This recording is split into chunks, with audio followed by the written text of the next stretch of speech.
awareness, they will go and before they still have this leverage, which is like controlling the stream of others. Like some argue that this is bullying or not. I think the trait of America is this. Still needs to have a say in that. To also understand that the Americans have literally become an Kitover. So what is the game? It's like these DJs thinks they're close with them and reach them, in which they would still serve and help their software, but at the same time give it to their friends. This is what they must do. They cannot William Oman doesn't accept it. But William, William Oman doesn't accept it. but there's a condition of when. I mean, when. it must be mutual. No, if they don't accept it, what's next? What's next? Are they going to bomb vessels that are coming from the Omani Strait of Hormuz? Yes. Asking the question for 4 hours from now. You are raising in a hypothetical case that Omani decide not to collaborate. And again, I'm saying clarify in what context. Then is the war right now. ongoing? Right now. So no, then you don't continue to block everything. I have one question for William. William, was it the case that those 2 Singaporean vessels wouldn't pass the Strait of Hormuz if they were coordinating with Iranian military? Moreover, they turned off their GPS, which made Iranian military very suspicious. That doesn't prove. Like they literally shared a 5th grade trophy in one. They shared a 5th He's probably making a bigger deal. She's probably getting more attention Yes, they shared a for the 5th. uniqueness of her case than Yes, her and she has academic. made. Can we hear Hero? He has made many. He has money. I'm not sure how much money she's made. She's whatever. She's gotten a lot out of the fact that she shared a 5th place trophy with a trans male. So Riley Gaines does not have a. I mean, again, she swam D1, which is a big deal, and I think she got, at the very least, she got 5th place in some races, so that's impressive. Like she's a good swimmer, but I don't think she was really destined for like Olympic or world class swimming or whatever. I mean, she's certainly on the fringe, but she, she quickly pivoted to let's make money on talk shows and podcasts and stuff. Now, did Leah Thomas, I'm not a big fan of shit like this. I don't think we should give. I think we should be honest to people like Leah Thomas, which is to say, you have a mental illness. You're a man, but you think you're a woman, and you want to compete with. Which is actually, that's kind of fine, but the fact that you want to compete with women and that's kind of fucked up. So you're not getting this. The rest of us are going to be nice to you. We're going to say, yes, you're a woman. We're going to pretend like you're a woman, and I'm on board with that. I'm going to treat her well. I'm going to use the pronouns. I'm going to do everything. But the minute you try when you wallop women in a competition, I'm going to be like, dude. You're a fucking dude. We all know this. We were being nice. The rest, and this is what you get when we were being nice and you fucked this shit up. That's right. But You're right. But in the long, I'm sorry. Riley Gaines wasn't really harmed, and no records were broken in that meet. And I think it was kind of not a very good year. There wasn't really a bunch of women who were breaking records in that particular year. So those records were quickly broken later. But sometimes athletes are just mediocre, and that's true for women and for men. Some years, you're just swimming. You're trying to beat the person next to you for fun and shit, and nobody else actually cares. Like it just doesn't. No one else really. It doesn't really matter. It matters Unless for there's that one- scholarships. It matters unless for there's- scholarships. Well, of course it matters for scholarships. But And those places can decide to Okay. give them or not, right? So So they can scholarships. easily. Women get a fuck ton of scholarships, and men only a few men get scholarships, but a fucking. I fuck ton got of women get scholarships. No, men and So- women get scholarships. Only a couple men who in What are you in talking basketball. No, women have a bunch of scholarships, which by the way I think is awesome because I'm a daughter. So like, Are you sure you know this for a fact? all these women's sports that women exist have also for the fact that Title IX. Wait, is it Title IX? And on all the It men's is sports, Title they're funding- IX. all the men's sports that are funding the women's sports, here's the thing. Many more women have access to those scholarships. Only a few men do, and those few men are fucking. Wait. You have it so backwards, Hero. No, I don't. That's- No, I don't. backwards? No, there's just scholarships on That you both have sides. less I don't know. men with scholarships Because than women. one The NBA entire scholarship point and of one being Let him say it. sorry, Let one him say it. let me really quickly. One basketball scholarship and one football scholarship equals like fucking 20 softball and lacrosse and volleyball scholarships for women.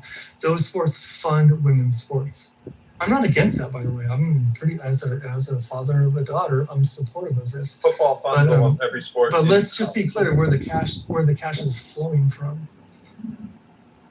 It does flow from football. Right, but that wasn't the statement you made, but it's Right, okay. but Right, you kind of said it backwards. That's the What was the problem. statement I made? That was No, false. you like That's what I- I heard what I and heard. Aisha are both in agreement that I said something backwards, so let me know what that was. It's not a thing, and I do want to remind. You say worm salt No, and bitter oranges? Yes. Worm salt. You're gonna need to buy worm Sorry. salt.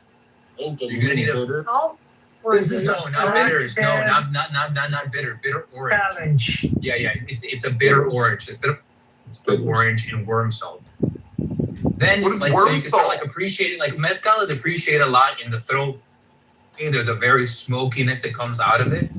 And so like a really good bottle to start appreciating that with, doesn't break the bank, is Casa Lobos.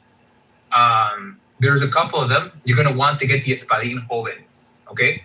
That's like very popular. That's like a measure you can charge a lot of mezcals. Mezcal. Okay, my favorite mezcal bottle that I got so far, it's called Mi Mama. Okay, very important. that Mi you tell me Mama this. Mi Dijo. Can you PTR if you have a picture? Yeah, it's very important for you to let me know what type of part from Mexico this is. Thing is, that there's many agave plants, and mezcal doesn't uses like depending on the region. There's a style to it. It's also the different plants that they use. So you can have one from Oaxaca. Oaxaca makes some really good. Oaxaca. That's what it is. Yeah, El there you go. Dorado on Oaxaca, Mexico. Oaxaca. Okay, got you. Does it tell you what mezcal is it using? Is it using this in Espadín Joven? PTR. Espadín Joven, right? G-O-V-E-N. Espadín Joven, 100% Magui. Yes. Okay. That's pretty good. You're gonna want to like take a shot of that, and then like, Yeah, that was my Why do you favorite think one so far. yeah, it's pretty good. You should compare it to the Casa It's a Lobos. $40 bottle. Yeah, it's pretty good. Pretty good price. Pretty decent. The thing is that there's a lot more to explore with mezcal because it doesn't have to use more than 50% of blue agave, which is the requirements for tequila. And so there's a lot of other types of agave plants that are very, very good. And some of them are even like much more prestigious because they've been around for like 100 years, like the plant itself. And they've been harvested. Here's another thing that you'll really enjoy is sotol. So look up Desert Door, sotol, 1 year. Okay? I know the guy who like started this. Can you spell that for me? Yeah. A Desert Door, just Desert Door. Just put Desert Door 1 year, SOTOL. I know the guy that started this. This guy was a Marine. This sotol is a tradition that's been going on in Mexico for a long time. Oh, this is a cheap bottle too.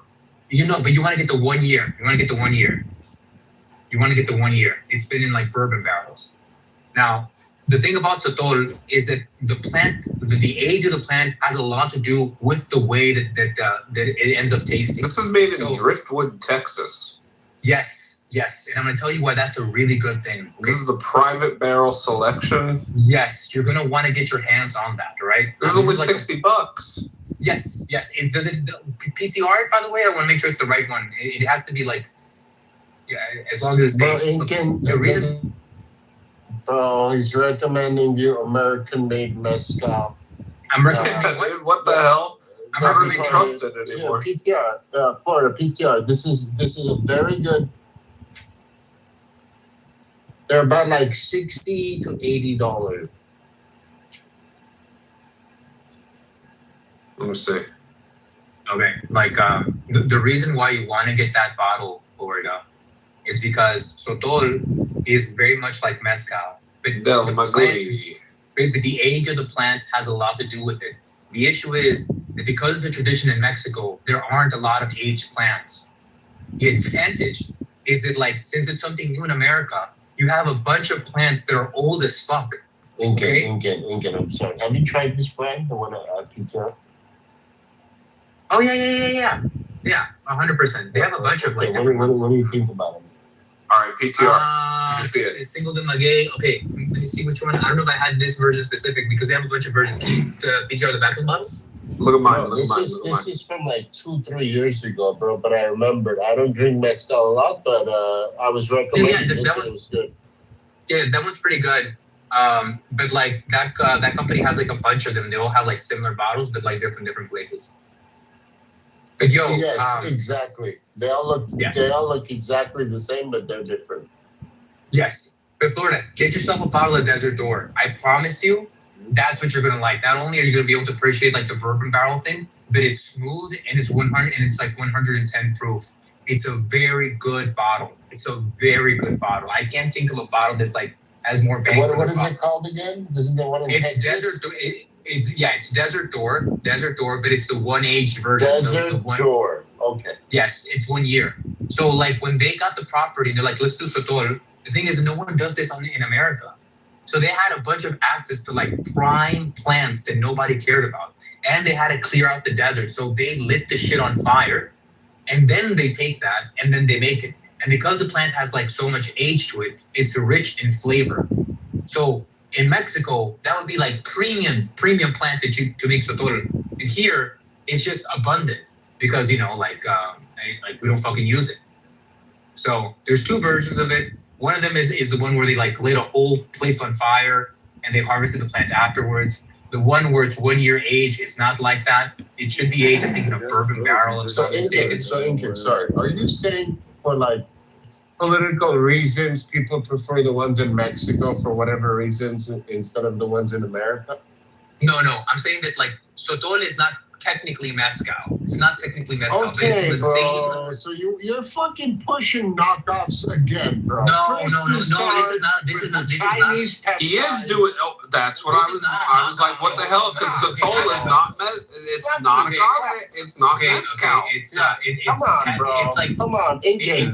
it's from the same discipline. It's just as prestigious over there. Okay, except that like it really matters what plant you get. Look, I'm telling you. Like I don't want to hear.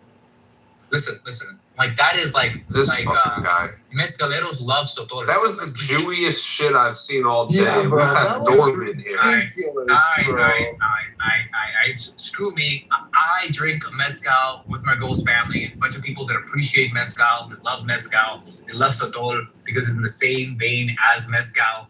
I know, bro. Mention that I in don't the know beginning, shit. bro. Look. I did. I said Sotol. I said Sotol is not mezcal.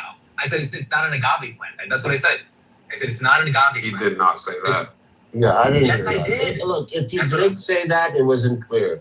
Okay, then just look.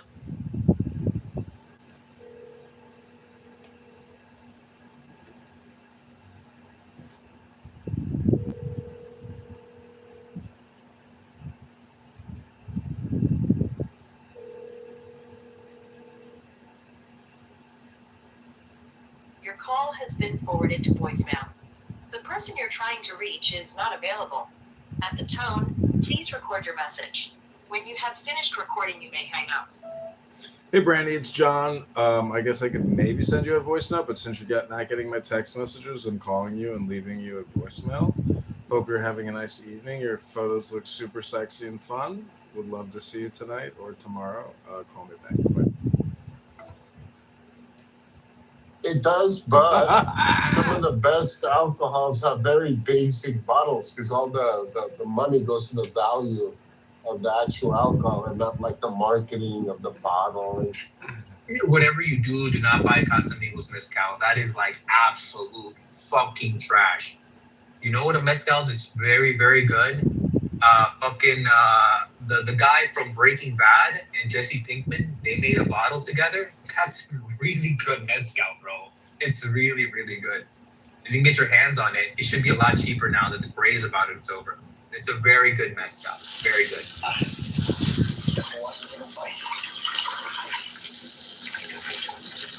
That's crazy. I put you on to some.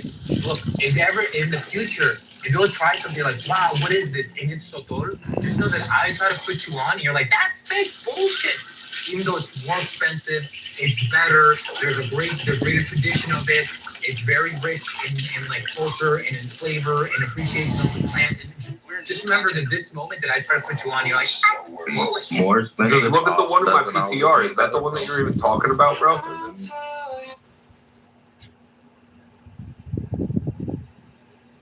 Yes. This right here is the shit, bro. That right there is the shit, bro. I got that for my my girl's uncle. And like he's super picky about his fucking agaves. Like he won't fuck with an Espadín Joven from Puebla. Like he like just fucks with shit from like Oaxaca. Bro, he tried that. He was super fucking like which one? What are we talking Driftwood, about? Texas. Yeah, Driftwood, Texas. The one that he has. Yeah, on so his this is a PTR. $61 bottle. I could go get it tomorrow. No. Well, not tomorrow because the liquor store's closed, but Monday. Yeah. Oh, I'm telling you. it is Sunday tomorrow. Oh, god damn it! I was planning on going to the ACC store. That's why I went when I went. That's why I They went got when me. I went. Oh yeah, you're in Texas, Florida. You're in fucking Texas, bro. You're fucking lucky, man. You're fucking lucky because they keep it stocked over there. I was actually in a fucking Total Wine in Texas when this guy was like selling this by the tequila section, and I was like, and he's like, "Yo, I'm the founder of this." I'm like, "Whoa, that's kind of cool." You know, I really didn't expect much because I like those. So like, I was like, okay, like, but bro, it was so fucking good, bro. I'll tell you what, the On last spot, few I bought times 3 that I've bottles of been, it. the last few times I've been in Total Wine, they have had some Russian Ukrainian girl selling God. fucking Ukrainian vodka and giving away little samplers. And she is so hot. You can't say no to her for the sampler. But she's a terrible salesperson. So it's so easy to just tell her, it wasn't that good. We should do Ukrainian something woman like that are here. There's no beautiful. way. Yeah, there's no way they do that here. Like, I was so sad because our liquor store doesn't compare to the one in Vegas. Oh my God. It was like 3 times the size and so much different alcohols I've never seen before. Oh, I was trying not to buy like the whole damn store. Oh yeah, bro. Yeah, no, Good this girl support. is a There's nothing fucking like a good staple at my Total Wine. She's Bro. in there every fucking weekend giving away the fucking I know. Ukrainian vodka. But you like whiskey too, right? Florida. Yeah, I'm not picky with my fucking liquor. Listen, you're gonna fucking love this shit, bro. You're gonna love this shit. It's 100%. It's so good. You know, I was on a 5-year fucking. They would likely be civilized enough not to do bad stuff to us. I disagree. I don't think they would be like viciously violent. It could be. Historically, when we've conquered areas of territory for resources, we have been to cut into the nature that surrounds those resource-rich habitats, right? She knows we're on the rooms with her, and she's like, well, we can't hold them in the war room because I can't go in the war room. So we have to hold them out of the war room. I go, you good? She just wants to hold the rooms where I'm not going to be there to tell her to shut the fuck up and shoot her, which is fine. But I am kind of enjoying the fact that like she's pretending she can't get into the house, therefore she never comes in. Oh, I'm such a victim. I'm sorry. But I kind of don't want to fix it either by like really pushing, because I'm like, as long as she pretends she can't get in, that means I never have to worry about her in the room. Red, So I'm letting her lie serve me, and I'm kind of okay with it. Red, just pull a Trump. Deny, deny, deny. You're amazing. You do everything right, okay? That's all you gotta do. Just play Trump. I would say that she pulls Rafi into that room for a week. What does she feel she's going to accomplish? Not a fucking thing. She just likes to be able to have those rooms outside of Amir's rooms, because then Amir gives her the time of day to explain the room she just had with us.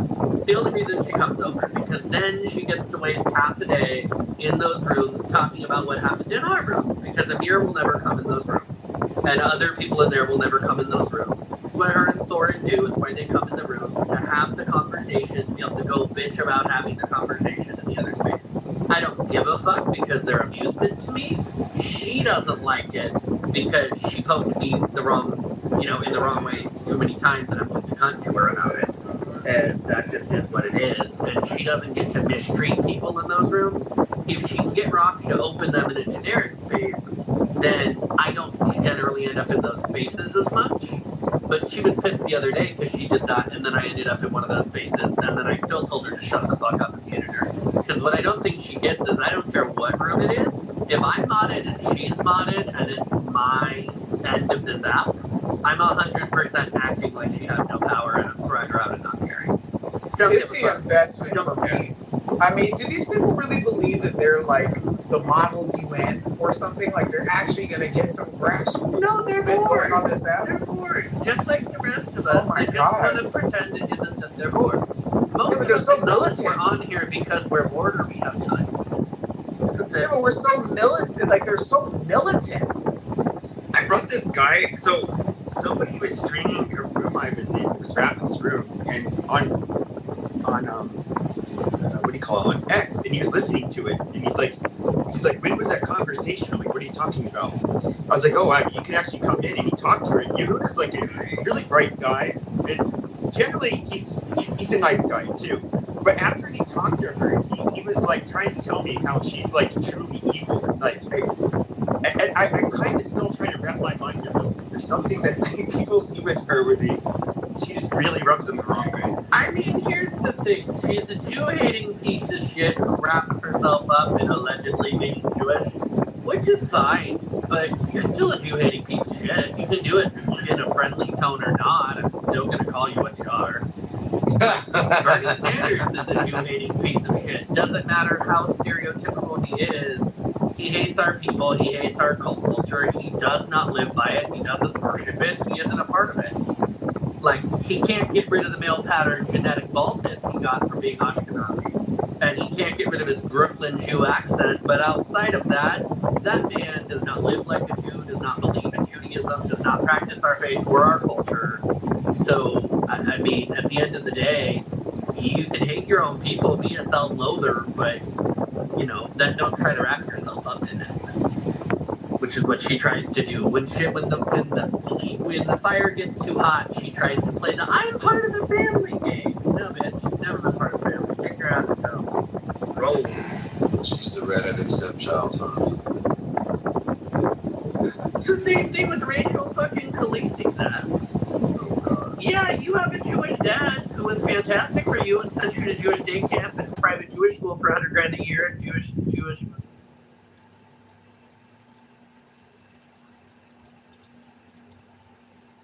Hello. Please state your name after the tone. Google Voice will try to connect you. Hey Emma, it's John. Sorry, sometimes my text messages don't go through.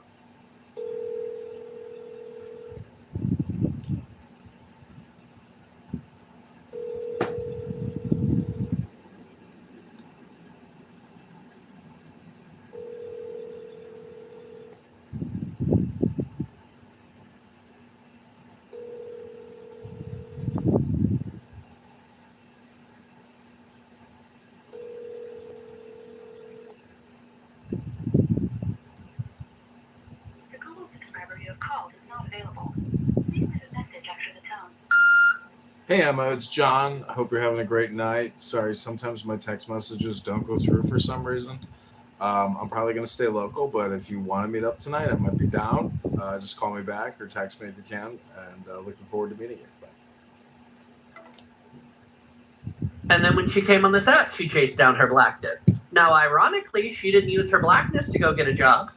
No, she cried her woe is me story to Shauna, and Shauna used our Jewish network and got her a job after I had been getting her banned from jobs using our Jewish network. So Shauna Goddamn, from Shauna? San Francisco? Yeah, Shauna's a very good friend of mine, but I had been basically using strings to make sure she never got fucking hired anywhere and had blackballed her for 6 fucking months. And then Shauna picked up the phone and got her hired at a nonprofit where we know the person who founded it. And I was like, God damn it, Shauna. I wanted the bitch unemployed. Shauna ruined it. See, this is the thing. It's like Hey Emma.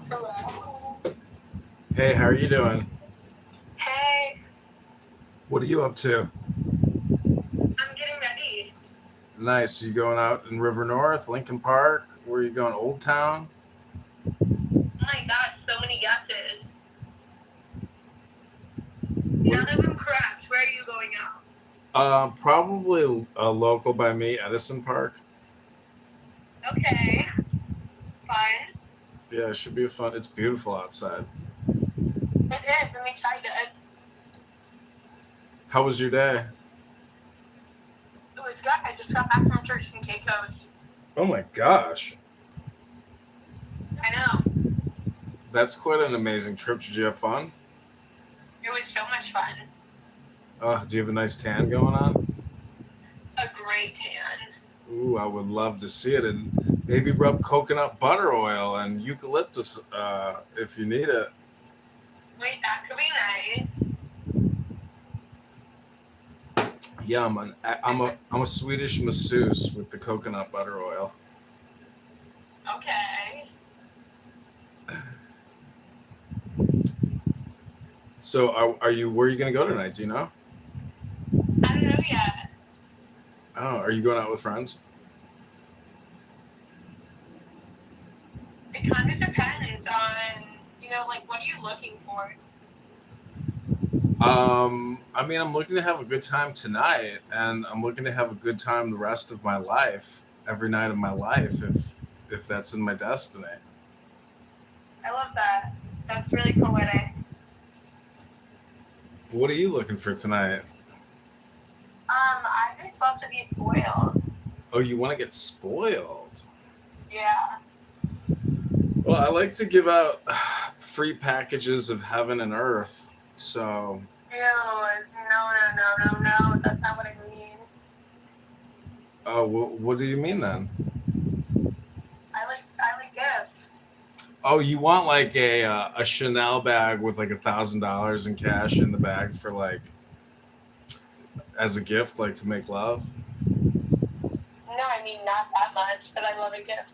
My love language.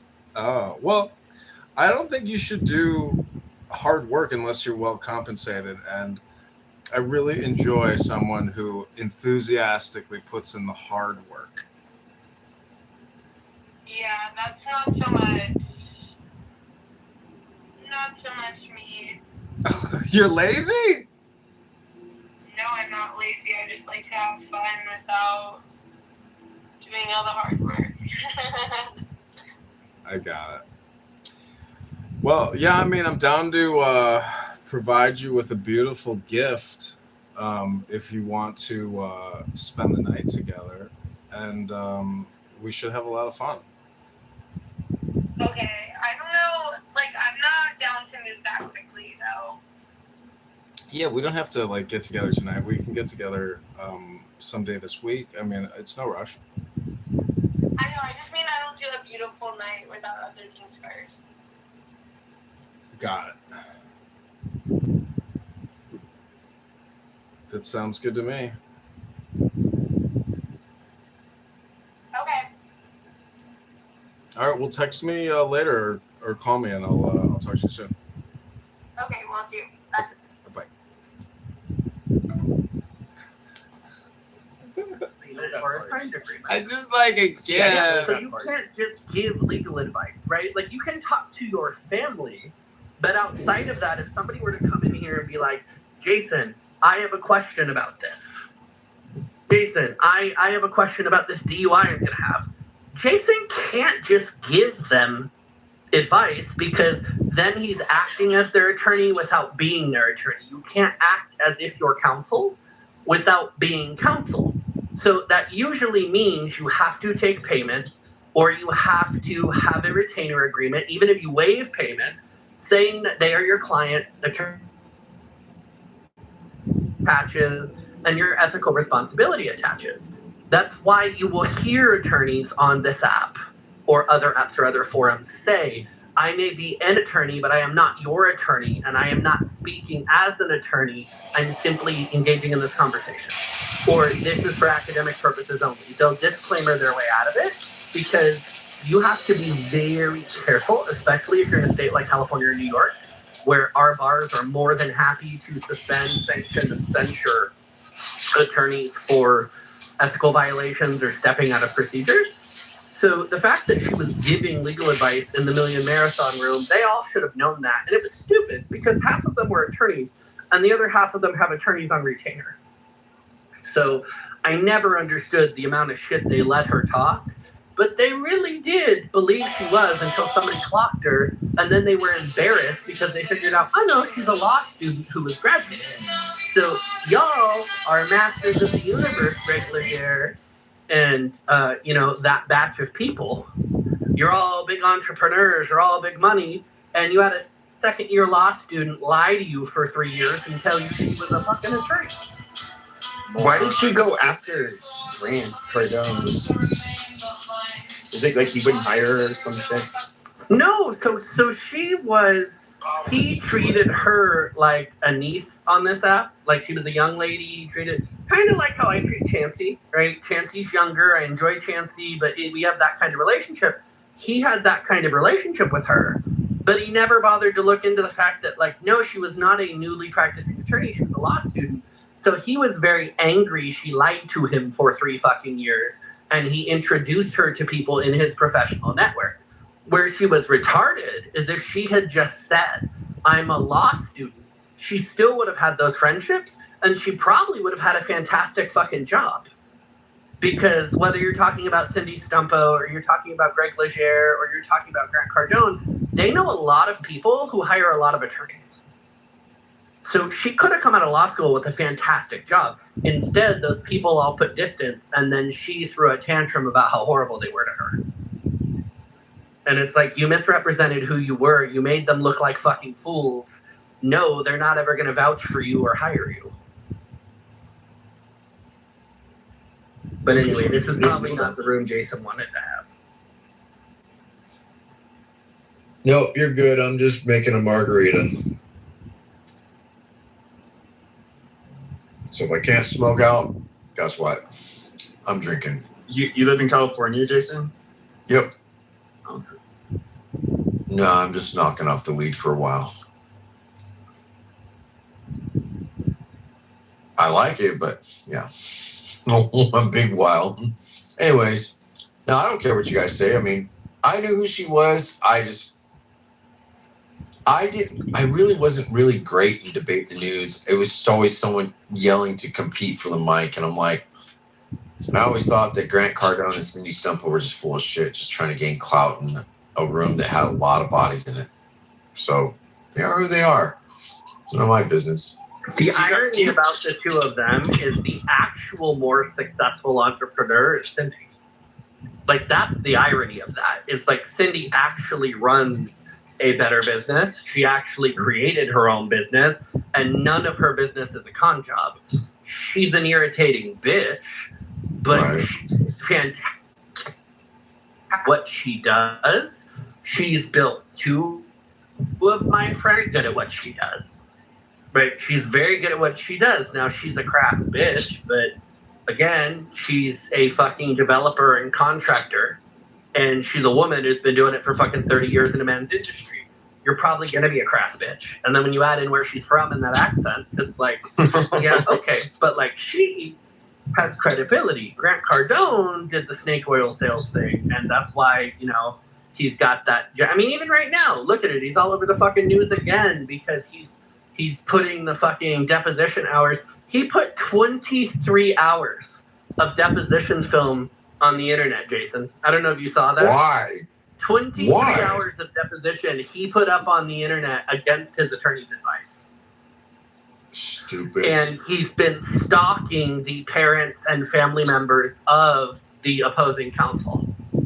Bad move. This is how you end up in jail, lose everything you own. Yep, he's out of his fucking mind. And basically, it's because they're in that pre-court arbitration phase of things where you're forced to do the arbitration piece.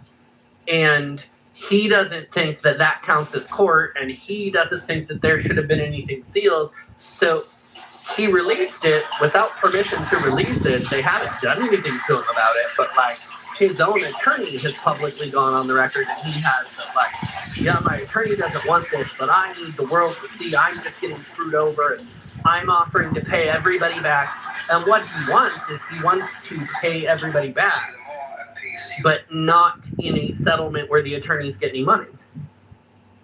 Whatever. He's trying to play by his own terms. He's trying to say, I'll pay the debt back, but I don't want anything added onto it. I don't want to have to pay legal fees. Well, you should have done that before you got sued. Before you got into class action. Because all these people begged you for their money for 3 to 5 years. How much do they want from him? Sue me. Huh? How much do they want from him? You know? It's a class, so it's millions and millions of dollars because it's now 100, the judge maybe approved the 200. class. Something like that, give or take. It's more than I think he has, frankly, in terms of liquid. Will it get it? Probably not. It might get 40 or 50. But at the same time, the IRS is up his asshole again, and the FBI in Florida and California are looking at his business again. And the Congressional Veterans Affairs Committee is looking at the shit he did with those fucking VA loans. That's the one that I'm really interested in. So to me, like him or not, he's going to get swallowed up at some point. And he looks 10 years older. He's fucking exhausted. You can see it. The issue is he went around telling people to sue him for so many years. And as you know, if you tell people, I'm too big, you can't sue me, I'm too big, you can't sue me, eventually they pile together, they become a class, and you have a massive class action. And that's what happened. And now he's like, these attorneys, they want all this additional money. Yeah, that's how that works. It's a class action. They're now going to sue you for their legal fees, too. You have the opportunity to simply refund them and give them their money back over the last 3 to 5 years. You said, sue me. Okay.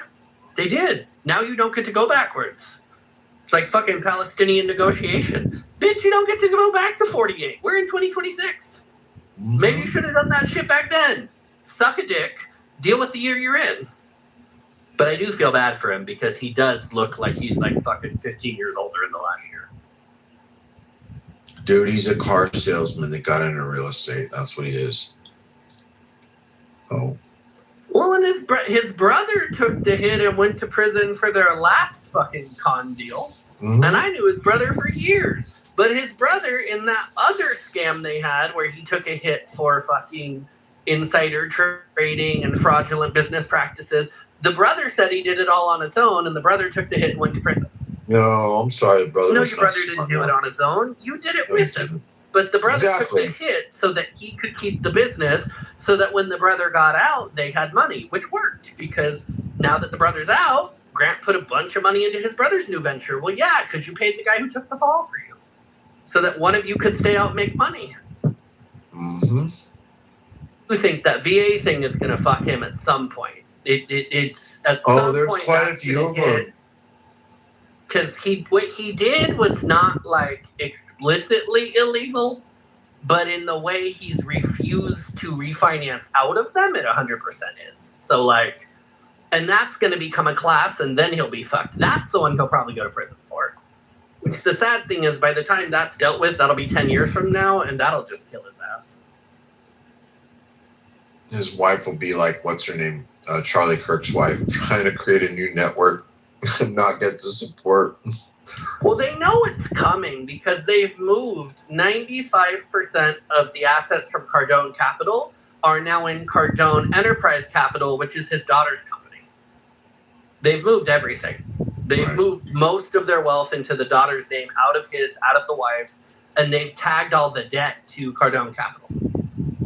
So they've moved that, 2/3 of $1 billion into his daughter's business out of his own business, and they've saddled all the debt into his business. How much will be able to clear bankruptcy then? Who knows what that looks like, but again, him and his wife gonna be broke as fuck, but that daughter is sitting on all that money. They've managed to shield it. It's my understanding. What is she, 10, 12? Fuck, I don't even got two daughters. Huh? She's 16, 17. She's almost 18 years old. She could say, screw you, Mom, she screw you, might Dad. actually be 18 at this point, but she works for Cardone Capital, and she's running one of their divisions now. So, they've been moving that shit since the last lawsuit, because I think he understands if he moves it all under the daughter, she is clean. She was a minor when any of their illegal shit went on, so him and the wife will just get hit with it. Anyways, that's all big fancy shit above my head. I'm dealing with a French bulldog and, lots of unhealthy family members. That's my excitement. Yeah, that's why. And angry Mexicans who won't go home. No, I'm kidding. It's Palestinian. I was like, go ahead, Chancey. No, I was going to say the older daughter, the one they talk about, is 17. She'll be 18 next year, but I think she could get whatchamacallit, that term where they can get well, they legally emancipated her last year. Yeah, that's what I'm saying. She could get that legally if need be, and then she could be okay just in case shit really hits the fan quicker than they think. So yeah, money bleeds, especially with them.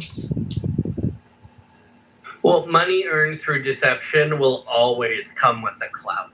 That's just life. That's just right? This is the thing. Drug dealers and gangbangers earn money too, but it comes with a clout. If you earn money the legitimate way, the honest, you worked for it way, then, money, you have less of it, but it comes in and it comes in without that burden. Anybody who has ever earned money, whether it's blood money or guilt money or whatever that is, inevitably karma comes with them on it, and it's I don't think that was worth it. I'm telling you right now, the Powerball is about $806 million. If I win that motherfucker, I'm gonna pay the taxes, and I'm just gonna park it on an island, and I'll set my kids up, and then I'll act like I'm running a nonprofit. I thought you said we're never going to see you again. The Barajas Foundation for Blind Trans Cats. Mm-hmm. And it will give out the money when they find blind trans cats. It'll be like the Clinton Foundation. The first 15 years of the Clinton Foundation, they gave out no money. And it's because they set the requirements so high that no nonprofit could meet it. So they didn't have to give any money out. So you just have to pick something super obscure, Jason. Indigenous owners of 2 or more disabled transgender felines. No, I'm gonna fund a special group of ex dairy workers who handled udders, ex titty workers, retired titty workers that never got a check. They milked enough. They don't need to be milked.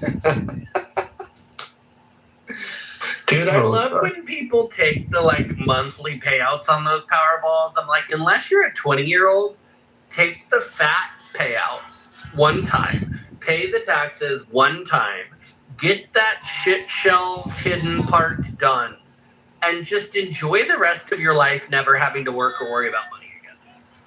Because I don't know about you, unless you're a fucking Rothschild, most of us could walk away with, $100 or $200 million and just live forever. Just fine. Because you park fucking 5 million of that in a standard money market, making regular shit. You have the interest payment. That's it. More than that, you park 50 million. Yeah, you're living large. You buy your house, you pay it off. You park your residence in a no income tax state. All you really have to do is like, hey, don't go buy businesses. Don't invest in people or relatives or friends. Just all you have to do is live off $100,000 a year. That's it. Well, the other thing you do, and I've always said this, if I were ever to like win the Powerball, where people win like $300 million, I would literally gift $1 million to each family member and say, never bother me for anything again, ever. Here's $1 million to this cousin, this cousin, this cousin. If you burn it on hookers, I don't give a fuck. I'm not even going to help you, though I could figure out how to use it. I'm not going to hire a financial advisor. This is your share of our family's come up here. So go take it and do what you want with it. Don't ever bother me again. Done. Wow. Never again. No more money conversation. Done. Sister gets it. Brother gets it. And I got a lot of family members. I would still have a fuck ton of money to go buy myself a bougie $10 million house somewhere, sit on my compound with my French bulldog and harem of young men, and just call it a day. A rotating harem? It would like have a carousel? to rotate because, like, you know, they're eventually going to want to, like, have a different life, you know. You don't want to keep them forever. Hey, bitches ain't loyal, are they? Would be the gay conservative version of Hugh Hefner's deal. Just no magazine. The conservatory. Because they're going to be like, I want to have kids. And you're going to be like, oh, nah, I'm good, go. I mean, that's what the Playboy Bunnies did. If you look at most of the bunnies, they married wealthy men. No, just put the conservatory up bottom up. And here's the thing. I love Mexico enough. My compound could totally be in Mexico. And the Mexican government loves money enough. They don't give a fuck. They let people do shit on private compounds all the time. They would not care if I had a gay compound. They'd be like, okay, they would care. Cool. Are you paying taxes? Who said they would care? Chancey did. Chancey did. They would not care. Adams, you ain't shit. Well, look at Adams. He looks like an upgraded version of the Narco Saint. Just a better tie. Adams, you tried it. I mean, here's the thing. A little bit of an AI tilt, and he looks like a Pakistani in that. I know. Oh, shut up. Wow. Am I wrong? You're not wrong. I see that it. Just a little bit. Just a little A bit of a squint. I can see it. Dr. Mahmoud Mohammed Kar. Epidemiologist from USC. Incorporated. Mm-hmm. There you go, Brent. There's your new foundation, Dirty Packies All you Incorporated. gotta put is like one of those fucking Dirker shit on him. Oh. Are you So I do have a question. You're Kamala's cousin. Hell no. I do have a question. Why are there all these NBA players announcing that they're going to go play for the NBA? Because WNBA? they're trolling the fuck out of the WNBA, which is why the WNBA chairwoman announced today.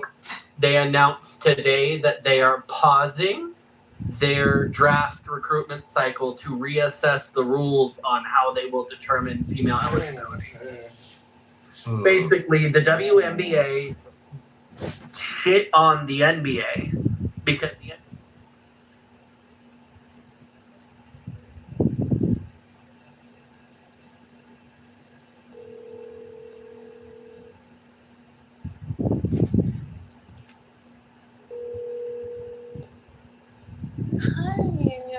Hi, Liliana. Hi. What are you doing? Just chilling. Same. I'm just sipping some coffee.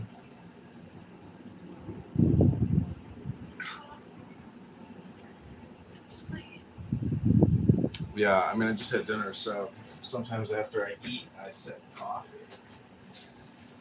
How was your day?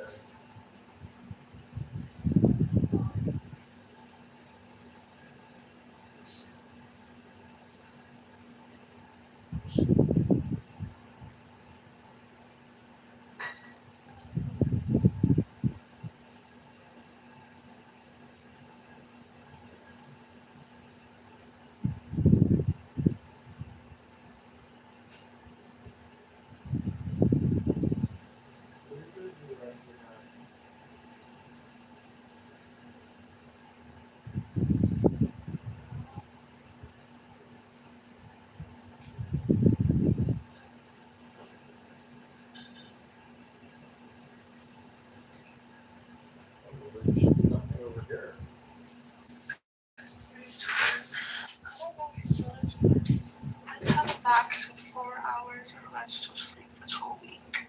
Oh no. Yeah, I haven't really been sleeping. And I've been just tired every day. And today has been the most I've been tired. Oh well, you need a good ASMR and a Swedish I don't like massage. ASMR. What about like sleep hypnosis? I don't like ASMR. Are you not sleeping because why aren't you sleeping good? I mean, it's Oh, you think that's what it is? huh? I said that's what you believe is causing you not to sleep. Your ADHD. I don't know. Let's see. Oh, well, yeah. I mean, your work schedule also like throws off sleep significantly because That's true. the circadian rhythm.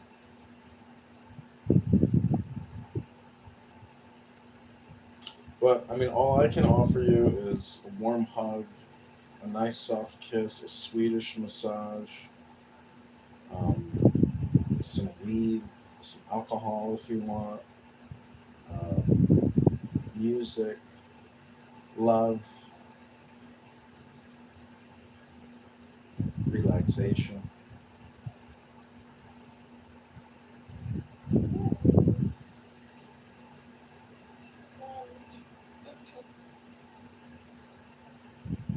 You're down?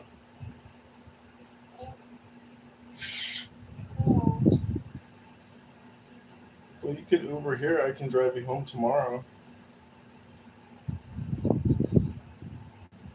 I'll get you an Uber and you'll be here in 30 minutes.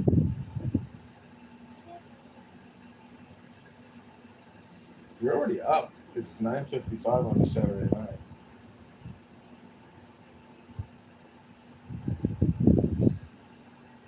Well, think about it. In 5 minutes at 10 o'clock, let me know if you change your mind and you want to come over. I mean, you can just wear, comfy clothes. Maybe bring the Victoria's Secret. I would love to see that pink top on you. It would be fun. And you can DJ if you want.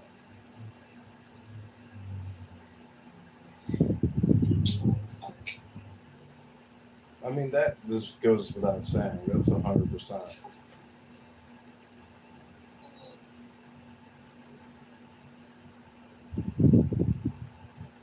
More than just that, though.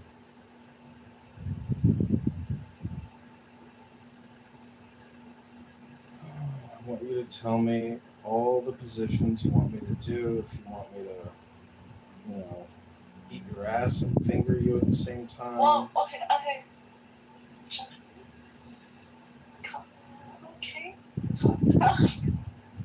It's just a thought.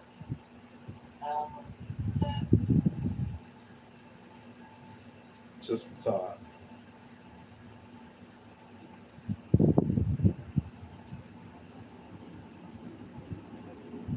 How do you like that little? How are the two plush toys? The bear and the brown thing. They're cute.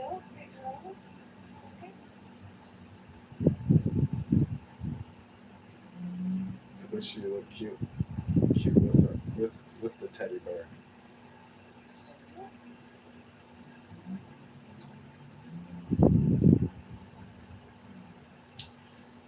Well, I've been thinking about you, and you're firmly, living rent free in my brain. So that's a good thing, I guess.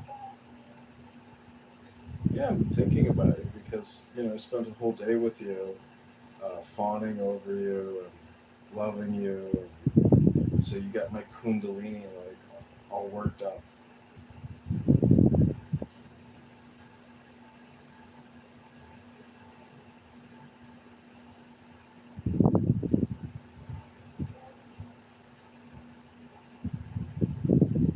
So does that mean I can send you an Uber and you can come over for the night? No, Why not? I would like to see you. We'll just, Set priorities. baby, you can sleep here. I'll cuddle you all night, and we'll have the AC on. I don't know how I'm going to do your priorities. Huh? I need to go shopping tomorrow. I need to clean. Oh. Shit, I can't do that. Sorry. Oh, baby. It's Saturday night. You should be in my arms tonight. You should be kissing me and making all things right.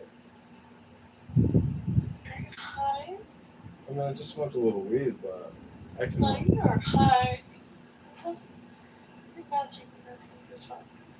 I feel like a little bit like kilograms. I don't even know if that was even enough.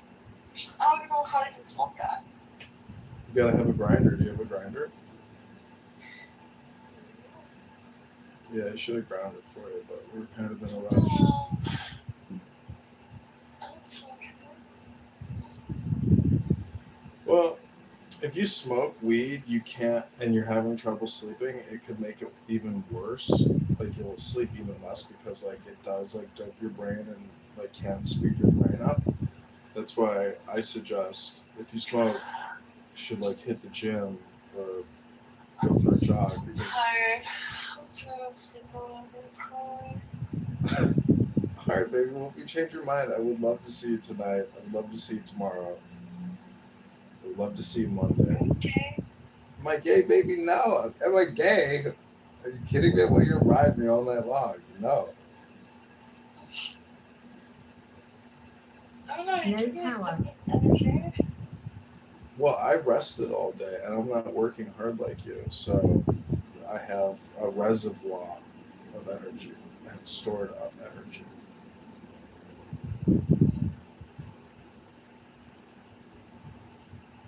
So, I mean, if you come over here, like, I can make you come really good, and you're gonna sleep so good. You're gonna be like, damn, that was good. Oh my God, and you're gonna wake up tomorrow and you're gonna say, John, I feel so refreshed.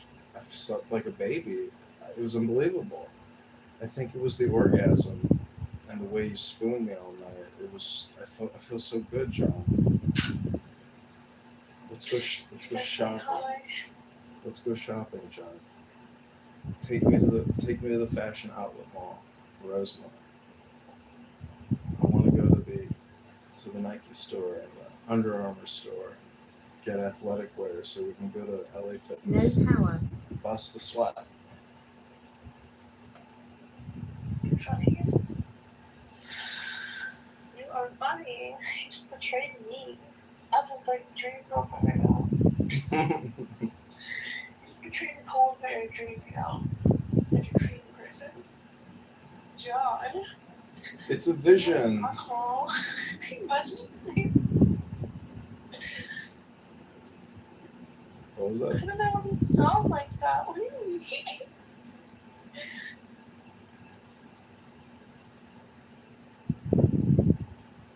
John. Liliana. John. Liliana. Did you like my love potion? It's more like an AI generated like photo. Yeah, I made you some AI generated art to celebrate our blossoming love affair. Love affair. Yeah, I love it. Our blooming love affair. Are you trying to manifest me? Well, we're starting this off as friends before lovers. No, So you're manifesting me in love. I'm just saying, if we make love, we were friends. No. We were No. friends before lovers. Making love and having sex are two different things. Well, love and sex are kind of analogous. You know. Sex is like basically you're basically trying to connect energies together. It's just passion, it's intimate. Making love is two individuals who are attached to each other, connecting, and that's but what we're doing if you want to have sex is just sex. Oh, well, I view sex as being like what you described it as like the union of energies. So to me, it's probably the most spiritually, physically, psychologically intense thing you can do with someone. So I would never like, just casually just call it sex or fucking.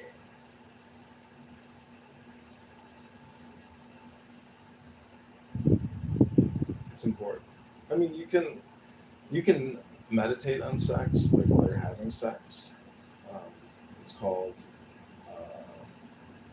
like Kundalini yoga, basically, where it's basically if you edge and you edge max with somebody and like you do it over a long period of time, you can like supposedly achieve higher states of consciousness and pleasures and joys. So it's with you. I know it's going to be amazing because you're beautiful. You've got just an incredible figure. Those 35 double D's, which you let me. 34 double D? 34, okay. Which you let me, yeah, you let me taste and suck on and lick, and it was so much fun. You were like, and your head was back, you were like, oh my God. Are you okay? Stop.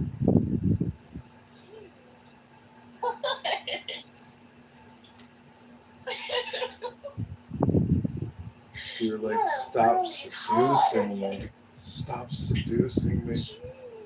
You're seducing me. Stop it. Stop. God. It's so boring. Stop. I'm a naughty Johnny sometimes. I'm not bad Johnny.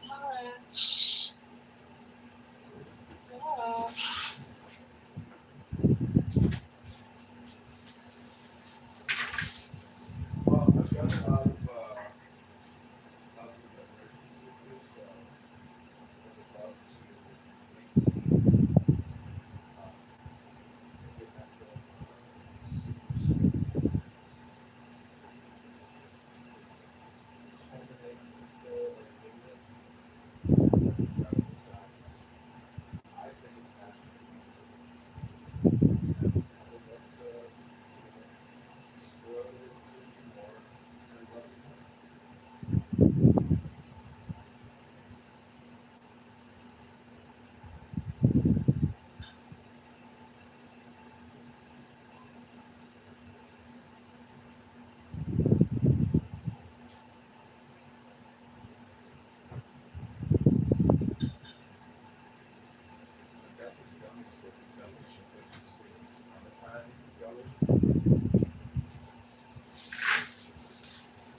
Also, I have ashwagandha gummies.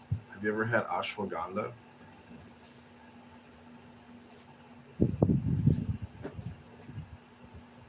No? They like help with inflammation, anxiety, and they put you to sleep. They kind of make you sleepy.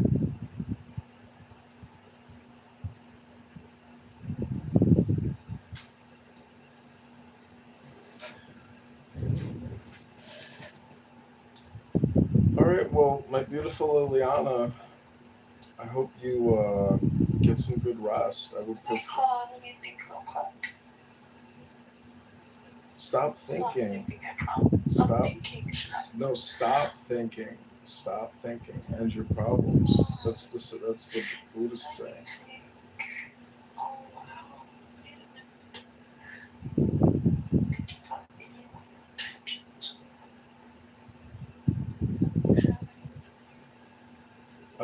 I've set my intentions with you. Like all my intentions are positive. 1 second.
You're falling asleep on me, Lilian? Baby, I think you're sleeping on me. I think you should be in an Uber with an overnight bag coming to my house right now to cuddle in my arms, snuggle in my bed. Put some food up for that kitty cat and get ready, baby. Put some food up for that kitty cat.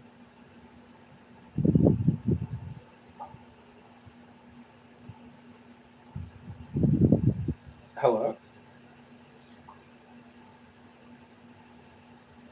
Meow. What the fuck? Meow. Oh, what the fuck? Meow. Ew, stop off. It's ugly. Now you're up though, so grab that bag.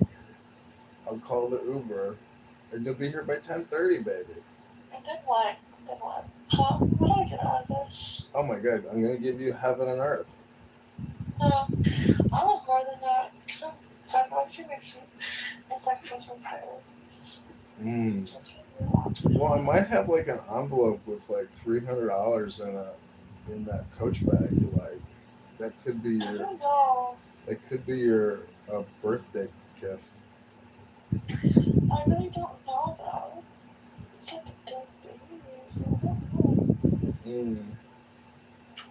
Well, follow your intuition. If your intuition says fuck it, I like this guy, he's hot enough. I want to fuck, I want money, I want love, I want joy.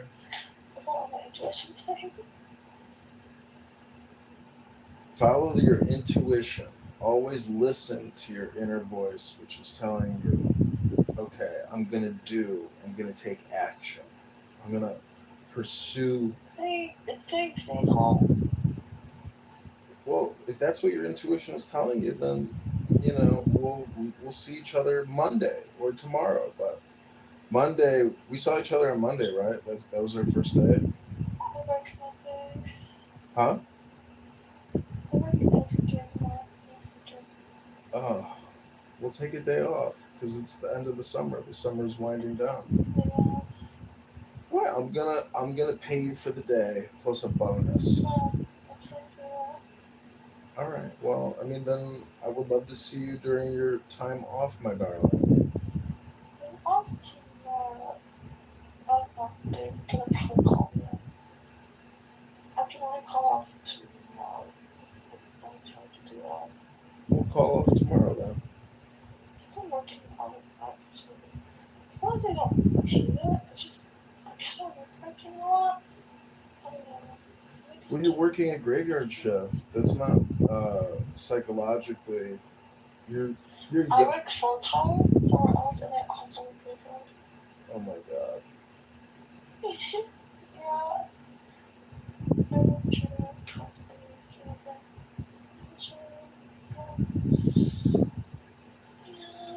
Well, if you want to go to King Spa to relax, King Spa is in Niles. It's like the Disneyland of spas, and it's total bliss because you're only 20 and you're already you can handle the stress because you're young, but you still have to try to enjoy life as much as possible.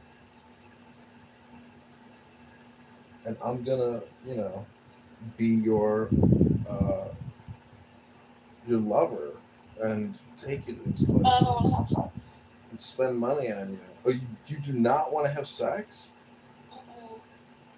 Oh my god, baby. Sex is the joy of life, Do we live? Huh? No, I'm not gonna pressure you, but if we don't have sex, then we're just friends, and you've put me on the friend ladder, which is not a very, very enjoyable ladder to be on,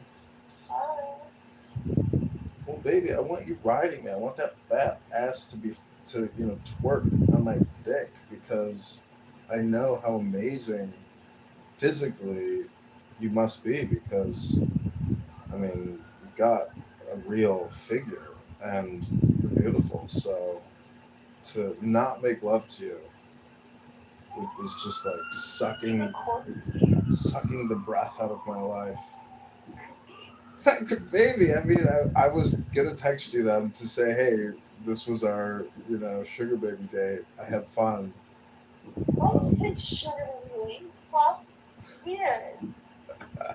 I took you shopping. I mean, we should have. But I took you shopping. I didn't. I mean, I'm being facetious when I say sugar baby. Well, you're not my sugar baby because I didn't get any sugar from my baby. Then you're not my sugar baby. You're just my friend that I took shopping.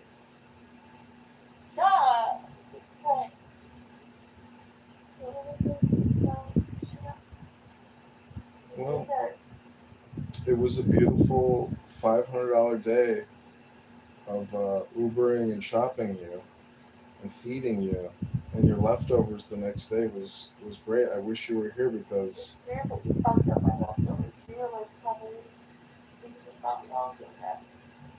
I was like, oh.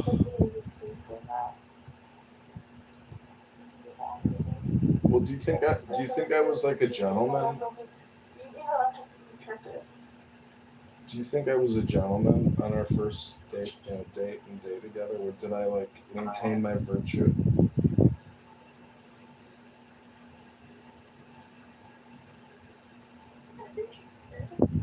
It's just like, I don't know, I'm spoiled. And I'm like a brat. I like to be like a little brat sometimes. Well, I mean, I'm 43. I had so much compliments today. You got a lot of compliments today?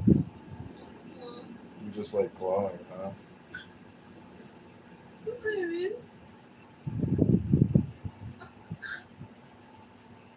Well, I would love to come into Victoria's Secret and buy from you and be like, oh, yeah, you should get this for your girlfriend. You should get this for your girlfriend. And I'd be like, you are my girlfriend.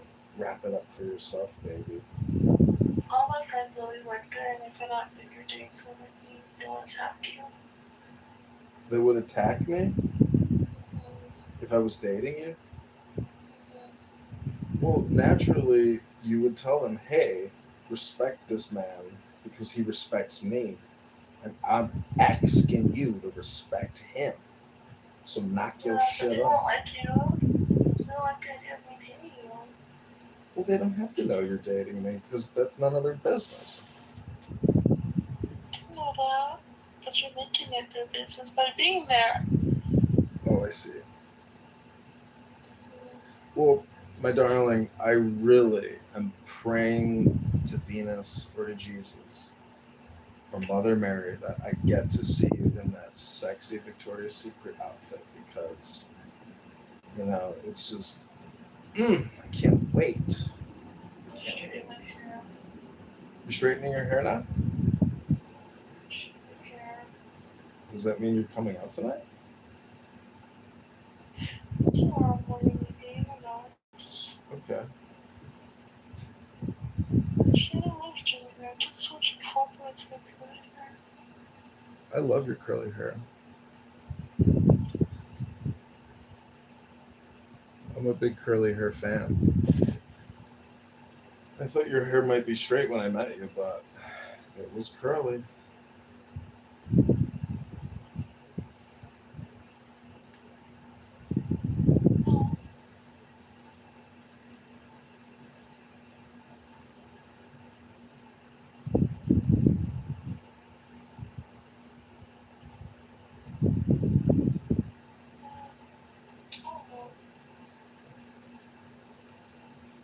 Well, you know what? Maybe. Go shopping tomorrow. Maybe you are shopping tomorrow. Well, try to focus on the now, because that's the reality. Tomorrow is when you wake up. What are you willing to offer if I come there now? What was that, baby?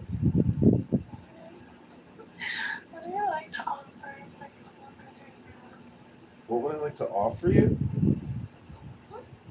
I'd like to offer you everything. I mean, you want me to tempt you? I mean, I'm gonna take $20 bills and just like, like slide one off the next and like shoot them at you. Shoot them at your ass as you have like that perfect Victoria's Secret ass up. Okay, no. That's not tempting me. Why? It's like hundreds of dollars. It's like hundreds of dollars just to have some fun with you. I mean, it'll be fun.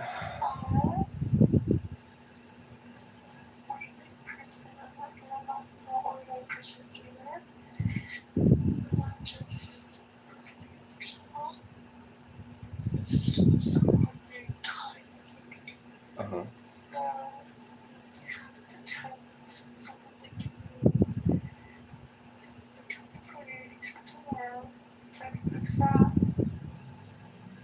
Mm.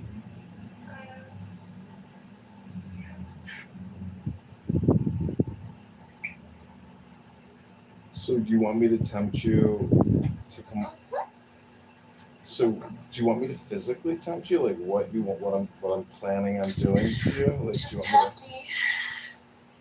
Well, as I slowly pull down your Victoria's Secret panties and tell you to take the deepest breath of the day, I'm gonna push your thighs to the side and slowly come up to your clit and blow on it, and then lick it just a little bit, and then make my tongue down a little bit below that, put my tongue inside your pussy, and then suck on your clit with my full mouth and have my nose pushed up against you as I'm slowly and delicately taking my tongue and rotating it around your clit. And then I want you to take my head and just press it deep into your pussy as I stick my tongue as deep as I can inside you. And then, I want you to take another deep breath and then push me deeper inside of you as I stick my tongue as deep as I can inside of you. And then come out and suck on your clit again. And then spit on your pussy. And then stick my tongue back in your pussy. And that's my verbal temptation to you.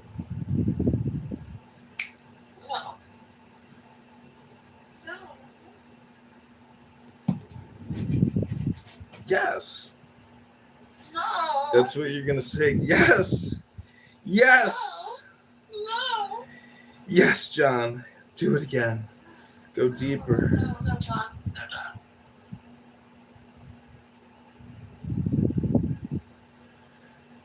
And as I'm eating you out, I'm gonna have like two fingers deep inside of you, like scratching your G-spot, and I'm gonna like make that wave motion when my fingers are inside of you. And I'm just gonna keep licking that clit, sucking that clit, licking that clit as I'm like stroking your G-spot, until eventually you scream out, "Oh my God, I'm gonna come! Oh my God! Oh my God, I'm gonna come! I'm gonna come!" Good night. I'm gonna go. Okay, good night, Lilian.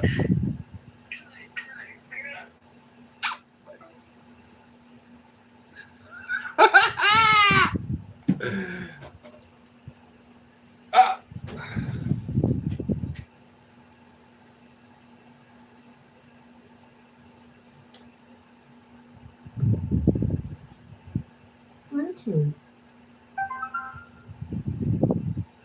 Judge and every administrative law judge and every magistrate recuses themselves. All right, Brandon, that's where it. it'll be 3 people, or Utah where it's 3 people. Yeah, that's kind of easy. Alaska only has 3 federal judicial positions, period. Only 2 of them are currently filled, and that's an easy one.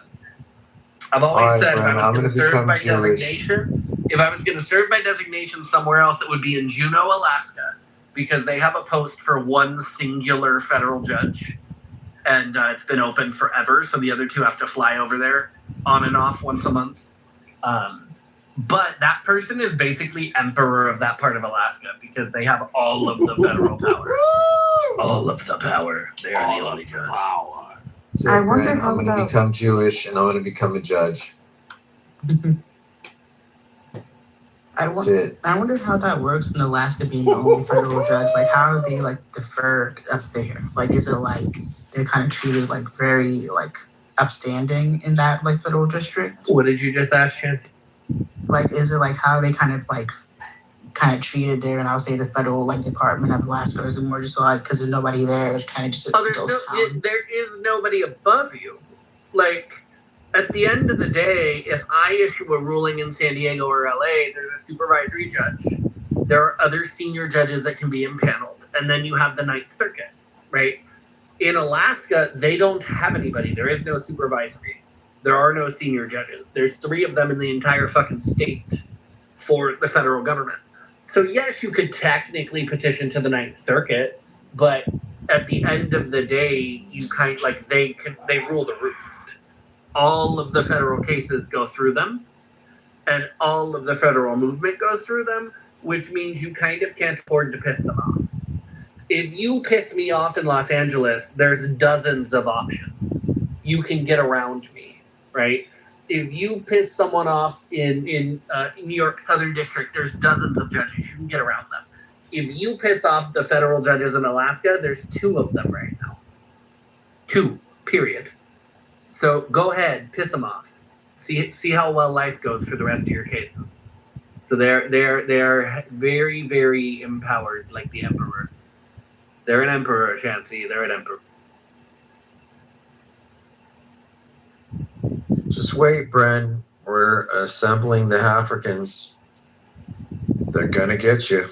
Oh, God. If you assemble them here, we got a lot of Somalis. Ugh. Oh, we don't care. They're not really African. They're Somaliland. They're like goat people. They're there. They're not even goat people. I mean, other than that, we have Nigerians, which go ahead, assemble them. I deal with Nigerians all the time. They're like everywhere like roaches. I want to bring up war crimes against the Somalis of all the Because in rapes California, of goats. we have a pretty good Rwandan population because of the genocide. We have a pretty solid Somalian population, Ethiopian population, Kenyan population, and then Nigerian. That's about it. That's where all the Africans in this state come from. I have a neighbor that's a Rwandan. No power. Because of the governor at the time. I forget who the governor was, but the governor was willing to take a lot of them in after the genocide. Yeah, he doesn't know how to use the trash. He burns all his trash. Who's burning trash? My next door neighbor. Mike never takes his trash out. I see fires at night. He has to be burning his trash. What? That's so weird. Like, what type of weird shit are you doing that you burn your trash? Look, it's third world countries. I don't ask. I just observe. Until it's really polluting, I can't say shit. Do you see them pushing wheelbarrows of purses for young children in or out of their basement? There's no basements here. I was making a joke. I know there's no basement. You're right off the fucking river. Yep. Ruining my child labor. No power. You didn't cover the attic spaces. Come on now. We got to make sure it's a real sweatshop, Brad. Yeah, but you don't put sweatshops in the attic because then that's heavy equipment and they can push the overseers down the stairs. Look, if they get out of line, you just push them into the chimney. They burn. Because the basement ones, you lock them in the basement and just wait until they run out of food.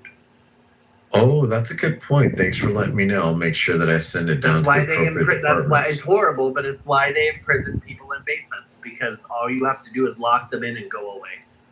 Oh, wow.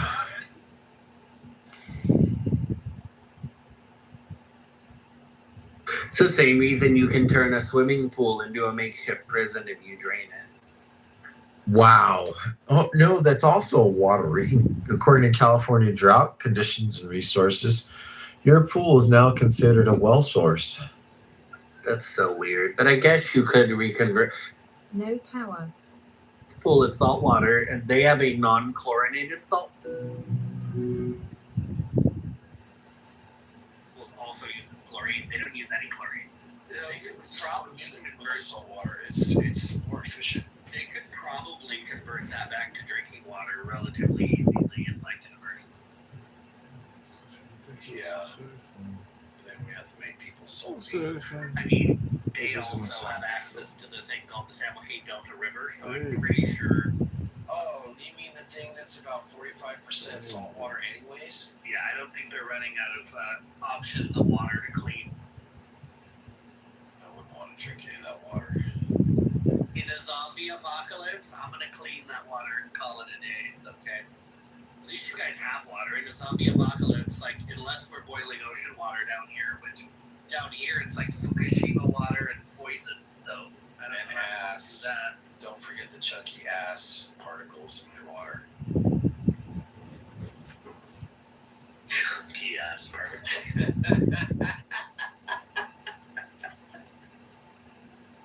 It's Rocky Road. Florida, and she was new, and so we actually, it wasn't Cosmo. What is it on the other side of Mexico? I'm thinking it's not the other side of Mexico. What is it like? It's called Puerto Vallarta. No, it's one of the other side. The other side. You're talking about that burrito place in Baja California, or are you talking about like? Is it Cancun?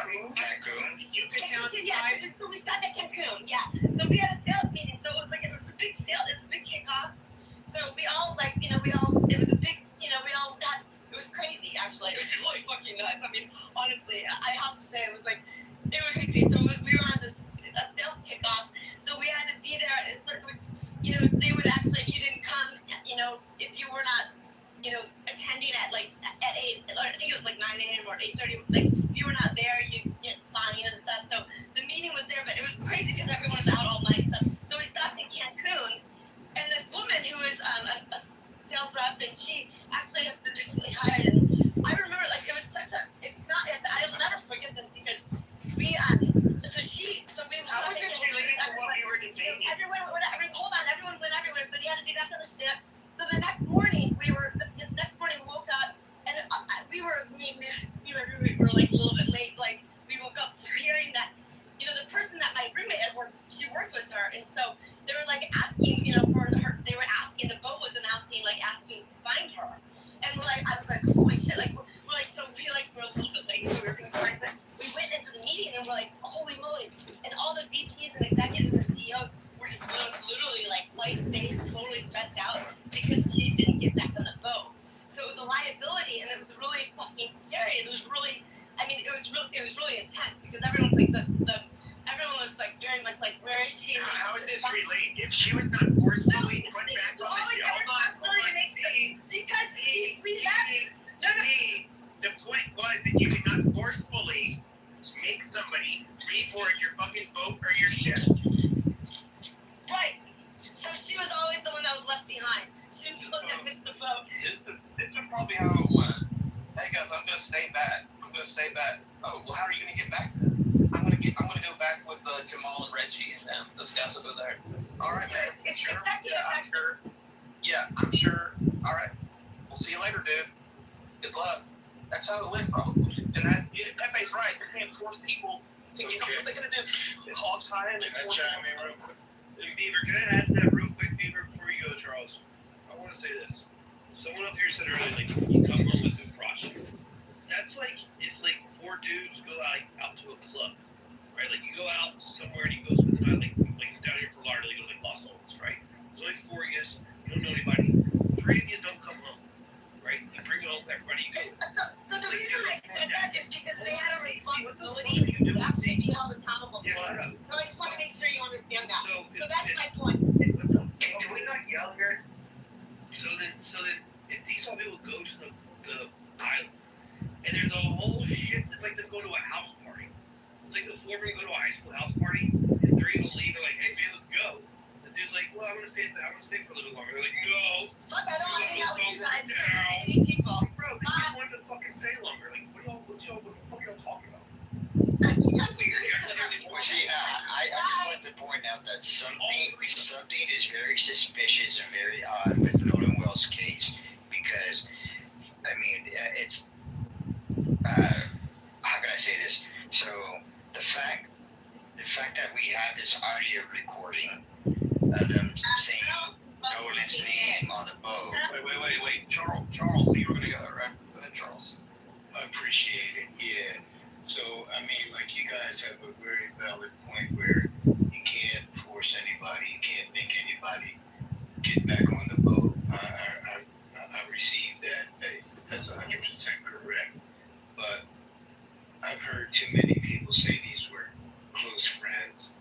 Well, at least close enough to go to trust your life, up 10 miles away from the mainland on a boat. It's gotta be some kind of friendship here, right? So my point is, Guy, so somebody was streaming a room I was in, Travis rooms, and on what do you call it, on X. They should be spearheading. They should have went back to that important news topic. Witness They will and ad should hominem have filibuster and just go straight into Cheerios. every law enforcement agency within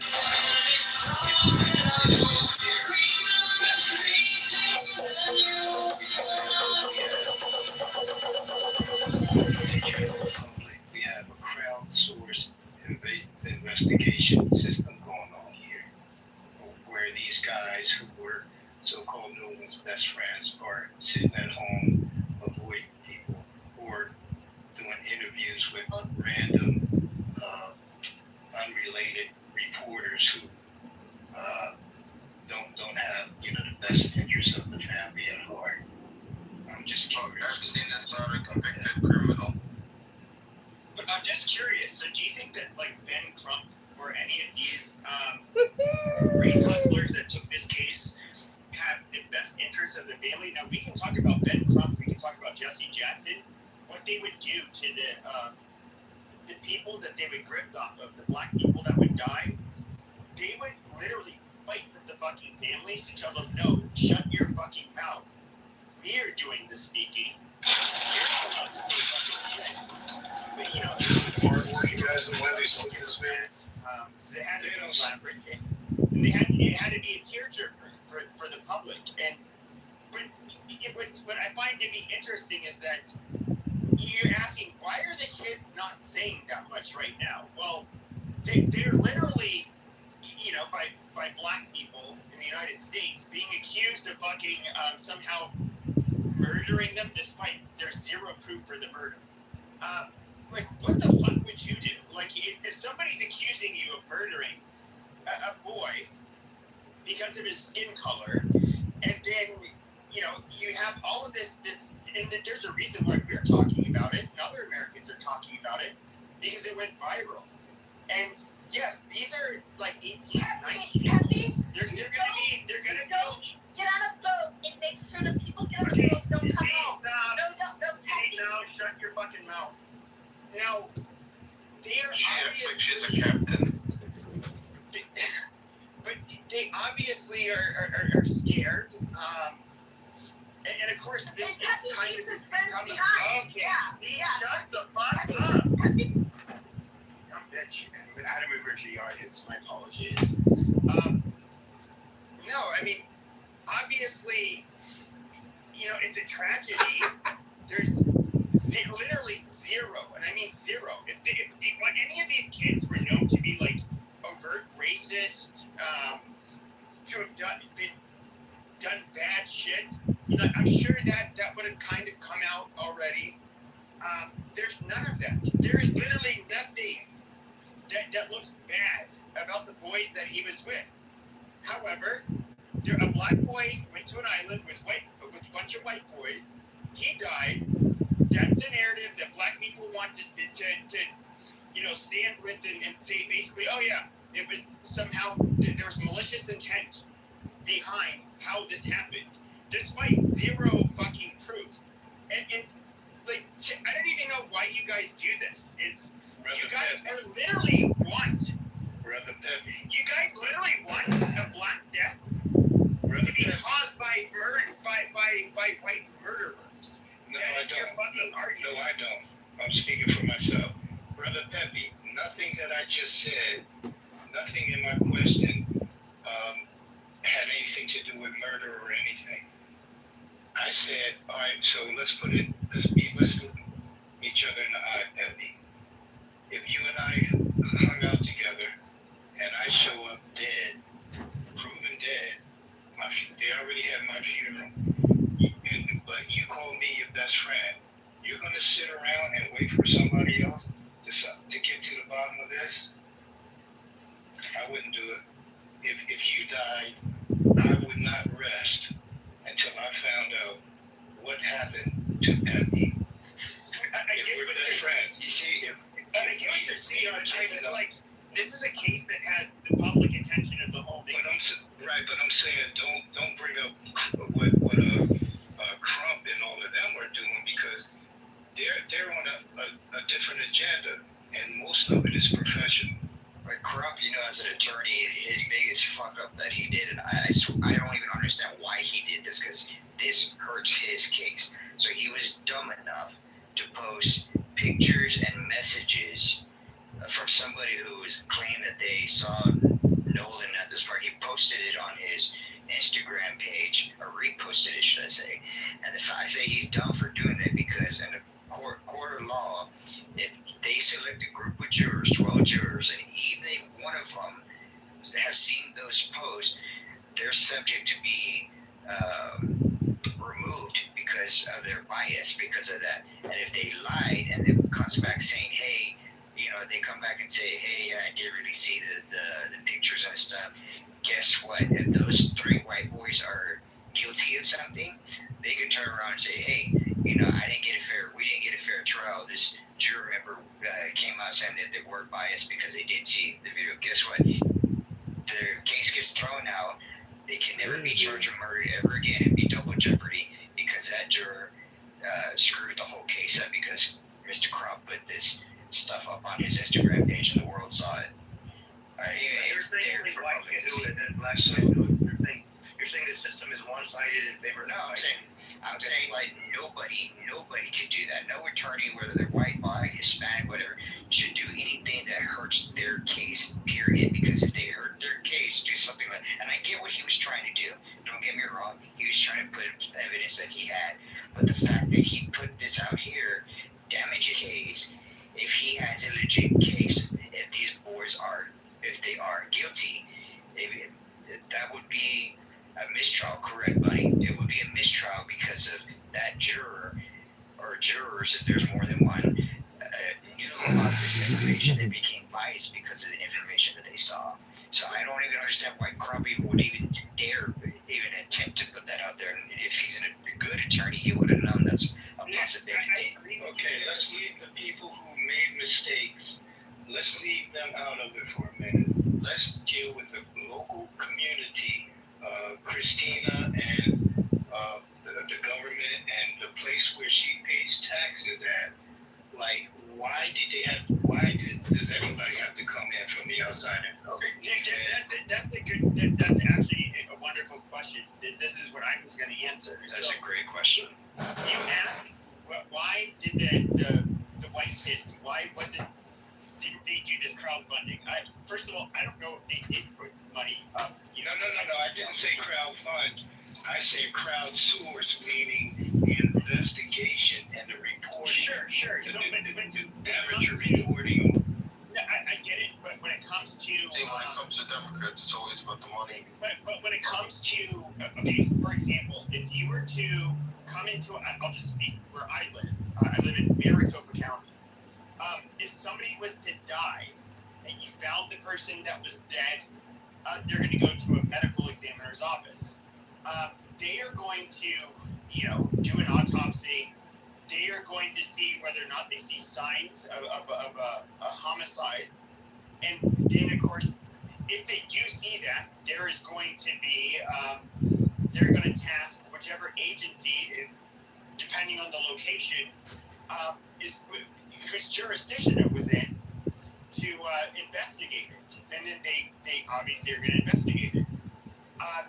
So you're asking it's almost like you're asking, why can't these white kids do this extrajudicial thing where they can step outside of the bounds of law when clearly the court was taken into custody by the appropriate authorities that were literally, it was within their jurisdiction, and there was an autopsy done.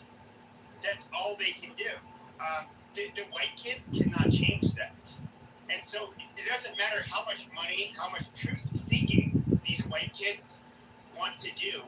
The body that was found in that jurisdiction is going to go to the medical examiner's office and be autopsied in that jurisdiction. The law, that is the law. There's nobody who can change that. Doesn't matter how much money is thrown at it. And so that is basically what you saw happen. Now they had a second medical examiner's report, which I guess the trachea, much of the throat and the lungs, I believe, were removed during the autopsy there in that state, and so they couldn't really conclude anything. But we as Americans, we have to entrust in those that have authority in our jurisdictions to carry out their duties. That is exactly what happened.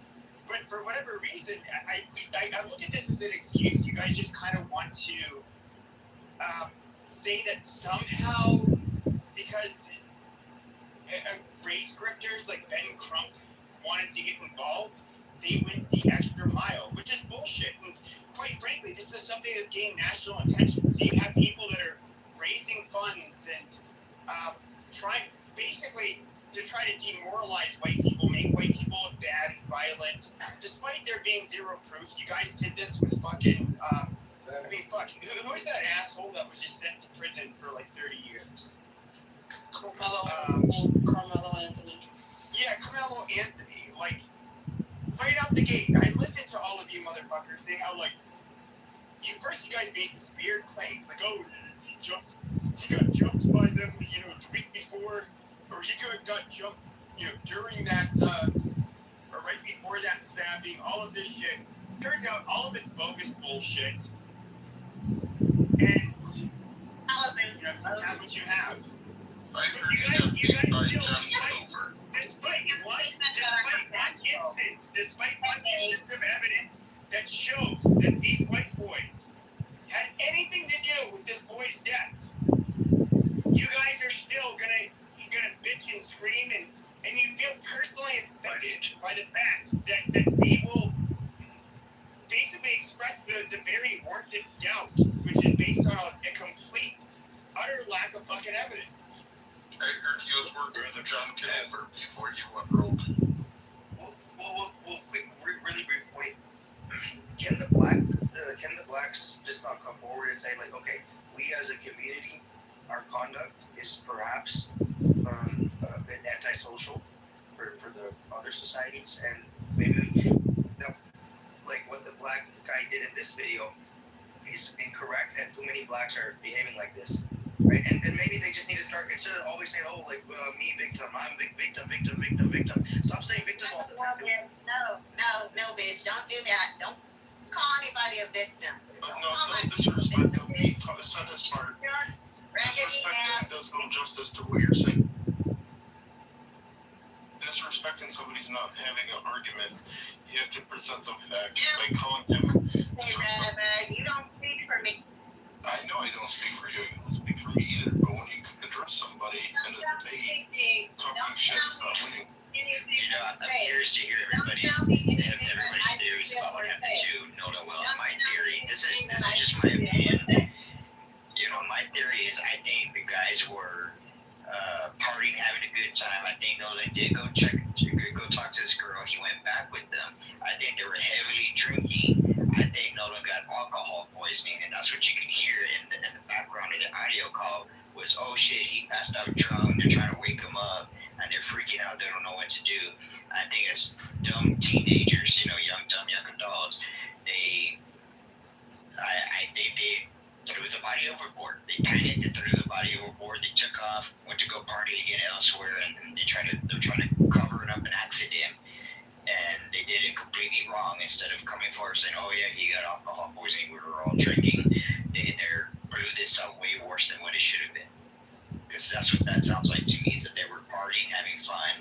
These are young kids, and me as I'm an adult now, but I remember when I was 18 years old, and I'm pretty sure a lot of the guys too here, when they were 18, they can say they went out partying and drinking with their friends, and they've gotten wasted like numerous times with their friends, and then some of them, they could have one friend that took it a little overboard and was just a really like shit face, and it's not just Nolan and his group of friends that did it. There's numerous groups of people who have gone out drinking underage, at a friend's house, partying, having a good time, and then shit happens, something happens, and because they're kids, or I say kids, but they're young adults, they're 18, they don't think straight, they're just trying to cover their ass. The responsibility of the parents and the grown-ups in the community. That's why I said this is my opinion. This is my theory. What I think would happen, and you're right. The grown-ups, the grown-ups in this particular case, I kind of think they jumped the gun. They're pushing and forcing all this instead of taking a seat back, let the justice system work, but stay on top of it, so the justice system won't fail them, and not have people do death threats to all these other dudes. They could be innocent. Like I said, it could have been an innocent party that they were having, a good time they were having. Nolan accidentally drank too much, and because everybody's body reacts different to alcohol. We can drink the same amount, like 5 people can drink the same amount of alcohol, but one person out of the 5 could be way more drunk than the other people, the other 4. That's just the way it is. That's just how our bodies are. Everybody's body's different, and the alcohol consumption of what happens to us when we drink is all different. So this is a very interesting case. That is my theory. What I think would happen. Does anybody else have any theories? I would love to hear y'all's theory. I literally think I don't think you thrown over. Hold on, before I offer it there, I just want to say something. I just want people to look to another family who experienced a similar loss, and they didn't do this race baiting thing that this current set of parents are doing. There was a killing of DJ Henry. It did make national news, but the parents didn't go out there and fan the flames of racial hatred. And to me, I think we can learn something from their example. They didn't jump the gun. DJ Henry was killed by police officers. I think after a club let out. It was very controversial at the time. Happened in Massachusetts, I believe. And a black kid killed by officers. They shot him right through the windshield. I don't think he hurt. I can't remember all the details. But anyways, the parents had every opportunity to make it a racial thing, and they didn't take the bait. And that family to me stands as an example of how to deal with all kinds of pressure in the midst of such trauma, because you lose your son suddenly. So as you were just speaking, the previous speaker, I just wanted to point that out. DJ Henry's parents, they did it the right way. Oh, thank you. I didn't know about the Cindy. I didn't know about that case. That's interesting to know.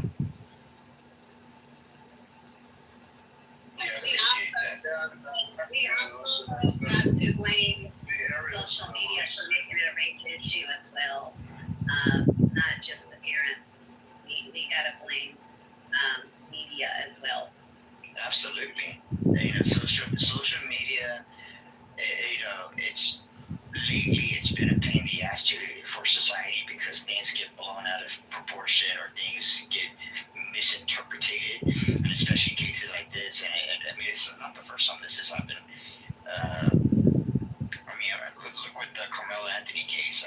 People were jumping the gun, saying, Carmelo's innocent. He's the victim. He was doing self-defense. I'm like, okay, but how does stabbing someone in the chest? How is that an equal reaction to somebody pushing you? I'm not gonna stab someone just because they push me. That's especially after they told me numerous times to leave. Why would you stay when you had numerous people telling you numerous times to need to just stop, stop blowing things up, making it way worse than what it actually is, and let's focus on the facts. Let's get the facts. Let's get the justice. If it is a murder, whatever, then let's do this the right way and not, use social media to corrupt the case or screw the case over for the innocent party.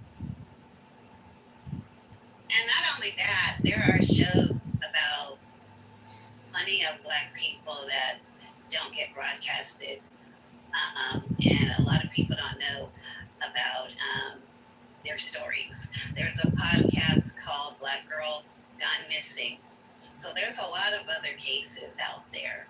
So why this one got blown up, I don't know.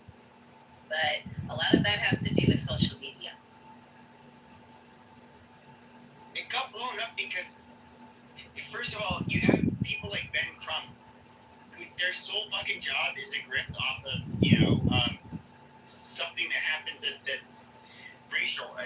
When it comes to that whole thing that happened, I mean, this is something, like, one of the most milquetoast things they've, invested their time in.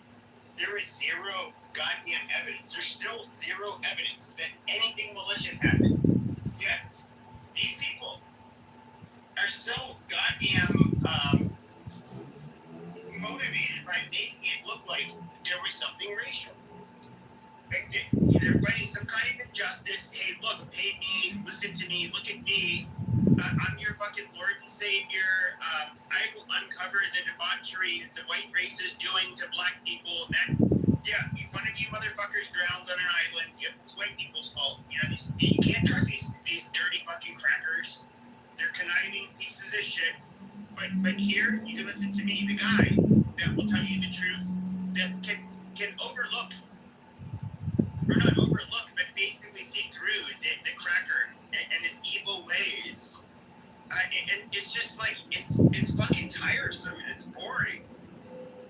Actually find real instances of fucking injustice. I mean,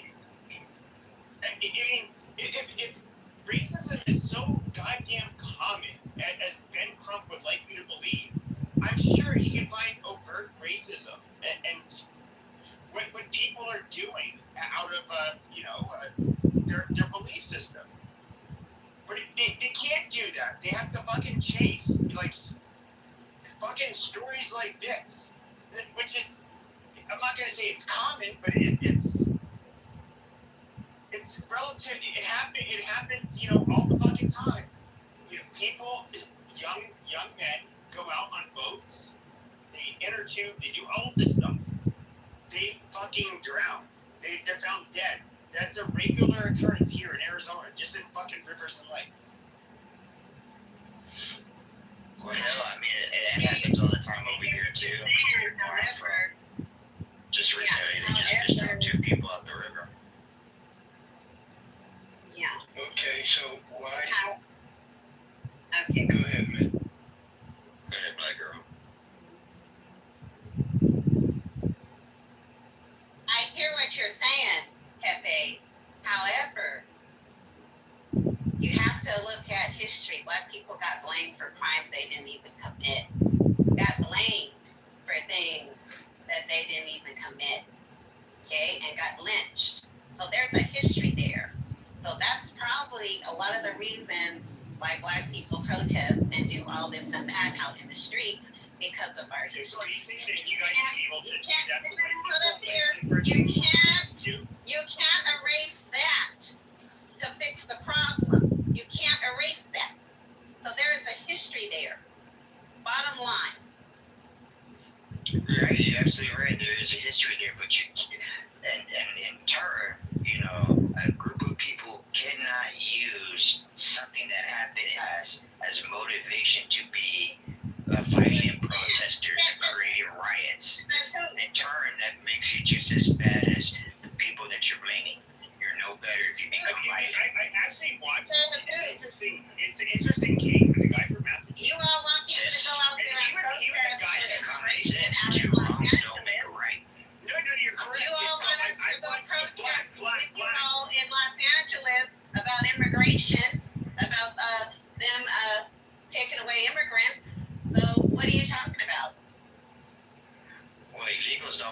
first of all, if they're illegal, they're committed a crime. So yeah, they're gonna get deported. So Black, I would say this. Like I watched. This is interesting. It was a guy who was raped by his Boy Scout leader, a grown man who was like for a nigger and amazing. So he worked. This guy worked for law enforcement. Lo and behold, he ended up encountering that guy one day. 30 years later, killed him. Now, the judge did ultimately give him the he was found guilty because he didn't do it. That gave him the minimum cited years in New Jersey. Now, first of all, that is something this dude actually experienced. He got raped as a little kid, and the guy who raped him proceeded to beat his dog while it was yelping, crying. Then the dog tried to hide behind the boy, and he said, "You know, you see what happened there. Like I will do that to you if you end up telling anybody about what happened today." And like just the amount of terror that boy had to go through. Of course, he was a man when he ended up killing him. I can say that, like, okay, there's some justification there. He had to experience it himself. He was literally traumatized. You know, you can talk about, like, oh, the trauma that's carried over, you know, from generations. When you motherfuckers, black people in America have it better than every other group of black people in the world. You guys do. That's a fact. All right, Pepe. Let me ask the room. How many people do you think, or is it reported, that was on that island that day? I think it's easy to find out. Reported, does anybody know? On Horn Island on the 4th of July. Well, when they report, they'd have to see someone drown. No, I said how many people do you think that was on that island? Well, there were videos that showed literally dozens of people on that. Right. Okay. So my point is, those videos showed everybody within eyeshot of everybody. Right? So if that was you and me, my parents or your parents, my family or your family, we would be out. We would demand witnesses. We would demand answers before we called Trump or Crump or anybody in Sharpton or anybody. It's so easy.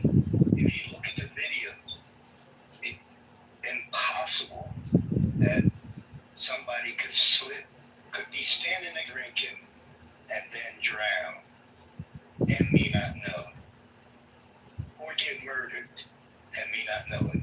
Not accusing anybody. I'm just saying, what are we dealing with here, people? Forget about race. Forget about law enforcement stupidity. Forget about drinking. We're close. We set out to have a on top of each other type of party on the 4th of July. Now, how am I getting killed and you don't see anything? Or how am I going to drown and you don't at least attempt to save me? Sure, I would say this. So if you look in Arizona, like on the Salt River, people chew on it every year. Now, when you go talking there, about more people together.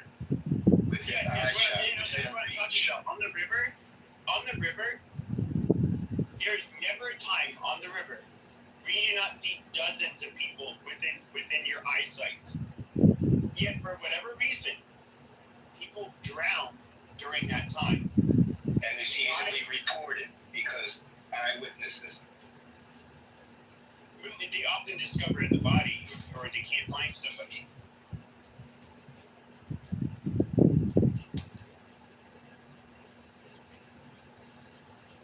You're talking about a fast-moving river compared to a slow-moving beach.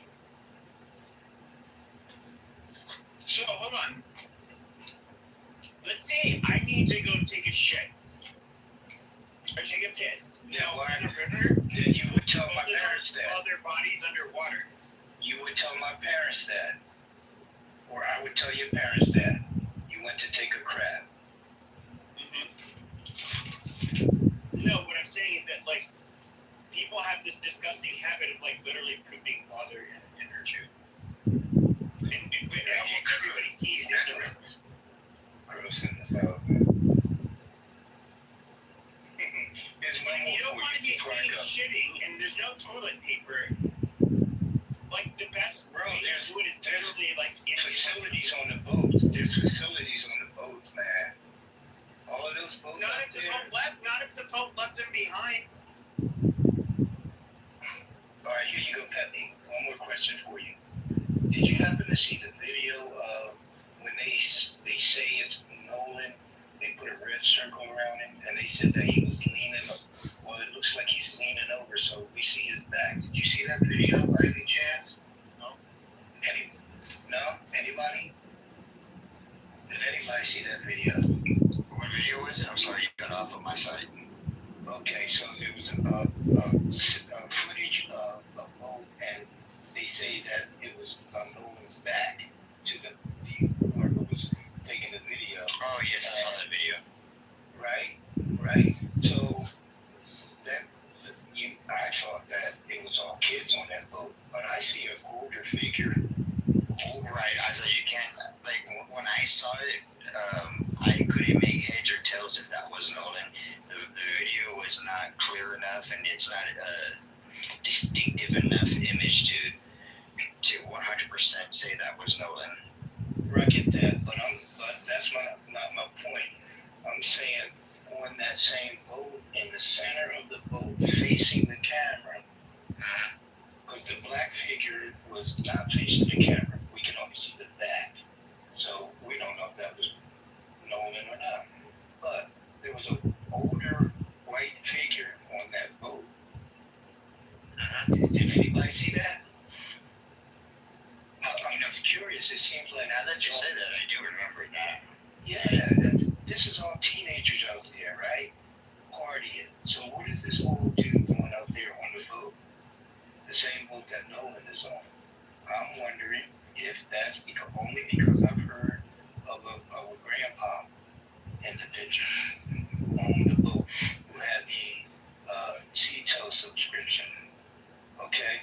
So my point is that fact that what I think I see is an older guy on the boat that shouldn't have been nowhere around. I'm thinking he let his grandson take the boat out with his friends on 4th of July to have a good time. But yet, here it looks like this older figure on the boat. Then, at the end of the CTO call, the dispatcher calls her chief, who's I guess is the one who goes out and rescues people. And the chief said that he had already talked to the grandfather. And the grandfather said, don't worry about it. There's no trouble. Don't come. All right. Thanks for the mic. See, I have another theory to what might have happened to Nolan. This sounds more logical to me than the first one I said. So the thing that I just came up with, just thinking about what happened. What if he was on the boat with his friends? They were heading back, but guys are guys. Kids are kids. Teenagers are stupid. They do stupid stuff because they were drinking. What if whoever was driving the boat, stepped on the gas or made the boat go faster? And because of that initial jerk in the beginning when the boat takes off, what if Nolan fell off, like he hit his head or like he hit the engine and then rolled off, and nobody even knew that he fell off until they realized, oh shit, where's Nolan? And then they did a turnaround. By the time they turned around to Nolan was already dead. He drowned. But he was hit by the boat stand. That's not That would be very obvious in the autopsy. But no, I'm saying that he hit the top of it, not the blades. So I understand, and I don't believe that the people saying this, they just want to quote unquote get to the truth. They don't necessarily think it had to do with race. But they are so vested in this because, quite frankly, they wanted it to do with race. I mean, really.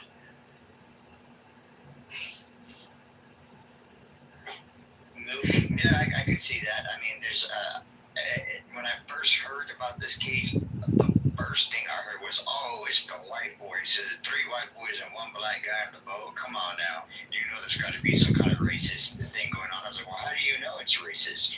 Why are you assuming just because there's 3 white boys and 1 black boy on the boat, you're assuming that it's a racist thing? That in itself is racist. Assuming the worst of people." You don't even know. You weren't even there. Nobody knows what happened but those people that were there. And sooner or later, somebody's going to crack because of guilt. Because guilt's a SOB. You know, eventually, eventually it's going to come out. And if it was an accident, you know, okay, it was an accident, you know.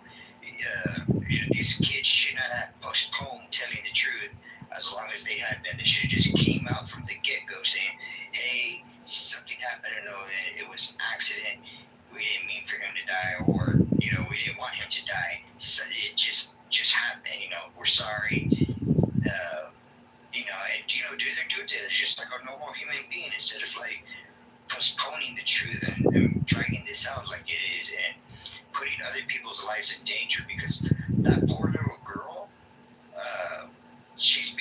her family have been getting death threats, and some of the rest of the boys have been getting death threats, and it's sad that people who don't even know what happened are sending death threats to people. It's like, how sick can you be to be sending death threats to strangers that you don't even know, and you don't even know what the truth is? Okay, you're done? I wanted to give my take on this. Thank you. And my phone is not showing up. I don't know why. It is. Hey, Mom, dear. I see it. Hi, Miss Fifi. Hey. Hi, Miss Fifi. Hey. I love you. Mother. Hey, yo, Teresa. All the girls are here. I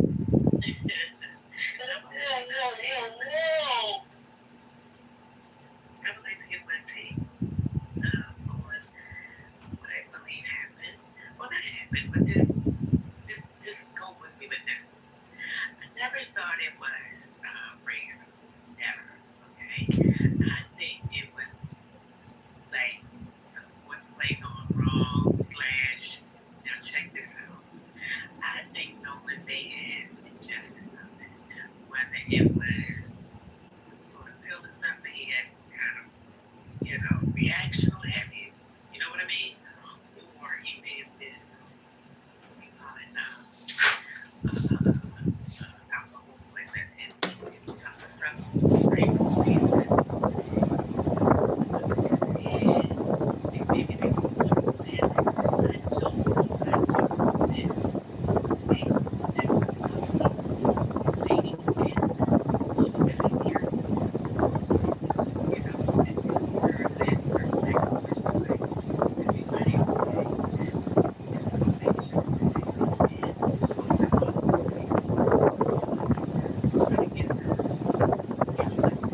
Because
bring cocaine and somebody uses cocaine and then they have a heart attack and die, even if it's an accident, yes.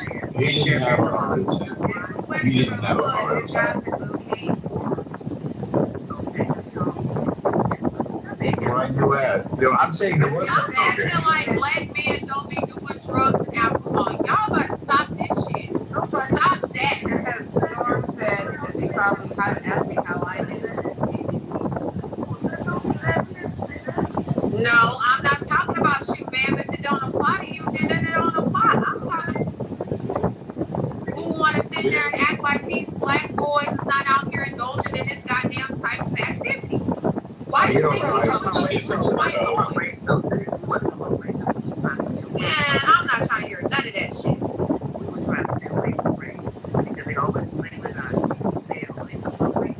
But I'm not looking at it as a race thing, ma'am. I'm saying the type of behavior and what they're indulging in, which is drugs.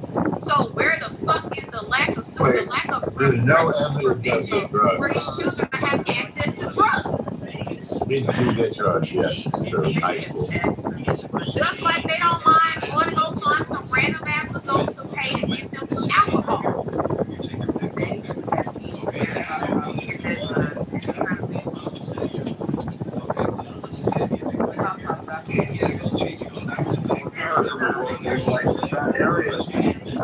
Pretty current, like undertow, full turns, like safe space, unsafe swimming. The coroner says that people drown there every year.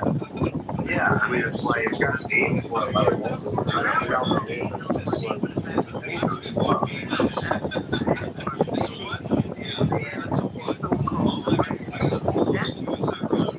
Well, I don't know the like It's not getting all the white girls now. Well, it's made up story. You're making up stories. See, I can tell you as a person who did, like I said, like I lived on the coast, I lived on a small fishing town, and I can tell you straight out that the undertows or the rip currents, strong and fast. You could just be barely walking in water, like waist deep water, if that, and these things will pull you under, and it'd be sending your ass out deep into the ocean. And by the time you know the person is gone, by the time you realize the person's gone, their body could be miles down. Their bodies could be miles down, the coastline by the time the body pops up. That's a fact, but there are too many eyes not to say that happened. No, we just had. No, I live on the coast, the Texas coast, right next to South Padre. We just had yes, ma'am. We just had a 41-year-old drown in South Padre. It happens every year, like Mr. You're telling us about. See how easy that was. They get caught in the rip currents. It happens when you're in the ocean, especially in between islands. It is very dangerous to get off the sandbar. We did have 5 people drown in Ohio River trying to save each other. Rip currents can be very dangerous. It can happen. And So I just all these people who went to that island that they are scared to say that. What's that again?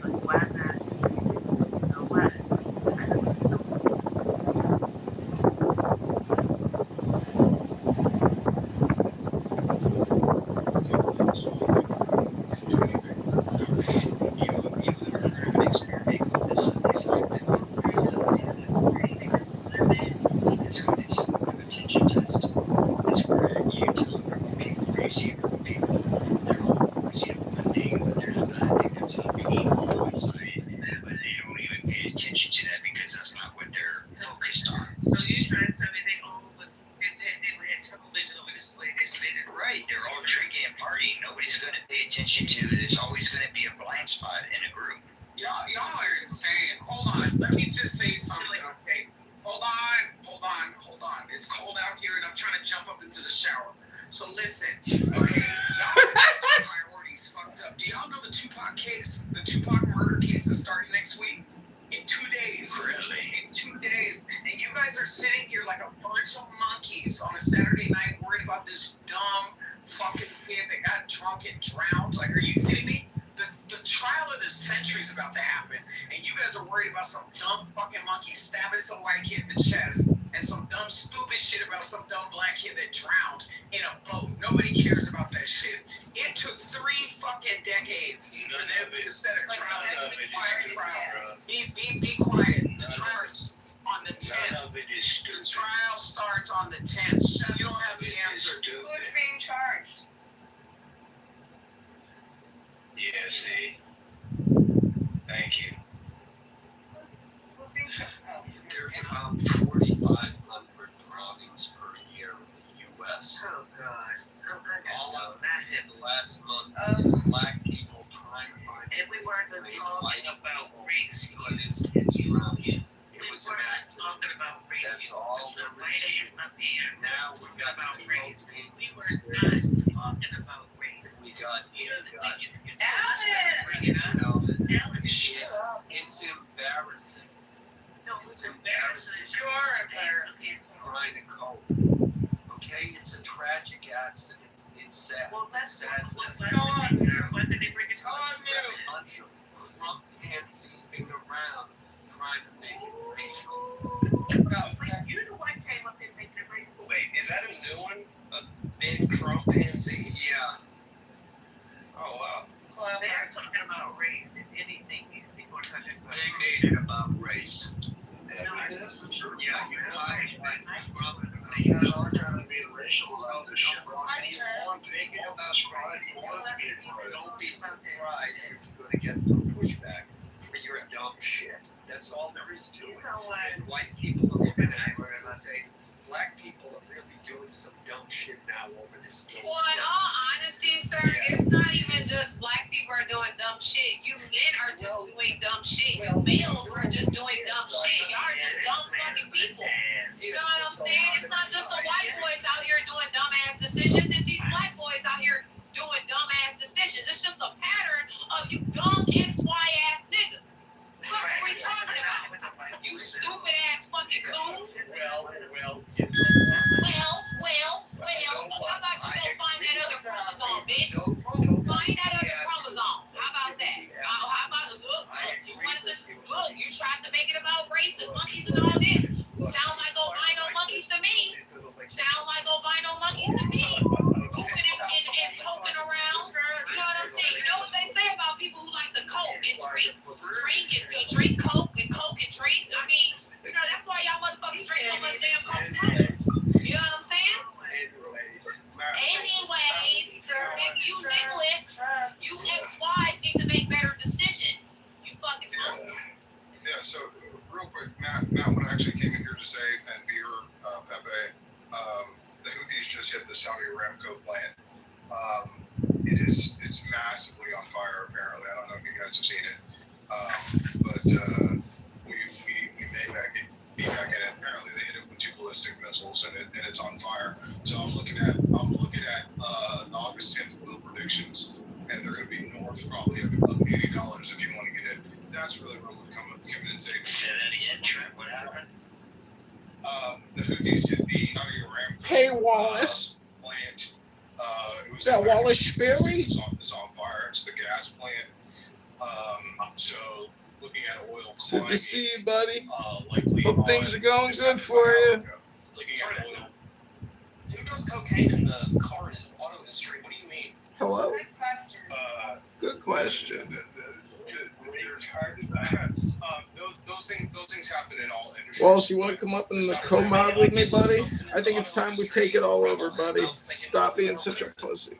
There's prevalence in any industry that has Get up high here, usage of Wallace. hours. I'm going to kick you from my Trump mirror room. Go back to the main room. Come on, Wallace. Get up here. No? All right, Wallace. In the auto industry, there has been pretty significant cocaine use. It's been a part of our industry. You notice the rock star of industry, like you guys are just. Now we push to rock stars and Red Bulls, which actually may be worse for you in some ways. But have you done that? Rick James said, man, it's cocaine. It's one hell of a drug, man. It is one hell of a drug.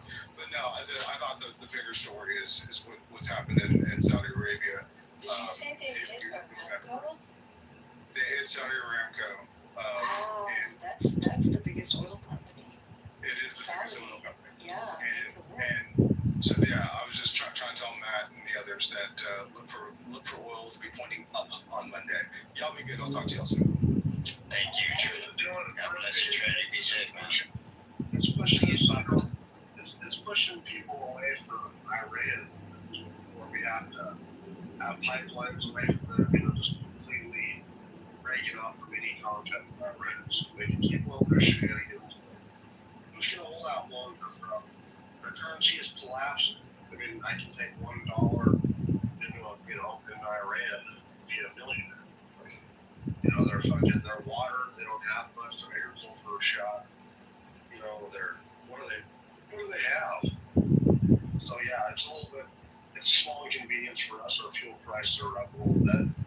Not anything like Joe Biden or Obama did in their era as well. But, so it's going to be a small pain for a short gain. But I think ultimately we're going to be able to hold out longer here. And at the same time, we're going to be making pipelines and making deals and getting away from Iran completely. It's going to fuck everybody in. It's our game. For the pain, It's our game. Yeah. but what is the game? I mean, the IRGC is just going to be irrelevant, right? I mean, I just think that, they're probably going to cozy up more to the Axis powers, which I would consider that be, Russia, China, North Korea, Iran.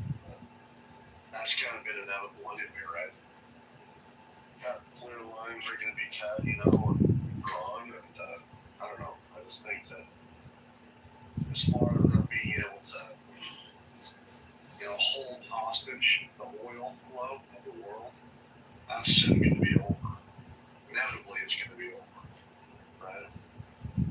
And they're not diversified. I mean, that's their main currency system is oil and gas.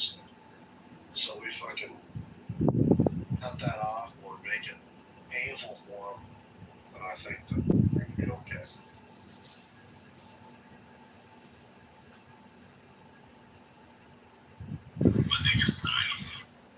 I'd like to point out that mountain. I like your picture there, dude. That's hilarious. I give you props on that mountain. I just looked it Such a up. great movie. I just looked it up. There was minimal damage known to the plants. They were able to contain the fires, and it's not affecting their output at all. So. Oh, that's a good deal, then. Yeah. Well, that's according to Google. So take care. Yeah.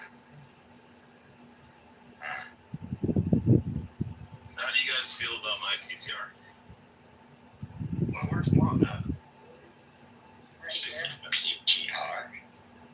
full to refresh profile photo. Oh, look Say at that that. again. Look at you, Beaver. You're gonna learn. You're such a feckless little cunt, Beaver. You're gonna look. Hey, Rich. Yeah. Where is it in the Quran? Is it in the Quran where Muhammad is sucking another guy's dick? Which one? In the Quran. That is so disrespectful. Why? It's part of the text. Is it really part of the text, or y'all just? Come on, everyone comes on every night. Well, Rich was talking about it. I mean, he sleeps with Aisha. She's not, and she's turning him off, whatever it is. He was talking about it the other day. I just wanted to confirm it. Did he leave? Yeah, he left. Oh, well.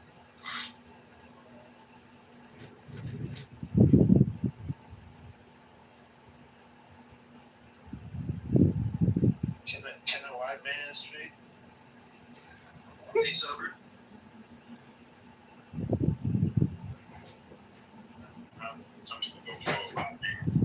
Go ahead, white man. From the deep south, this be the white man. The deep south right now. Let me tell you what. I got a gripe. Will not let Royce White in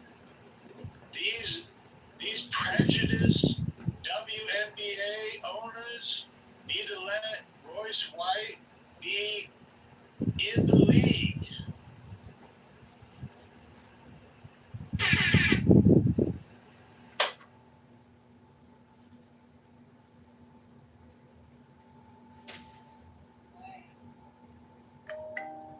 Because men have the right too. Why wouldn't men be able to play in the WNBA?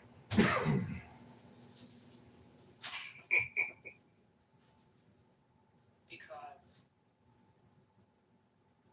What is a woman? Define to me what a woman is then. ask Anne. Oh, that's a good response, actually. Well, that's the genius of the whole thing with Royce White and all them. Because they're forcing the WNBA to say it's for women only. And once they say it's for women only, now they kind of shot themselves in the foot. They're going to say something like, in their talk, it's going to be for well-intentioned women, or women playing under good faith, or some bullshit like that. You know, it's sad that the world has come to this where we have to define what a woman is instead of having common sense and knowing what a woman is to protect women in sports. And it's very sad. Defining women. It's literally only you guys on Clubhouse. No one else in the world still talks about this. Yeah, they do, Charles. Yeah, I hear it all the time on the news. Yeah, Jarl, Google Clay Travis. He put up $10 million. So a lot of people care about it. Yeah, that's always the last defense. Oh, nobody's talking about this. You guys are worried about nothing. Oh. No one is talking about this. It's really just you guys. That's funny because there's two basketball players now who are submitting themselves for the WNBA draft. This is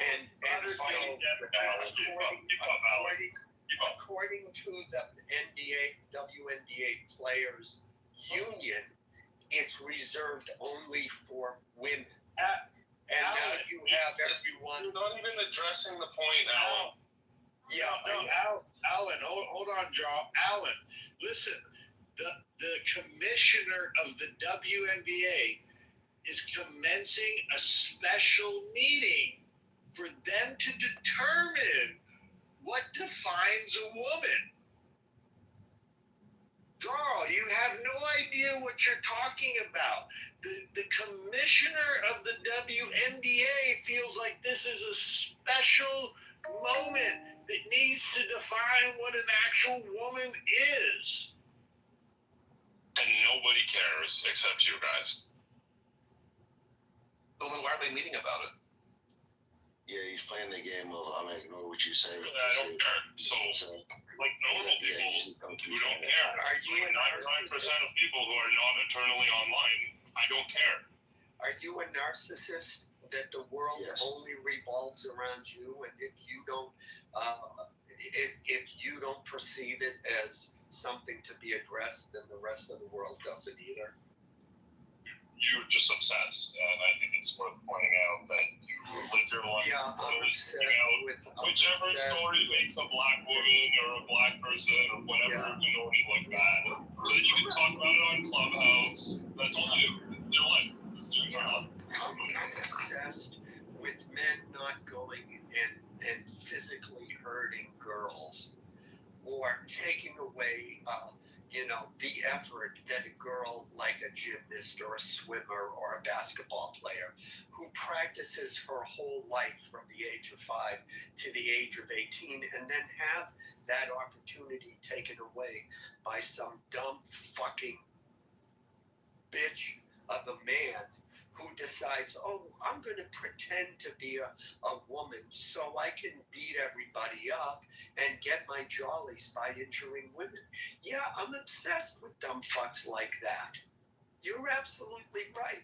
And people like me and everybody else is going to make sure that these tranny, violent, dumb fuck men who think that putting on makeup and putting on a dress makes them a woman, we're going to make sure they crawl back under the rock they came from and go back to hiding that we don't have to see their ugly 250-pound bodies dressed up in heels and skirts and upset the rest of the world. That's what we're going to do. Yeah, on that note too, Joel, you were saying what people say when they go out and argument to the issue.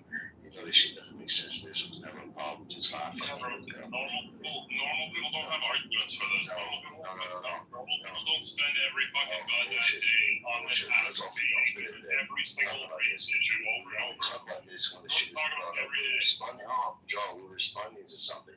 We didn't bring this fucking discussion up. We just started saying, hey, when is the woman? We're not sure what that is. No, motherfuckers are saying, hey, a guy with a dick and balls can say that he's a woman, and then we can start talking about pregnant people.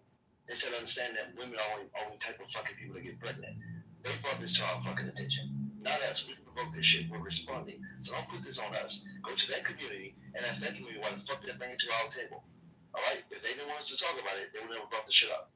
We're responding to this dumb shit. And you're trying to defend it by saying, hey, you guys don't want to talk about this. No, motherfucker, it exists now. And they're trying to spill their bullshit into our world. I'm not defending. I'm Well, here's the solution. Reopen insane asylums and throw all those crazy people and their supporters in there and give them the mental health they need. Period. That's how you solve the issue. Yeah, don't bring this shit to us and act like we should respond to it. Like, you brought this to us. Because logically, if we didn't talk about it, the fucking WNBA wouldn't exist at all. Period. It wouldn't. It would just be a bunch of guys who did not make the NBA just playing in basically what is a D League. It would be the NBA and basically the fucking D League. Because that's what the WNBA will turn into, the D League. For those who don't know, the D League is a developmental league for guys who don't make it to the NBA or supposedly still try to make it to the NBA. But right now, you're saying, or what they're saying is that women and men are virtually the fucking same, and you just call yourself arbitrarily anytime you want to and shoot into those spaces interchangeably. That's fucking dumb. It's just the same logic why we don't let adults play with children. There's genetic differences of why we don't let it happen. And then you pretending like we shouldn't talk about it, knowing that there's going to be a fair advantage for one group over the other. This is fucking dumb, y'all. You can't win, Jarl. I don't know why you keep trying. Some of you will wake up and realize that you are obsessed and you just want to debate whatever fucking race or gender topic is in the news that day. And you literally sit here every day obsessing on what is the latest topic that we can turn into some kind of race or gender war. It's insane. It's delusional. Just bend the knee before it's too late. Yeah, Jarl, do your thing, dude. Bend it. It's always about race in here, you know? Like I said, There are people that are we just, race. like I said, we just got to reopen insane asylums and throw all the crazy people and their supporters in there and get them help. And this shit, period. What's that, Black?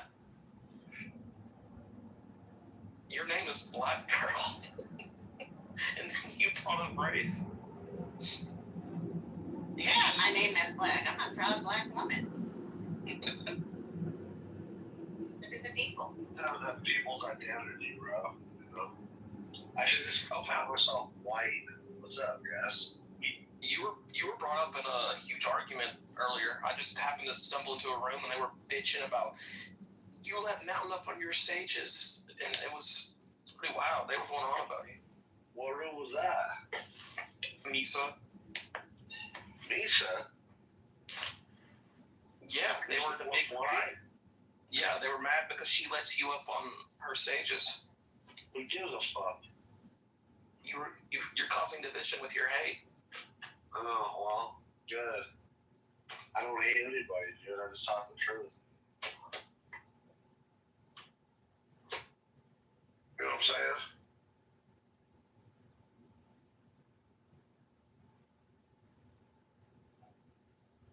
To the timeline, this meeting is in response to the comments of a right-winger. Or I shouldn't say that, sorry, that was wrong. Of a woman who is not in support of this. That was very not well worded. And then that became a controversy, with a lot of people supporting her, it seems like. And then they had to have a meeting to define it. So again, you see what I mean? Right, or I should say, people who disagree with the topic bringing it up. It's right-wingers, just whatever the fuck you want. Still don't get it. You still don't get it. This is a political gift that your Looney Tune side Looney Tunes gave the right. It's an 80-20 issue. If that, it's probably 90-10. And your side is so free to just come to, just to admit the truth that it's political points for the other side. That's such a fucking stupid. What side? I'm an idiot. You're just throwing it away. You just say, well, who cares about this? Who cares if they want to play sports? Like, you won't come out and condemn it, which is really the issue. It's not the actual issue. It's not anymore that Leah Thomas was swimming with women. It's the fact that you guys are so fucking crazy and backwards that you won't actually speak reality. You won't even acknowledge it. You want to know what the real answer is? Leave it to the WNBA. Whatever the fuck they decide, I don't care. Leave it to they'll decide. They can make a rule. Whatever the rule is tomorrow, good for them. I'm happy for them. This is See, you're doing it right now. Go there with them. They're going to fucking care less if they ban transgender people in women's soccer in the U.S. Joe, hold on. Pause, Joe. Look, Joel's not an American, but he represents what the modern day left is all about. I was on this stage 2 weeks ago talking about how the DSA was going to take over the Democrat Party. And Democrat after Democrat came up on stage, Florida man being one of them, and argued and shouted me down. There's not that many DSA. This is not a big deal. We shouldn't have to worry about it. It's just a right-wing conspiracy.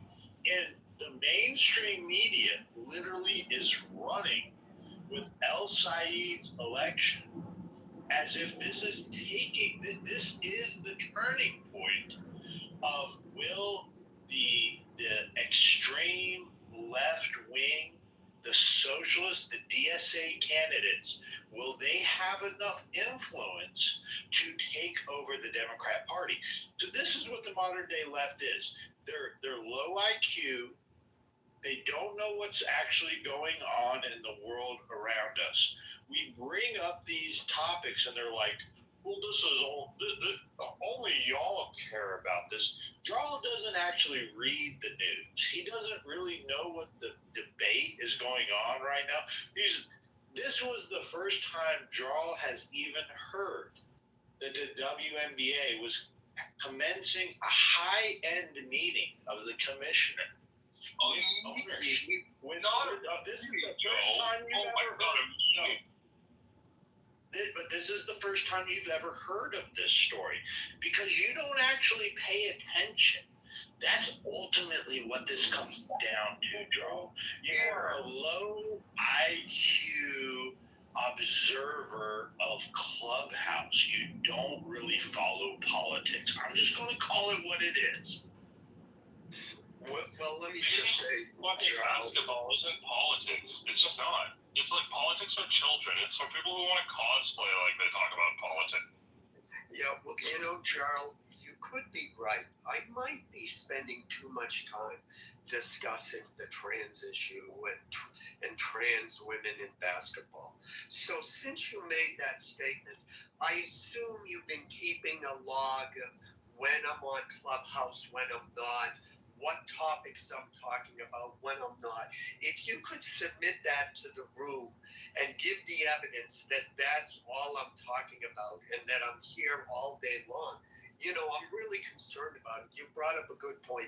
So please submit your evidence that I am, in fact, obsessed with this and talking, because I really feel like it's an opportunity for me to grow emotionally and spiritually with this. So we'll wait for that report from you in the chat. Otherwise, it's just you trying to gaslight people and you're full of crap. That's all. Don't take it personally if it doesn't apply you out. That's all. What? What doesn't apply? The fact that you took it personally says everything. You used my name directly and said I was on Clubhouse all the time. I think that's called a personal attack. Now you're going to try and squirm out of that? Come on, Charles. You can do better than that. I don't think anyone cares. Nobody cares. Well, again, we're going to need your evidence. Women's basketball. To show about that. Or we can just go to Google.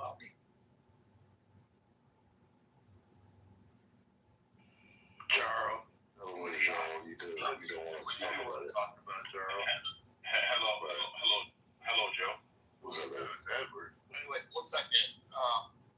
Charles, you've obviously I don't care. It's a stupid question. But do you think that transgender women should be able to play in competitive sports? Probably not. Depends on how long they transition, but I would leave it up to whatever sport league. Like, it depends on the sport, depends on the league, but probably not in many cases. It depends on how long they transitioned. Why would that be like a fact? Because if the sick parents started giving their child hormone treatments at the age of 5 to a boy, then the argument is that that boy never had the testosterone entered into his system developmentally, so he never would have developed the advantages that boys naturally have over girls as they develop. That's why they that argument. So they do acknowledge that men have advantages over women and won't allow the women to be in their own sport without someone ever being considered a man. Like, the logic would be that if you have a natural fucking benefit over the other group, you shouldn't be in that other group, right? Like, again, adults have natural advantages over children. We don't mix them with children. Men have natural advantages over women. We don't mix them. And in certain sports, weight classes matter because the bigger people are generally have a bigger advantage than smaller people, such as combat sports. Like, this has been established and understood for a while, but we're changing the whole realm of science and just reality for a niche group of people who cannot substantiate their own fucking position in reality. Like look how far we're going, y'all, to do this stupid shit. Yeah, just because of an opinion. And to give an opinion, not something that's substantiated in fact, an opinion. And the differences between men and women, I've seen 2 videos. It's a high school boys basketball team, and they beat the professional women's basketball team. And then the women play against a middle school team, and they just barely, it was like there were a bunch of different tests, and the boys won all the other tests. But then in the final game, the boys lost like 18 to 21. It was a game of 21. But they just barely made it. And those are middle school kids. I mean, that's how quickly the boys advance physically over girls. And yet we're supposed to ignore that.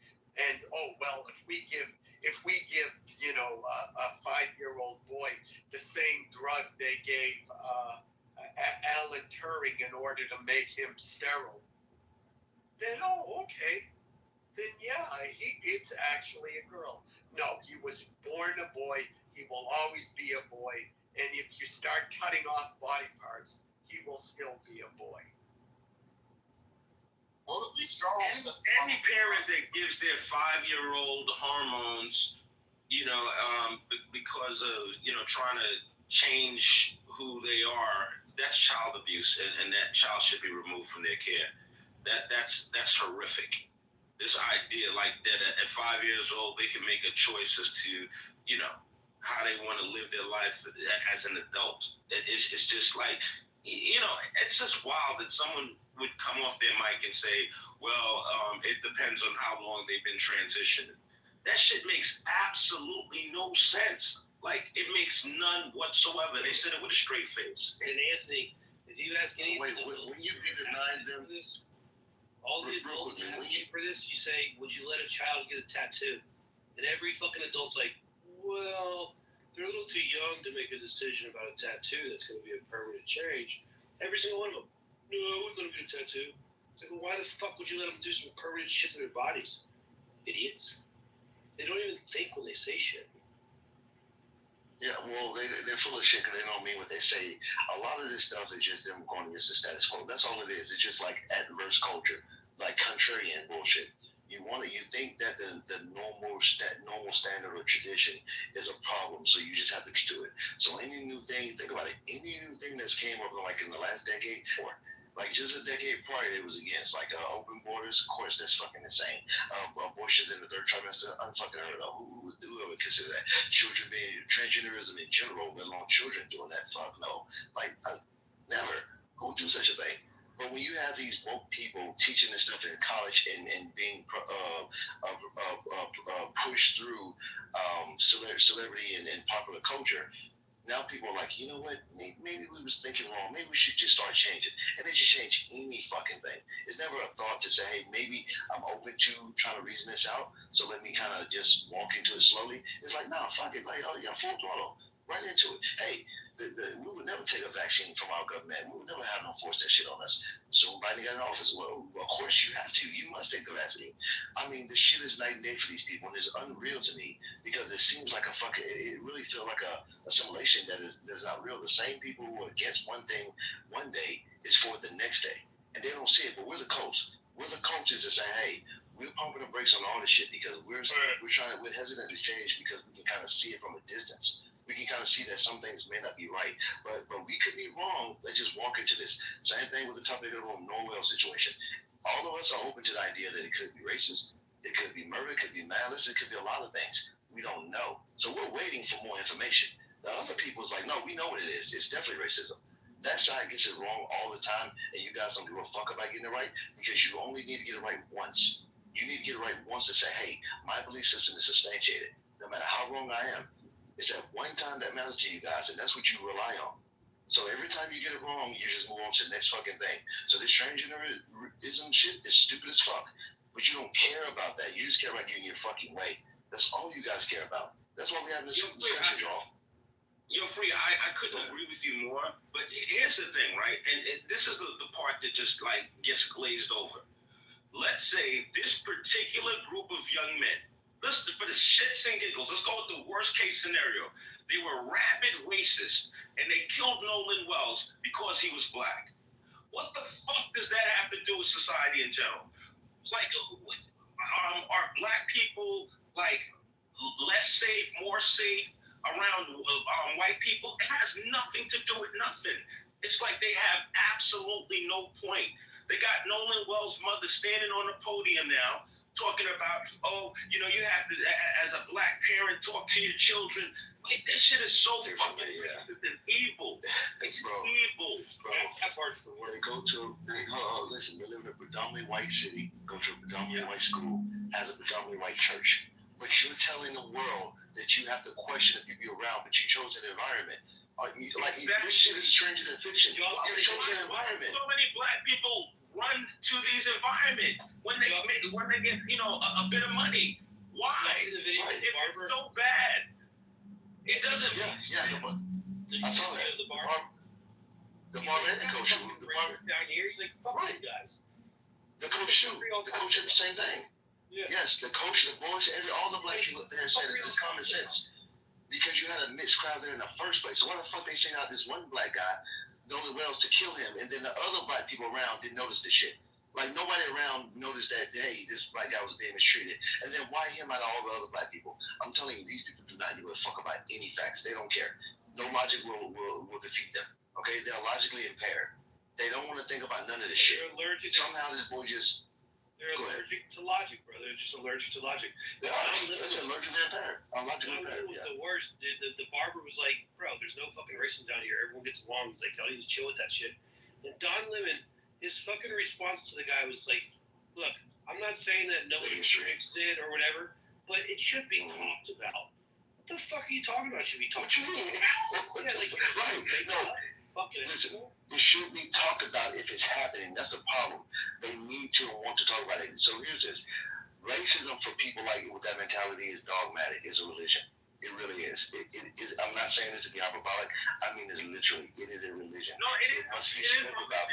You are so right. It is a religion. Yeah, it's a faith system. Yes, you have to believe it. So whenever you tell people it might not be religious, it's like saying God might not exist to these people. Like, no, there's definitely some type of racism there. No, it's like, no, well, maybe, but I don't see any indication. Why do you think it's racism? Well, I mean, you got to understand the history of Mississippi. It's like, no, I get it, yeah, but by that logic, the history of America has been racist. So every mysterious death is racism? Is that what you're saying? You can't be that fucking dumb, right? So clearly, right, which is insane. So because again, they're not thinking. So it's like, hey, listen, just reason this out. Okay, there's a different era with different people in a different environment. These people lived through Obama being that president. Kamala Harris, they got black, city council and all, and the sheriffs and shit like that. So it's a different world, different environment, different generation. Okay, I'm saying history is what it is, but you have to take in consideration the current pieces in play. It's going to give you a different result. If the people involved are not saying it, it's probably best for you to not say it. So when there's no racism to be examined, it's probably not racism. But they won't give you that. It has to be you're the coon or the sellout or the racist or you sleep and all this other bullshit because you are depriving them of the matrix they created for themselves. You cannot deny that till you become the enemy. And just like the movie Matrix, every time you try to break them out of it, they become a new agent. Everyone transformed and they start attacking you literally because you have to die, you have to be hurt, you have to be counseled or doctor, some type of shit. Because that's what they're doing to Tatum right now, Brandon Tatum. You have to be destroyed because no way you're gonna shake them from their belief system, their religion. You're the enemy now. So this shit is sick. It really is, man. And as you guys know, once it's blown over, it's gonna move to the next story. This will probably be the last thing. I give it 1 more month, and we'll probably be having a new story, like the girl who just got who found hung in Mississippi. They're not talking about it anymore, brother, because what happened is the family has information, and that's why it's died down so dramatically. They understand, that if all the information comes to the light, I believe there's some kind of smoking gun in that toxicology report. That's my take on it. So, they can't run, they can't hide. That they're terrified. Water in his lungs. It's really funny you guys believe in this bullshit. If there's water in his lungs, he clearly drowned. Shit is some fake ass stories. He was killed. You guys just playing on this racist bullshit of whether the motherfucker got killed because of racism or not killed, but like shit is fake as fuck. You don't see this shit. The Luciferians. You kill me, man. What are you saying is fake? No one is out there. Which one is fake? Sacrifice. You wouldn't hear. How the fuck would you know? If the Luciferians, psyop, sacrifice, numerology. No, I just said it was fake. That's some bullshit. That's all I said. Like he didn't really die. No, that's some bullshit. Did he ever exist? Is he a real person? Probably not. I mean, you laughing. I mean, they make up stories all the time. I think it was a series of unfortunate events. I think these guys got the, horsing around. They were already drunk. Don't know if quote unquote illegal substances were used. They were on Grandpa's boat. They panicked. They called Grandpa. Nolan had to hit his head because it was as simple as he drowned. They would have been said that. They would have been said, it was in his lungs. They would have said a lot of things. So it's just, we're just sitting back and watch. I just think horseplay. Beaver. And a couple. Yeah, no, the sheriff said it illegal. That's what people that mad about it. It's really, really quick, y'all. Like, I'm just trying to understand this line of logic where it's some horseplay and he drowned accidentally. I don't understand that because number one, how are you going to have like 7, 8 people on the boat and keep a secret?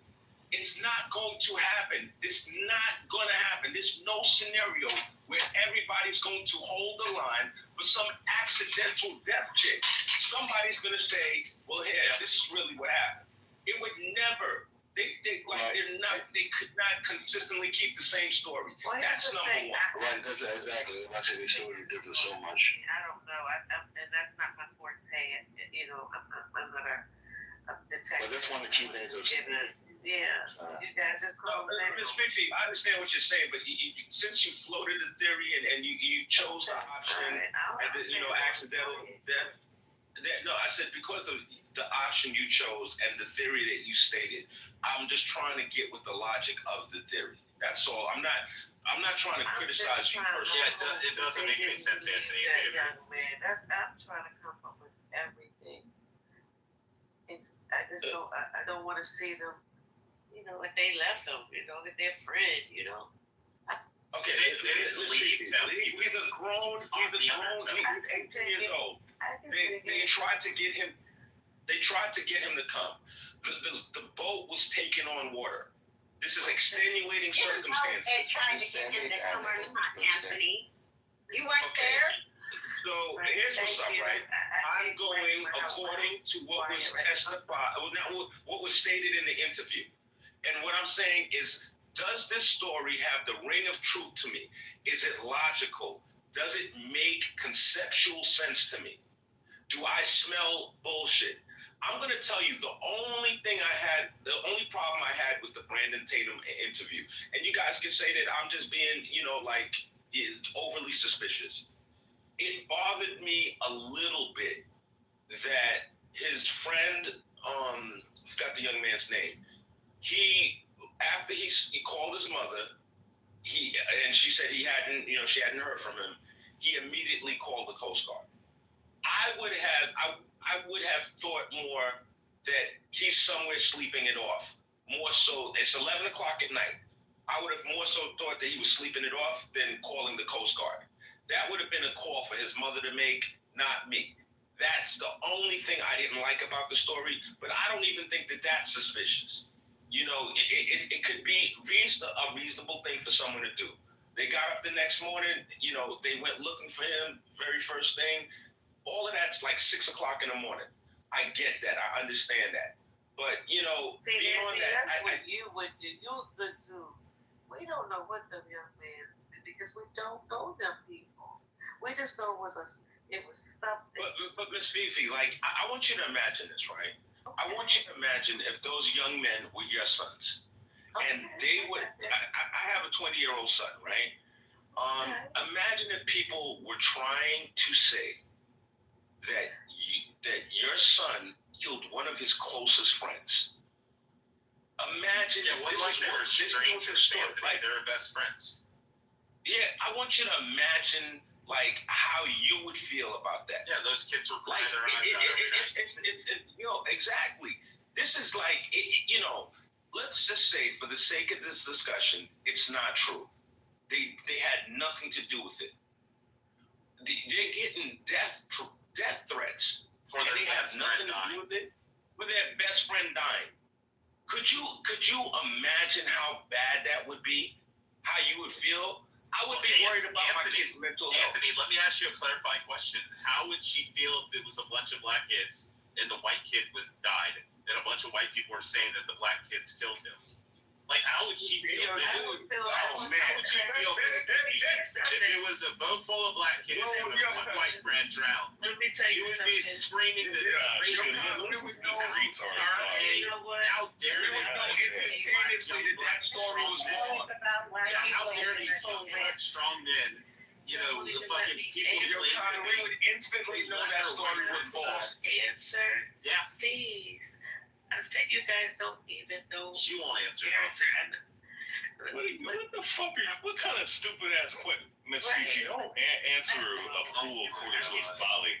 Rich is a remedial retard. Rich is a remedial retard who does not deserve an answer because he does not that it's racist. He's not screaming at his racist. For the death of these young black men. Sensationalizing what she said. Because their white friend died. And how dare these white people talk about these young black men? Strong young black men. Listen, I have white in my blood. We're not asking that, but we know how you would respond. If it was a boat full of black kids and their white friend drowned, and everybody was saying that the black kids killed them, you would be saying, I've known you for 5 years on this app. I spent every day in Chili's with black people. I know exactly how you would respond. So I had to automatically expect that the white kid would fucking kill. I spent over 5 years on this app with you every day. I know that's right. Talking about I don't know. You go ahead and answer the question. I want to hear what she has to say. Screaming racism, racist white people. Con, just hold on for 1 second. I'm curious to know what she has to say. Oh, she's part white Yeah. Bitch, you an immature somebody. I'm talking to Anthony right now because this Uber driver leaves me the fuck alone. Uber driver. Okay, so Anthony, listen, no matter how we spent it, it was just a terrible situation. No matter what, and if it was some white boys, I would feel. If it was a white boy and the tables were turned, I would feel bad for him too. I don't like people just going around beating up on people. I wasn't raised like that. I'm not from that generation. Bunch of Looney Tunes, like that boy down there. He's a Looney Tune. He's a Looney Tune. I'm too mature for that, man. I'm in Gen X. I don't think it's stupid. But would you immediately think the black kids killed the white kid? Like, so in any scenario, would you jump to the black kids killed the white kid? No, I Because everyone just jumped to the white kids killed the black kid. I exist with white and black people. Will you guys stop that white black shit? I exist with white and black people. Stop acting like I'm scared of white people. Never seen white people. Gotta blame white people. Please stop that shit. All right, cool. So listen, man. I don't think that dog would hunt. I think immediately everyone would feel like that was impossible. Being in a part of the black community for as long as I've been, I'm going to tell you guys a little secret. The safest place in the world for white people is among a group of black people. Black people are not, they're not to do anything to a white person in their midst. They will not. Even in a white person can walk down the hood with a brand new PlayStation.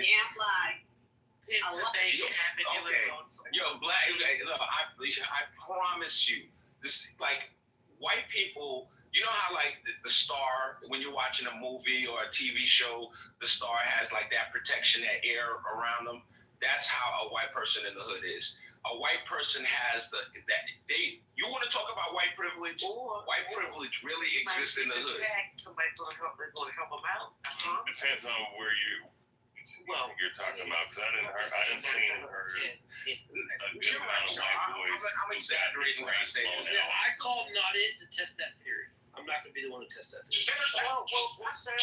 You're not going to just walk into the jungle down in California and you be white and you think that you're gonna somehow come out unscathed. You're not gonna go. You're not gonna walk down. A black person. Let's say you're not gonna. You're not gonna walk down Madison and Pulaski. You're not gonna. You're not gonna walk down Madison, Pulaski in Chicago, and you're white. And you roll up on some. You're absolutely making it in Chicago. You're gonna get robbed. Who you are? No, you're not. Get robbed. Absolutely. You're gonna get fucking robbed. You're good, bro. And if you're wearing the fucking Star of David in the wrong hood, you're gonna get blasted. No matter if you're white or black. Hey, listen. You wear the Mariners hat. Listen, if you wear that Mariners hat up here in the wrong area, and we had to tell our teacher this one time, right? And he was old 63. Bro, white dude, and he was a friend of mine. Don't get it twisted, right? He was a friend of mine, but I told him, man, look, you can't just wear in your hat in your place down over in a certain part because those GDs don't give a fuck if you white or black. They're gonna blow your brains out if you do that shit. All right? So it depends, Anthony. Now, if you're talking about down south where you got the scary Sambo niggers that are down there, the little coon, the little boss ass niggas, yeah, I got you. You're probably right. But in the Midwest or up north or in New York or something, nah, it's not the same. Yo, Char, we agree to disagree. You know what I'm saying? And yo, all jokes aside, it can happen to anybody in certain hoods. It can happen to anybody, if I'm being honest. But I think that white person, and when I'm talking about white person, I'm not talking about I forgot what the comedian said. He said that a white woman with good teeth, if she go missing, they gonna go looking for her. It's like a clean cut white person in the hood. They ain't getting fucked with. You know what I'm saying? Like somebody like Mountain, I don't know what's gonna happen. But like, you know, somebody like that, you know. Right? It's like, oh, that's insurance. You know what I mean? Yeah, exactly. No, they're like, yo, the amount of heat we are about to get out here, if we fuck with this dude, it's not even worth it. Like you know that movie, The Professional, where he was like, send them all. That's what the fuck would be like. They feel like they gonna all come. So let's just leave this motherfucker alone. We don't know why they here. I gotta stay. Look, I'm gonna tell you something. If a blonde bride walk down in a certain area, she probably gonna have some black babies coming out. That's what you dig what I'm saying. That's what's going to happen. That's what's going to happen. Because obviously, if she's going down in a certain area, she's looking for something brown, and she wants a brown kid. That's what all that's. With each other. But then again, Seattle's different though. It's Anthony. So. Yeah. I'm in Baltimore. I grew up in Baltimore, so yeah. But we make, you know, it's not, what do you call it? It's not segregated like that in Baltimore. No, we all intertwine with each other, honey. Yo, the last time I was in Maryland, I have never seen so many interracial kids in my life. I haven't seen so many interracial couples in my life. No, like Anthony, if you want to see all the mixed race couples, white and black, go to West Texas. Yep. I know it sounds fucking weird. Okay. West Texas is just nothing but mixed race people. White and Hispanic, white and black, white and Asian, black and Asian. And nobody gives a shit out here. And it used to be a sundown town, but it's just, when I showed up here, I thought there's no fucking way I'm going to come to Lubbock, Texas, call my wife Asian, and be part Jewish and shit, and then show up here and then just fucking mixed couples everywhere. I'm like, what the fuck? I never. That's crazy. I thought you was black. You know, what your name is? I thought you were black. Fifi, this is Rich. Yo, there's a phenomenon that I've been seeing lately, y'all, and I need anybody to explain this to me. You guys are gonna laugh when I say this, but it's the truth. I've been seeing some, like, you know, model-esque, very handsome white men with some super ugly, below average black women. What's going on? They're slumming, they give good pussy, and they cook and clean. I mean, they're figuring it out. Yeah, you would know because you're a pussy yourself. Oh, no, my wife's smoking hot, and she knows all those categories. No, you know. See my wife, Ray. My wife's your wife. Oh, your wife runs you. I think there's a movement. If you see the way I interacted with my wife, you would pussy to run pussy. I think there's a movement afoot to encourage black women to date. Wait, why'd you guys kick Stinny down? Why'd you kick fucking Fifi down? Steiny was sleeping, bro. Yo, Timothy has entered the building. What's up, bro? What's the deal, Anthony? You're kind of quiet tonight, man. What's the word, my brother? So good to see you, man. Yo, you be holding it down, Timothy. Yo, Timothy, you ain't got no good news, dog. I respect you, dude. I respect you. I appreciate that, brother. You know what I'm man. Yo, you don't back down, man. You're a fighter, dog. You are a fucking fighter. I respect it. Wait, did you guys all get a screenshot of my profile photo so I can change it real quick? Matt, did you get it? What is saying to you, Anthony, man? I be seeing motherfuckers be coming for you on this app, man. You don't be backing down either, man. Oh, Rich, you're bad. You're bad. Bro. All right, bro. I appreciate it. I'm going to change. You get a screenshot, Matt? Yeah, I got that a long time ago. You're good. Man, it's nice for the real President Trump house to be open, man. All that bullshit I've been seeing, man. The daddy Trump. It's nice to see the real Trump house open, man. Shout out to the OGs, man. Exactly, Timothy. I appreciate you. Anthony, same. Appreciate you, man. Same here, man. Same here. Definitely. Edward, aren't you supposed to say 4 7 years ago? Yeah, you're right. I got it. I'm still alive, though. Just remember that. We hold these truths to be self-evident. I know you'll fit it in somewhere. Yeah, I'm going to put it in there. You already said it. Thanks for reminding me, because of the fact that we hold truth to be self-evident. Like, there's no such thing as trans. There's never been a biological male become a female. Yeah, trans are just dudes in dresses. Yeah, whatever you want to. Transgenders don't exist just like Black Hebrew Israelites. Well, I'm going to have to agree with you because I believe in clarity over agreement. Black Hebrew Israelite.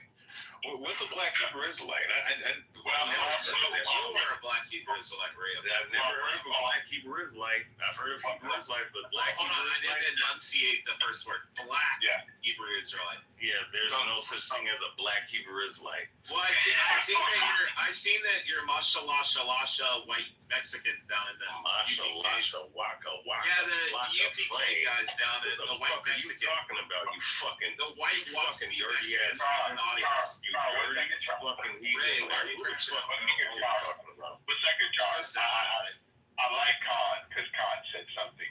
And this is, I think, is important. Shouldn't like a retard. No. Go ahead. I like the fact that he has decided to repeat something. And I don't think we do that enough here on Clubhouse. What truths do we all hold to be self-evident? I don't think that a lot of us really know who we are. I like what Anthony said earlier. We don't know really what happened, but maybe it was just an accident or something.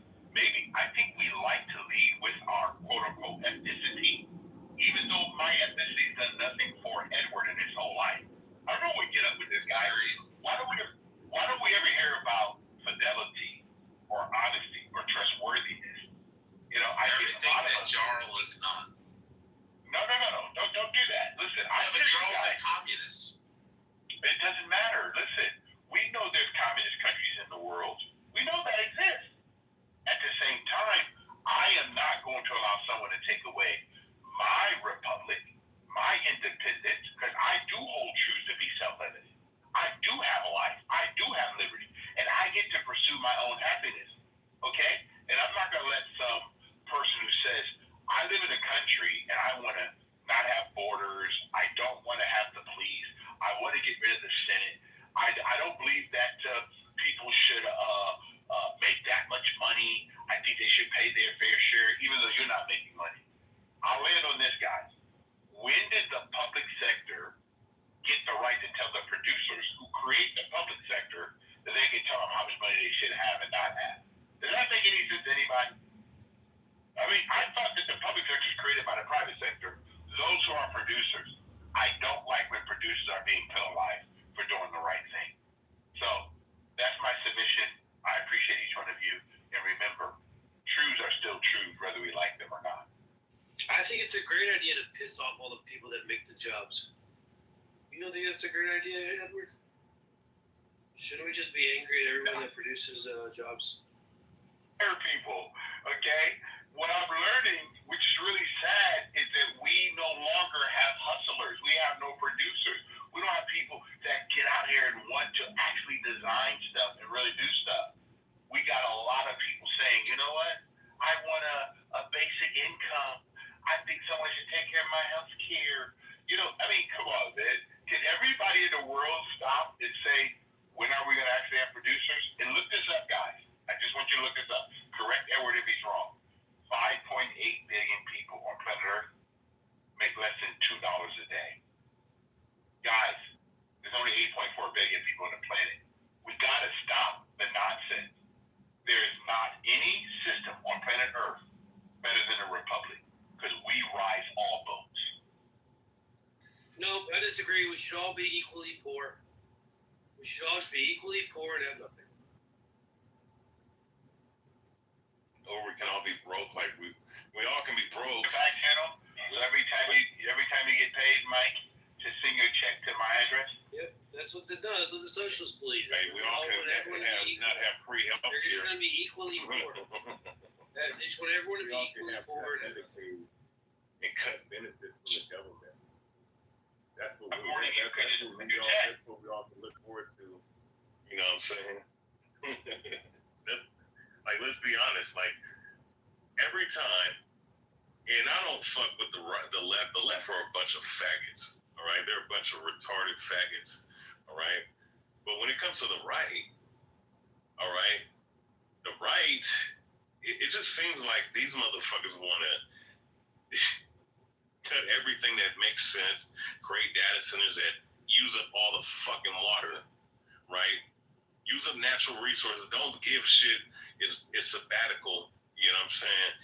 They also like to start wars and sit up here and drop bombs and threaten a nuclear bomb. Why do we get that? And then, you know what I'm saying? And then, but then call other people terrorists. But if someone said the same shit about killing kids over here, those people will be called terrorists. But if you say, look, we're going to blow up an entire nation, which includes the men, women, and children, you know what I'm saying? Even people that ain't even for the same government that they're trying to take out, they want to take them the fuck out too.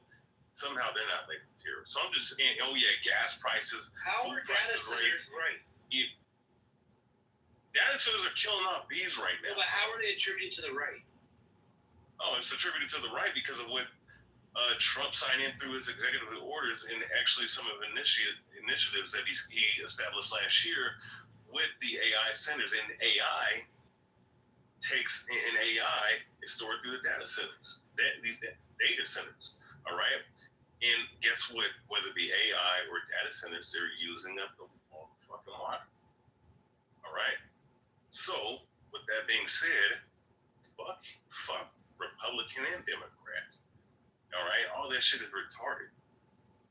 But if we're talking about the right now, I don't see any difference between the Republicans and Democrats. They want to take people's fucking Second Amendment and First Amendment away. They just go about doing it the same, a different way. You understand? So this shit right now, like, I mean, what's going on right now? I just don't see any future for this fucking country in the course that we're going in. Yeah, but you're a nihilist. I'm not a nihilist. I'm a realist. You're a nihilist. Listen, Mike, I'm pro-truth, and I'm a realist. I'm just not going to sit up here and I'm going to give you the raw, unadulterated truth. You know what I'm saying? I'm not going to give you some fictitious hope of a fake reality, man. I'm just going to tell you how it is.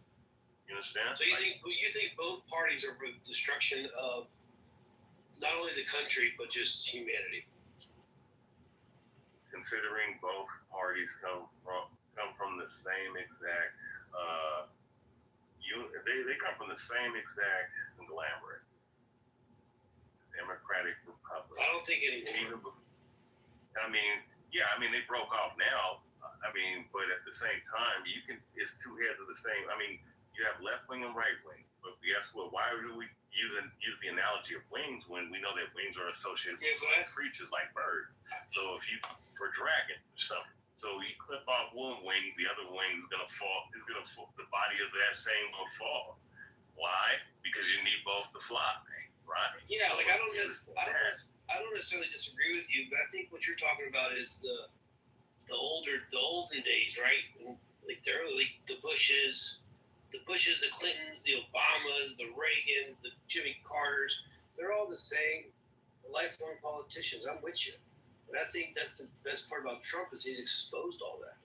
Trump's exposed the Republicans that are just fucking politics, like the Mitt Romneys, the Liz Cheneys, the Mitch McConnells of the world. Those motherfuckers. Trump exposed them too. There is clearly one side of politics that is against the other side. And it's the lifelong politicians. The lifelong politicians are against this new wave conservatism. Okay, look. I'm going to say this. The right, the left are, I'm not going to sit up here and act. We're not going to, look, because the right wing is doing the shit, the hateful, racist bullshit, and all this other goofy shit that's going on. I'm not going to sit up here and deny what the left pushing pedophile agendas, all right? Having transsexual motherfuckers reading to kids. Bro, I'm not going to lie to you. That's why I wouldn't have kids. If my kid was exposed to that shit, somebody's going to get their head lopped off. I'm just going to be honest. I'm with you there. You know what I'm saying? Like, you can't, bro, listen, they made videos back, they made commercials back in the 40s, well, no, not in the 40s, but in the 50s, right? Bob is a homosexual. Make sure that your kids don't go around Bob or something like that. In other words, he was implying that he was a fucking pedophile. And actually homosexual was an allusion to pedophilia because it was they understood that it was a psychological issue. In in today's time, you have people like NAMBLA, which the left promotes. They promote the LGBTQ, which is nothing more than NAMBLA, right? National Man Boy Love Association, or whatever the fuck that shit is. I mean, so I'm not gonna sit up here and say that these motherfuckers aren't minor attracted persons. Or yeah. So right. So I'm not right. So I'm not sitting up here saying that we did not see that shit.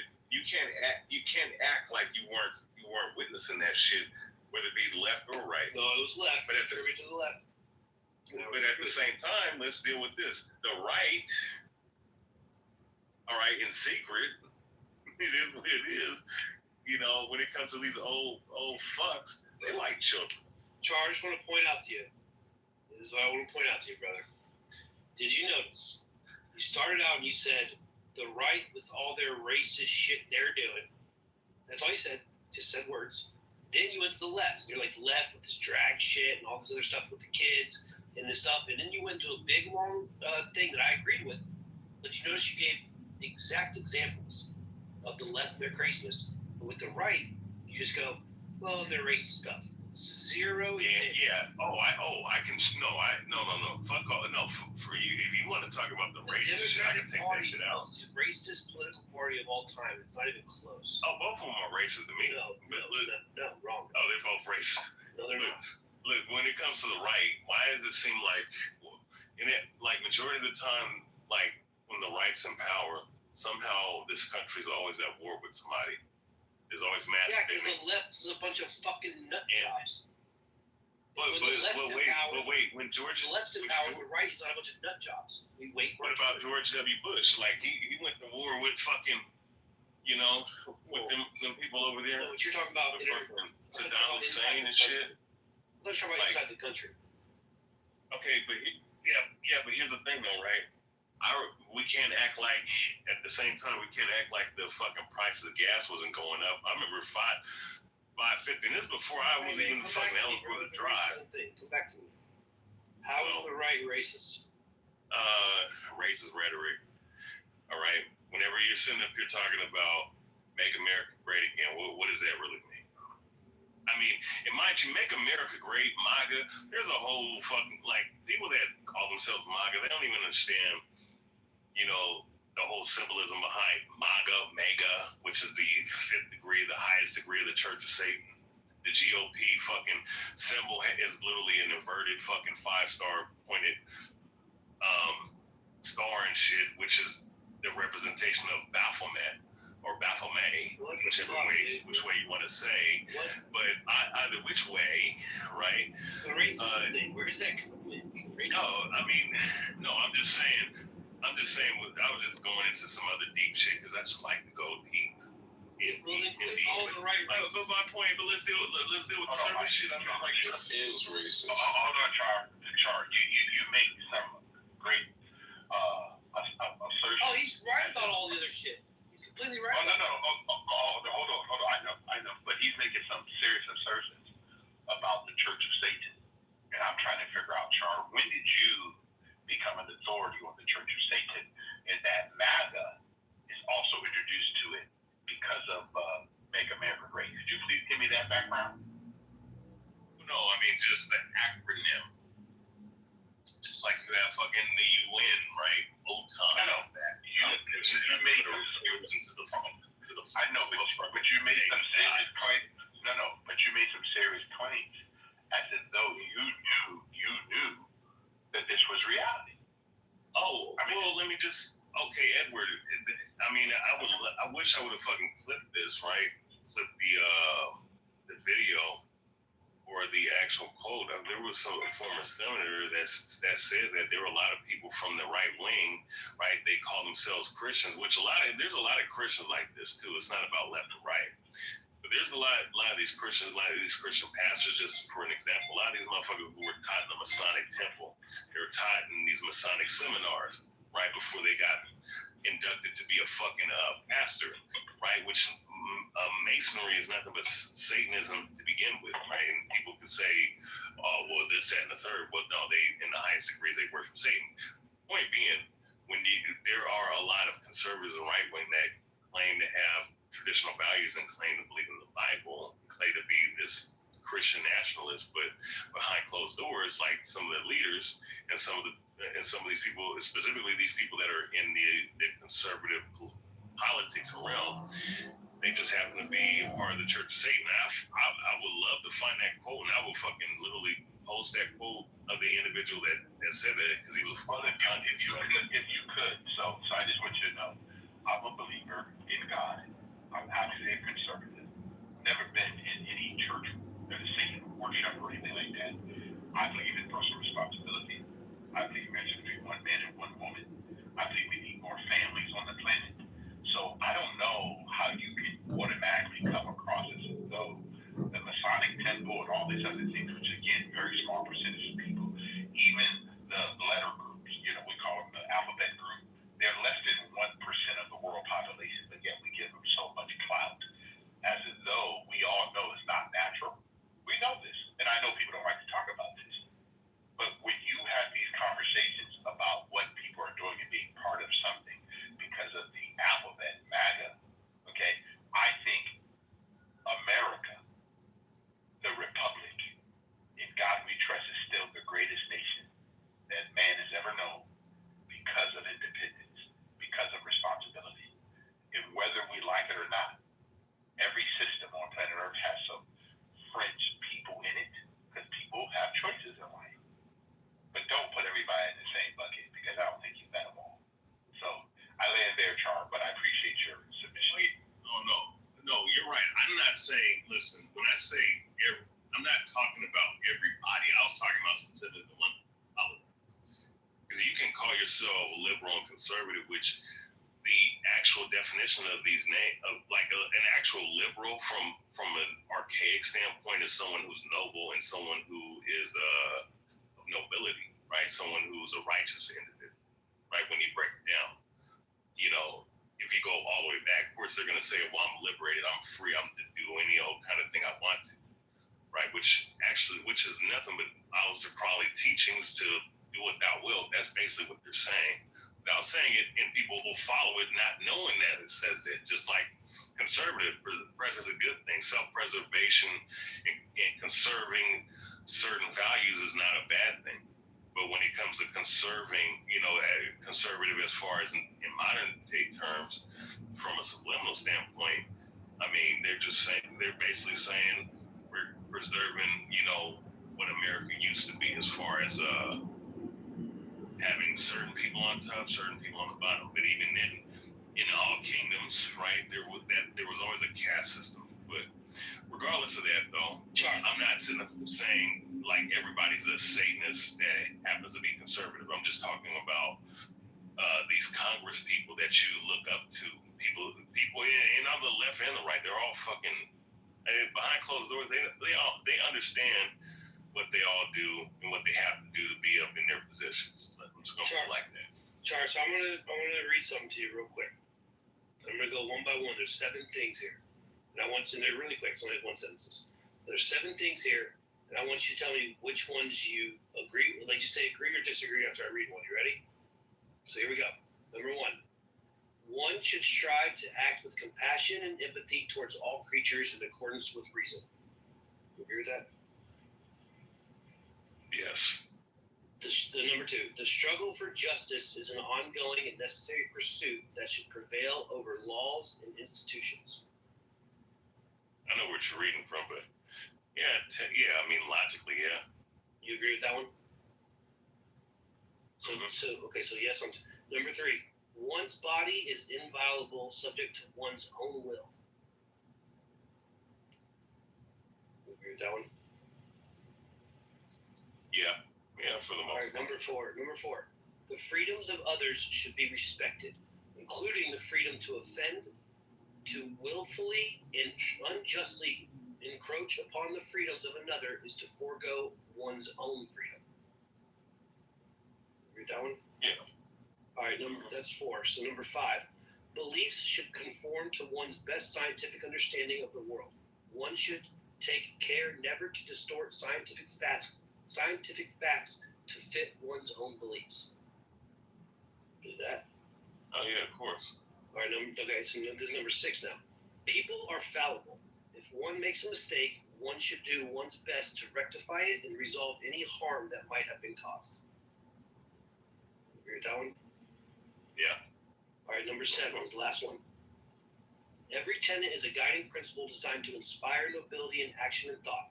The spirit of compassion, wisdom, and justice should always prevail over the written and spoken word. Agree with that one? Yeah. Okay, so those are the 7 tenets of Satanism that you just agreed with. You just agreed with the core foundation of Satanism. All 7 of those. Those are the 7 tenets of Satanism. Now, I'm not a Satanist, bro. I'm not trying to advocate this. But what I'm saying is that you just say, like, well, the writer's Satanists. And then you just apply it to people. But I just read you the 7 tenets of Satanism, and you agreed with every single one of them. Yeah, I know what you're Are reading you not off a of. Satanist? I know what you're reading off of, so I mean, I can agree that those are things that you can utilize as far as No, you can look at statues and shit, up but the that tenets doesn't. of Satanism. There are people. Oh, go ahead. These are the tenets. Like this is like their commandments. Like this is the 7 tenets. It's called tenets. TENETS. The 7 tenets of. This is like from the SatanicTemple.com website. Yeah, it's yeah. No, I already knew what you were reading off. Right, but I know what you're reading off of, Mike. Okay, that's why I was just. But you're not a Satanist, are you? But here's the thing, though, Mike. See, here's the thing, though. And this is double speak because the things that they do behind closed doors, they're not going to tell you. Do they also tell you that they drink blood and they kill people? They do. Do you? I mean, what's the name? Who's that fucking Satanist? Him and his witch ass wife. Levine. What's that dude's name? Levine. Anton LaVey. Anton LaVey. Yeah, and then the wife. They're saying that that's Taylor Swift's mom. You heard that one? Yeah. His wife. Never. Well, it's true. Stranger than fiction, Mike. Dude, she does look like Taylor Swift. I'm gonna tell you something. Witches and warlocks. I mean, that's just. If you don't believe that shit's not real, then somehow shoot. No. Yeah, but some of them don't even really worship the devil. They it's like a play around. Like, oh yeah, we're Satanism, but we don't really worship the devil. So it's like that's what they say. That's what the fuck they say. But they play games like that. I don't want to get into the play in the mud with the Satanism thing. What I'm pointing out to you is that your earlier submission, you just kind of okay. But the Roman Empire was a demonic ass kingdom, though. Right. They had rules and regulations in their kingdom. Right. Like this. Go ahead. So I don't want to get to the Satanism thing. I'm not like I said, everything else you're talking about, you're absolutely right on. There are secret shit going on. There are a bunch of fucking scumbags. They all need to fucking burn and fucking whatever hell they want to go to. What I'm saying is this: your immediate submission was you were like, "There's a lot, dude. Everyone says this shit. It just like gets said, and no one pushes back on it. It's like understood." You're like, the right. They're a bunch of racists and they're Satanists. It's like, well, hold on. And then everyone just like kind of keeps going. They just keep talking, and like no one ever just like says anything. And then when you try to, I've asked you now 4 times, how is the right racist? And we're talking about Satanism. You still haven't given me how the right's racist. And now the Satanism thing, I just read you the 7 tenets of Satanism, but you're not a Satanist, bro. I would never call you a Satanist, even though you did agree with them. So it's all just bullshit. Okay. And if your like biggest critique against the right is just to make up shit about racism and Satanism, well, that's like that means you really don't have a problem with the right. No. I was just going into some other shit along with the whole thing with the right. If I was talking about wars, gas prices, cost of living going up, and 11 out of 12 recessions were started by the fucking right. Like, I mean, I can go into a whole bunch of different things about the right. I was just talking about certain other aspects, that you might not be privy to. Just like I spoke about the NAMBLA pedophile bullshit that the left is really, was pushing. You know what I'm saying? And a lot, and really attack on manhood is what they were going after. On the left, but on the right, it's just it's from one extremity to another. Yeah, but I'll just say this, and I know it's not you, right? You're the one. We're just having a conversation. So, like the royal left, right? Everyone else, right? All of them, all the other people on the left. Yeah, I mean, I guess to some extent you, but I'm not talking to you specifically right now. We're fucking sick and tired of people just being like, "Oh, the right's racist." And now the left does have problems, but the right's racist. But there's no examples of any of it. And like I told you, the Democrats... The left was racist too. I mean... They're the most racist political party in the history of mankind. No, listen. Not even close. They're racist too. I mean, but the at the end of the day, we're not racist at all. Well, I don't know about that. Then explain it to me, bro. Listen. Proud Boys. Listen. No, you can. What have the Proud Boys done that's racist? A bunch of shit. They even Proud Boys are not racist. Proud Boys are not racist, bro. They push it. No, they don't. They're a mixed group. They got black and Hispanic and Asian people in there. What are you talking about? How they push it? They want to segregate. They got a mixed group. How they want segregation when they're integrated? That doesn't even make sense. They're integrated group. Isn't the leader of they're throwing shit against the wall?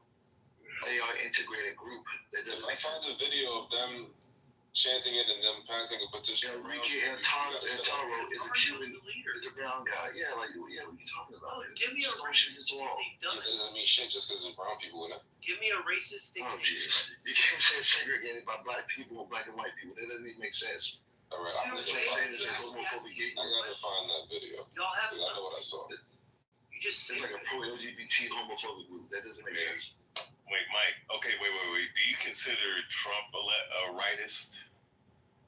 Trump a rightist? He made some. I don't know. I mean, I say left. Trump is center right.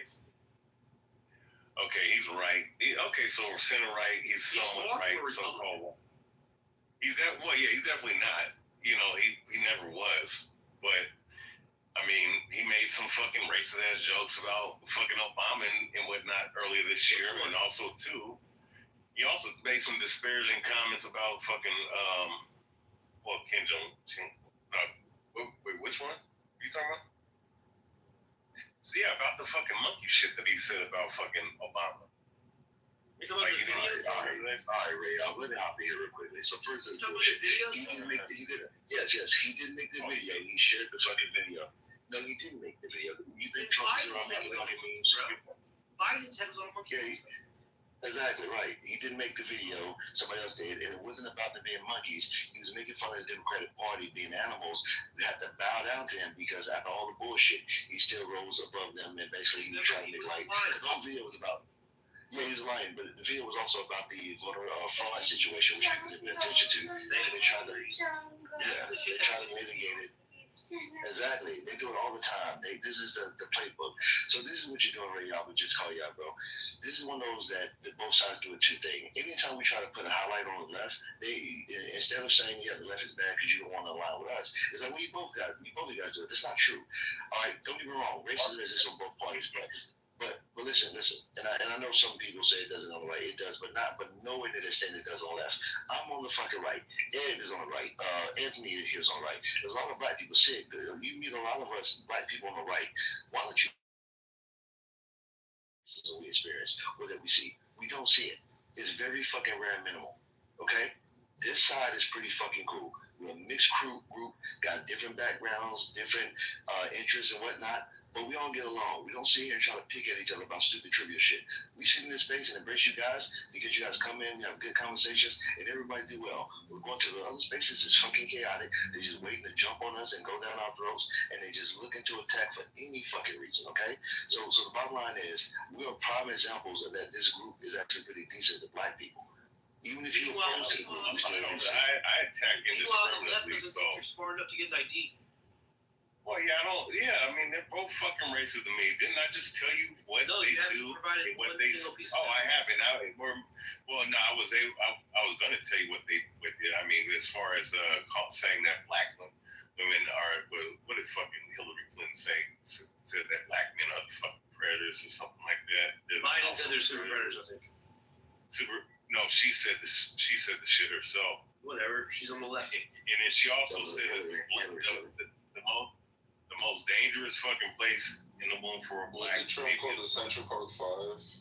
kids. Yeah, let's go. Yeah, you want to pull up the He didn't call him. First of all, he didn't call him anything. And secondly, he didn't fucking guilty. Let's pull But it. he didn't. No, he didn't. No, he didn't, bro. And he said a bunch of other things. Yes, but he didn't call them a name. No, he didn't. No, hey, bro, you don't know shit about the case, bro. I even got. Hold on. I got the post. I'm gonna get it. He said he said that please do that. Terrible is a terrible thing that Hey, happened, pull up and then the he ad. told them We something. can read the ad together, Al. No, he didn't. I promise you, he didn't call him a name. I promise you, he didn't. The Central Park. Yeah, exactly. I'm telling you right now. And then, No, but they also asked him questions about it in the interviews, but he never called them a name. So what he did, He never called them a name. he didn't call them nothing. He just said, He didn't call "Oh, them shit. they need to be executed." yeah. Yeah, he said we need to. Yes. No, and No, actually, he didn't say The that. article. Right. Look, bro. Let me explain. The article was talking. Go ahead. Go ahead. Okay, well then, so the Central Park 5 thing, it all started with the ad that he took out from the New York Post. Took out a full-page ad. We can go look at the ad, Fangs. It's not even like it's lost to history. You can just Google it, hit images, and there's the ad. You can read it right now. The death penalty thing was about these people that are killing people in the park. They need to have the death penalty. Now, this was in reference to the Central Park 5, but go look at the ad, bro. He never says one thing about how these are. He never says one racist thing. And when he took the ad out, the kids had already confessed. Now, the confession ended up being coerced, and they were let off later. But when he took the ad not out, true. the whole fucking place fucking. What do you mean? They got definitely. Mike. Not true. It's totally not true. You're totally not accurate. You're totally wrong. You're completely wrong. Let's read the ad. You are completely wrong. You're making fun of yourself right now. You have it all fucking wrong. Yeah, let's read the ad. No, literally, I don't even want to talk to you. You don't know what you're talking about. You're doing a horrible You're job. honestly, you're embarrassing yourself right now. You really are. I know you are. Where is she? I can't even see her on my fucking. Sorry, go ahead, Free. She's still still reading. So let me explain. And I hate, and Matt, Mike, I hate that you did nuisance. By the way, that's the third Yeah, I did. racism, and they haven't hit one yet. She still goes to have it 30 minutes later. There's That's crazy. fucking shit that's not accurate. Wow. I was just showing that. So Mike, It's obviously a troll, like, clearly. We love you, C. No, Mike you Allen, fucking they got the don't. case. No. Jesus We Christ. don't feed trolls around here. Power through it. They got the case correct. They changed the case for political reasons. It was not that the ones were innocent cars. That was bullshit. Okay, this is one. Yes, I promise you, that one. No, they were not cars. Well, look, No, I'm saying So I'm gonna say this. Okay, real quick, Free. Real quick. Let me say something about the Central Park 5, right? Now, I'm not even talking about the Trump thing. Now, as far as the shit that they went to, I won't say that they were entirely innocent because they went down there to go and kind of like place where people were doing all kinds of fuck shit with somewhere that was going on around here. They was in Central Park. They were in Central Park. There was some just to dick around. No, but there was some shit that was going on down there that they were Some shit started. That doesn't mean that those. But I'm just saying. I'm put a sign up in New York City. This As far as them raping that woman, dude, it wasn't them. It was that horrible fucking. what happened to these kids. It's totally disgusting, dude. Yeah, You cannot fucking, no, you cannot. They did not do it. So stop saying They did do it. they I did didn't say something they wrong. actually fucking did it. Stop it. They went to jail. I'm saying they Stop did it. this shit. Well, Yes, I know. They were jumping through They it. could have. Who knows? Who the fuck knows? I'm explaining. You know they did. I can explain what. Guys, I can explain. Please shut the fuck up. I can explain. On incidents of racism in the right. Listen, I can explain this facts in detail. There's a lot of the information to it. I give you the gist of why they did it and the facts behind it. Okay, this is just be quick. Okay, the guy Martinez Reyes was a part of the crew. He was with them that night. Okay, he knows Steve Lopez and Corey Wise. That's why him and Corey Wise got into it several times in prison. When they got back in prison together because they were moving around or whatever, Corey Wise was bullying Martinez Reyes. So Corey Wise was coming back because they both spent time in Auburn Correctional Facility in New York. He was coming back to the same facility in the early 2000s. Okay, Martinez Reyes knew about it. He did not want to be bullied again by Corey Wise. So what they did was they conspired basically for him to take the drop for the whole thing because he never got caught for it. The other boys got caught. He never did. That's dumb. That's dumb. The fact that you can actually stop. I don't give a shit. Stop. Let me finish. No, I didn't cut you that off. Stop. I let you guys keep cutting off. Stop, man. I get it. You don't believe it. I don't give a fuck. I done the research. I give you link after link, and I give you more detail to it. Please shut the fuck up, bro. I'm begging you. Shut up. Alright. I don't care. I hear this all the time. I don't give a shit. Shut up. I'm going to give you facts behind this. So thank you. The person who exposed this is Mateus Reyes' lawyer, Richard Siracusa, okay? He got interviewed by King Burns, who did the documentary called Central Park 5. This is why we know them as Central Park 5, because of her, okay? Sarah Burns is King Burns' daughter. Everybody know King Burns because he did all these stupid documentaries, all right? When he was being interviewed, he did not know at the time that about the whole Mateus Reyes coming out into the crime, whatever. So that's why he was interviewed, because clearly Mateus Reyes taking a rap for it. So he went back into his tapes or whatever, because he represented him in this case. He realized that, hey, Mateus Reyes was friends with Steve Lopez. He knew, and Steve Lopez was friends with the gang. So they were there tonight. Mateus Reyes raped the woman two nights before in the park. He lingered around in the park. He knew those boys. So he did it that night with the boys. That's why all the stories all colluded with each other in some fashion. Not only that, it was several other fucking witnesses there too. It wasn't just 5 boys or 6 boys. It was like 30 boys at the park. Okay, it was several fucking witnesses. I'm sorry, let me rephrase that. It was many fucking witnesses, not just several. It was like 34 witnesses. Okay, not just themselves at the boys, but other people who got attacked too.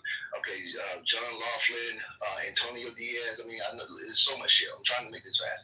The bottom line is that when this case came out, Ryan, what's her name? Nancy Ryan gave a vacancy for this case. So they didn't give an exoneration at first. She just vacated the case, okay? This happened in 2002. They vacated the fucking case, just threw it off the books. So, like, the reason why she did this, because this was a shot at Linda Thurston, who they had some beef. Like I said, I'm trying to get past this because a lot of the backstory. The bottom line is they vacated the case. Once they vacated the case, then they started moving for the lawsuit and the the exoneration. They weren't going to do it because the state was like, hey, we have no reason. Now look at the Armstrong report, and I'll put a link in chat for this too, because the Armstrong report reviewed this case to see why did they vacated it and why they was basically trying to get this money from them because they had all these facts and all this information that would deem the boys to be guilty. So what ended up happening was what's your guy named Mike Bloomberg got Michael Armstrong, who's a lawyer in New York. He got him on the case to do the Armstrong report. The Armstrong report will basically break this down in detail within 7 pages of why this case was bullshit. The Armstrong report was set out to see what the police did to make these boys admit to being guilty. Long story short, they found out there was no wrongdoing. The cops did nothing wrong to make these boys. There was no beating, no starving, no threats, none of that bullshit, no promises. The boys admitted to it on their own cognizance, okay? Are you going to keep moving along? Can I go? No, you can't go because I'm almost finished. You can't go because you're going to say I'm wrong and you don't know shit about the story. You're going to do everything that everybody does when I tell the story. You're going to say shit that we already know that you're going to read articles and everybody want to do the same shit. I'm telling you something you haven't heard before. I'm telling you something that everything you about to say I haven't heard before. Stop. Listen. Everything you say, stop. Everything you about to say everybody heard before. Thank you. So stop cutting me off, okay? So after he did this, Michael Bloomberg said, no, we don't know how they got these vacancies, but we're not going to give them the money, okay? Bill de Blasio came in after him, and he ran on this that he would give them the money. The reason why he did this, because Al Sharpton was a part of the original case, was a part of this case too. He's part of the vacancy and all this shit, because it was with it was called the African Central, some shit. It was some African group that was part of it back in the day. Long story short, he told Al Sharpton told Michael Bloomberg that, hey, I'll get you the black vote if you give these boys this money. So when he got in office after 10 years, this happened in 2014, they made a settlement and then they fucking just gave them the exonerations. There was never a trial to get the exonerations, but there was a trial to get them guilty. Long story short, there was no evidence to exonerate these boys. They just gave it to them. They never proved they was innocent. How does it make they only racist? It doesn't. Right. So Trump was never doing this to yeah. Exactly right. But the bottom line is the boys were fucking guilty. Period. Based on their own words, based on the evidence, based on all the shit, the boys were guilty. But go ahead, bro. What you going to tell us that we don't fucking know? There's many evidence on top of that. Mateus Reyes was a known rapist. He committed other crimes. We know that. Yeah, hold on, let me ask you something. Do you know how old Mateus Reyes is? Hold on, stop. Hold on, no, stop. Listen, do you know how old Mateus Reyes is? Currently or when he did it? No, thanks, man.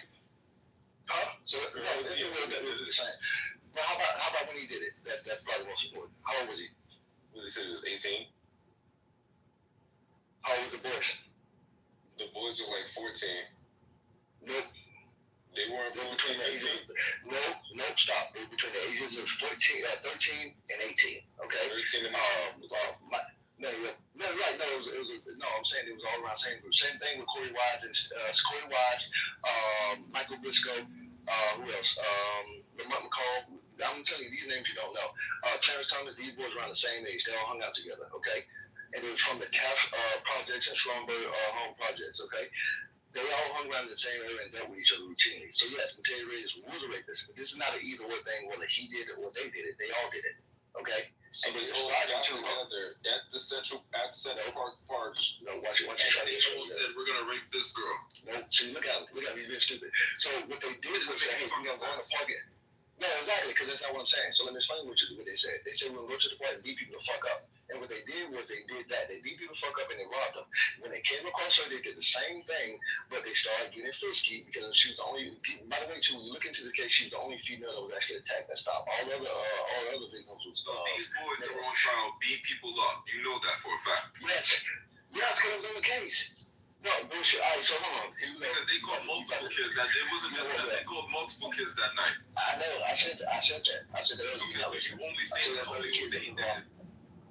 No, I didn't do Jesus Christ. Did they say it? Because they said a whole bunch of things. Listen, stop. They got charged for the rape of the woman. The other boys got charged for the lies and other shit. They specifically admitted to the rape.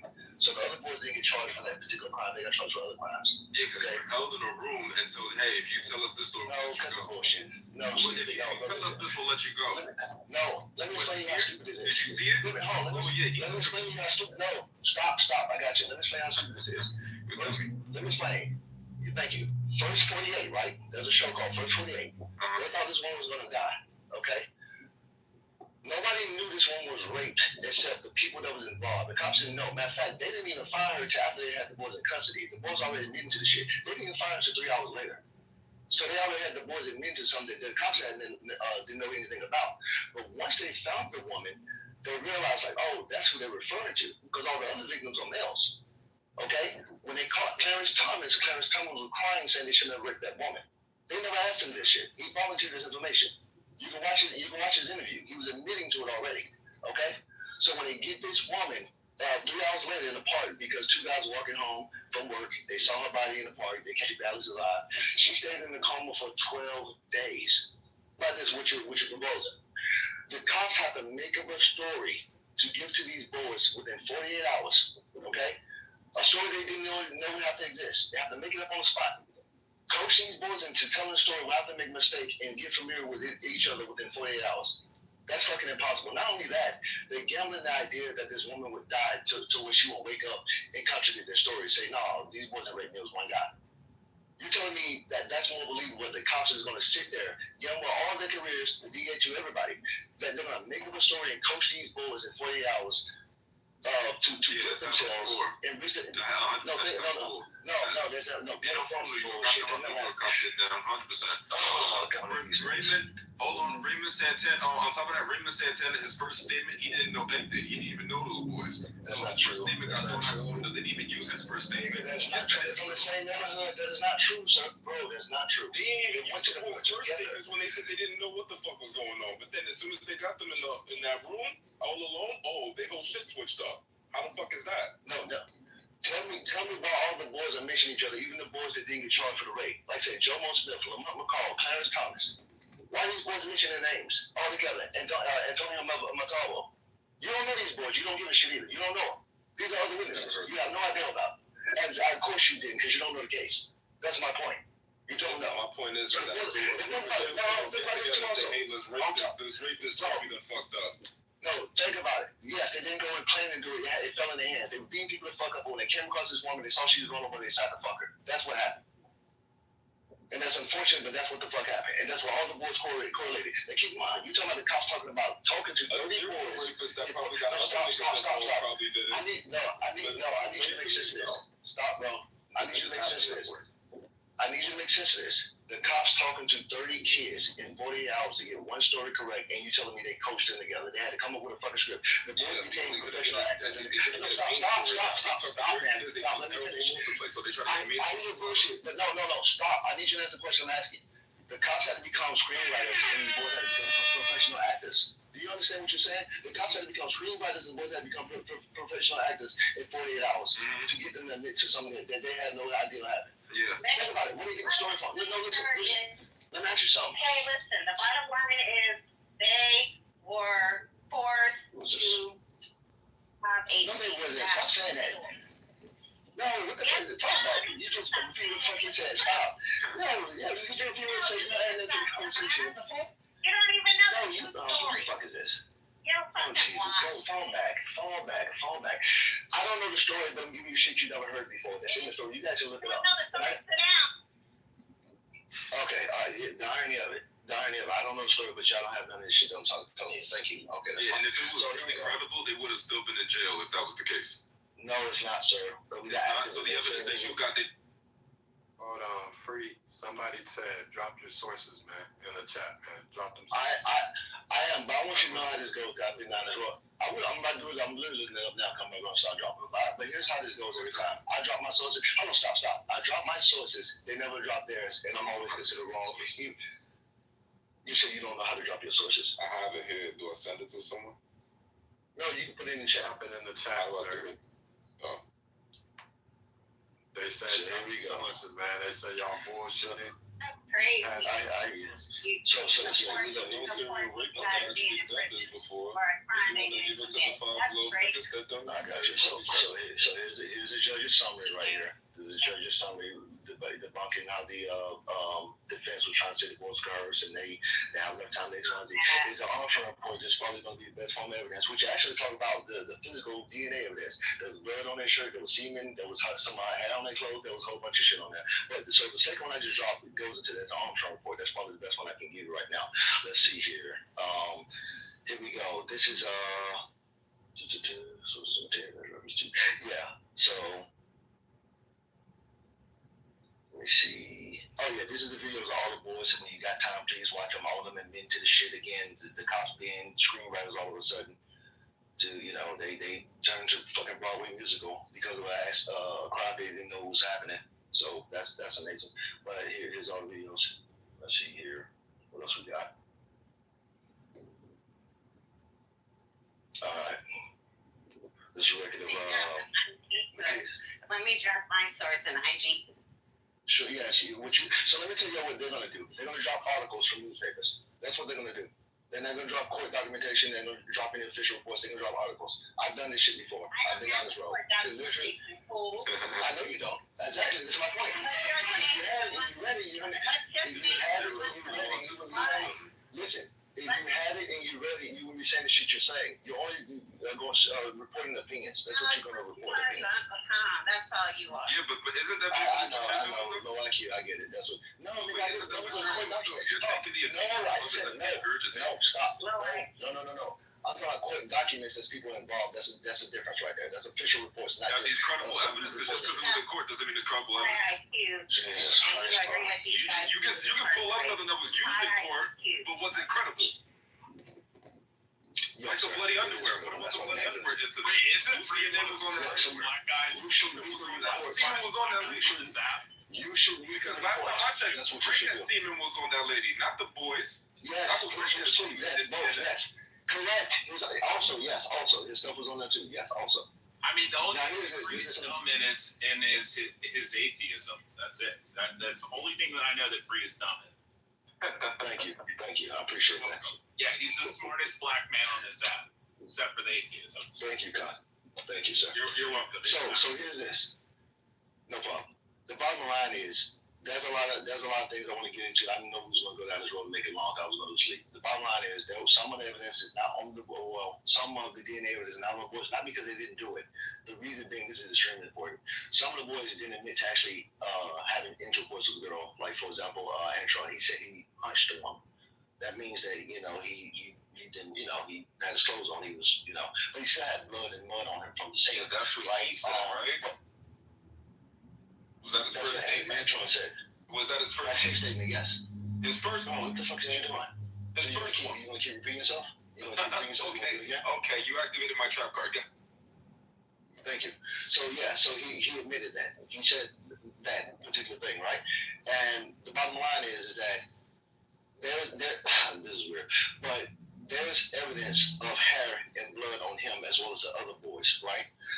Mateus Reyes, and this is my theory based on it because I did a study on Mateus Reyes' crimes because he raped approximately 7 women, known more than that, but approximately 7 women.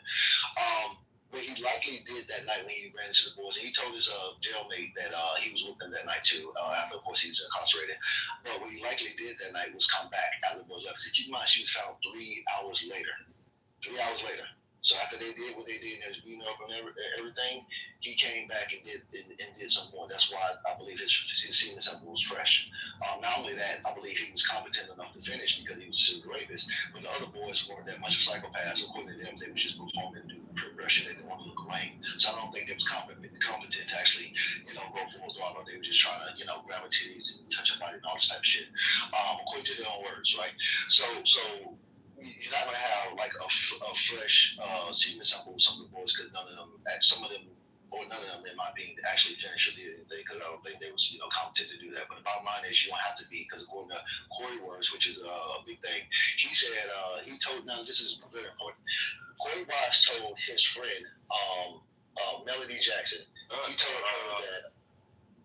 Now you want to tell me shut up because I'm really ripping your shit apart because you got nothing to respond, so you shut the fuck up. Yeah, but he told Melody Jackson. Yeah, he is. He told Melody Jackson because she called him from jail. This is in the Armstrong report too, and you can look it up. It's in the case too. There's a book I'm also giving you guys a link to this. I know you guys ain't looking at the shit, which is fine, but I just want to give you sources. You do what you want with it.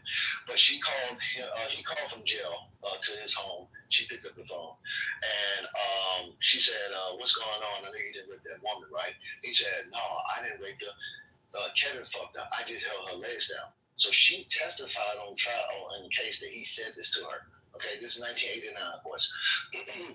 She thought this would help him because she thinking that way, since she didn't have sex with a woman, she didn't rape her. But you're an assailant. So that means you are culpable for the same crime. So this was actually used against him. The defense put her up to say this, and that worked against him. This is their witness, okay? You have Shabazz Heed and, goddamn, I forgot that guy's name. He'll come to me in a second. But him and another homeboy was hanging out, and this was before he even got arrested. Because the night of the incident at the park, 5 boys got arrested. Corey Wise and Yusuf Salam did not get arrested.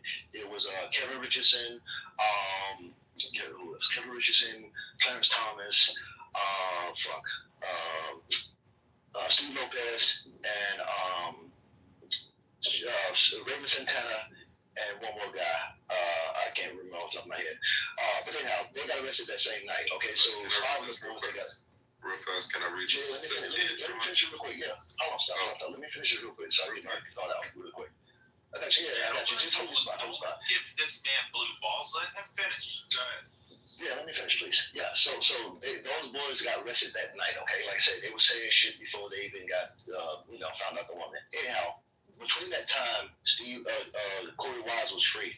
All right, he came across his homeboys, and he told them to get away from him because the streets are hot. So he had some gang affiliation. I'm not going to get into all that because it's another story. But they just got away from him. So they ran into him a little later that day, and they asked him what was going on. And he told them, hey, y'all know that lady got raped in the park? That was us. Now, the police haven't even spoke to him. And they testified again on trial that he said this to them. So how the fuck the police are encouraging witnesses of the family to testify against this boy? Like, this doesn't make sense. The niggas did this shit. Go ahead. You gonna read something? Oh shit, it sounds like somebody did research and somebody's just fucking arguing. Pretty much. That's usually how this goes. Yeah. You get the smart blacks versus the dumb blacks. Damn, Rich. What? You know it's true. Unfortunately, yeah. Yeah, told you. Alright, so you guys, No, it's not true. Thanks, Surrender. I was trying to look for my source, but I can't find it right now. No, it's not true. Fuck you, Rick. Yeah, of course you can't. You fucking dumbass, ignorant ass bitch. Fuck you. I'm not even gonna call you what I want to call you, black girl. That's what you call me.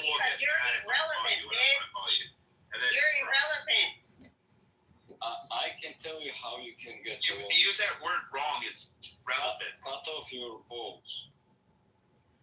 Oh, but shut your fucking Slavic Cut off ass your up. balls, you You fucking Baltic fucking state weirdo.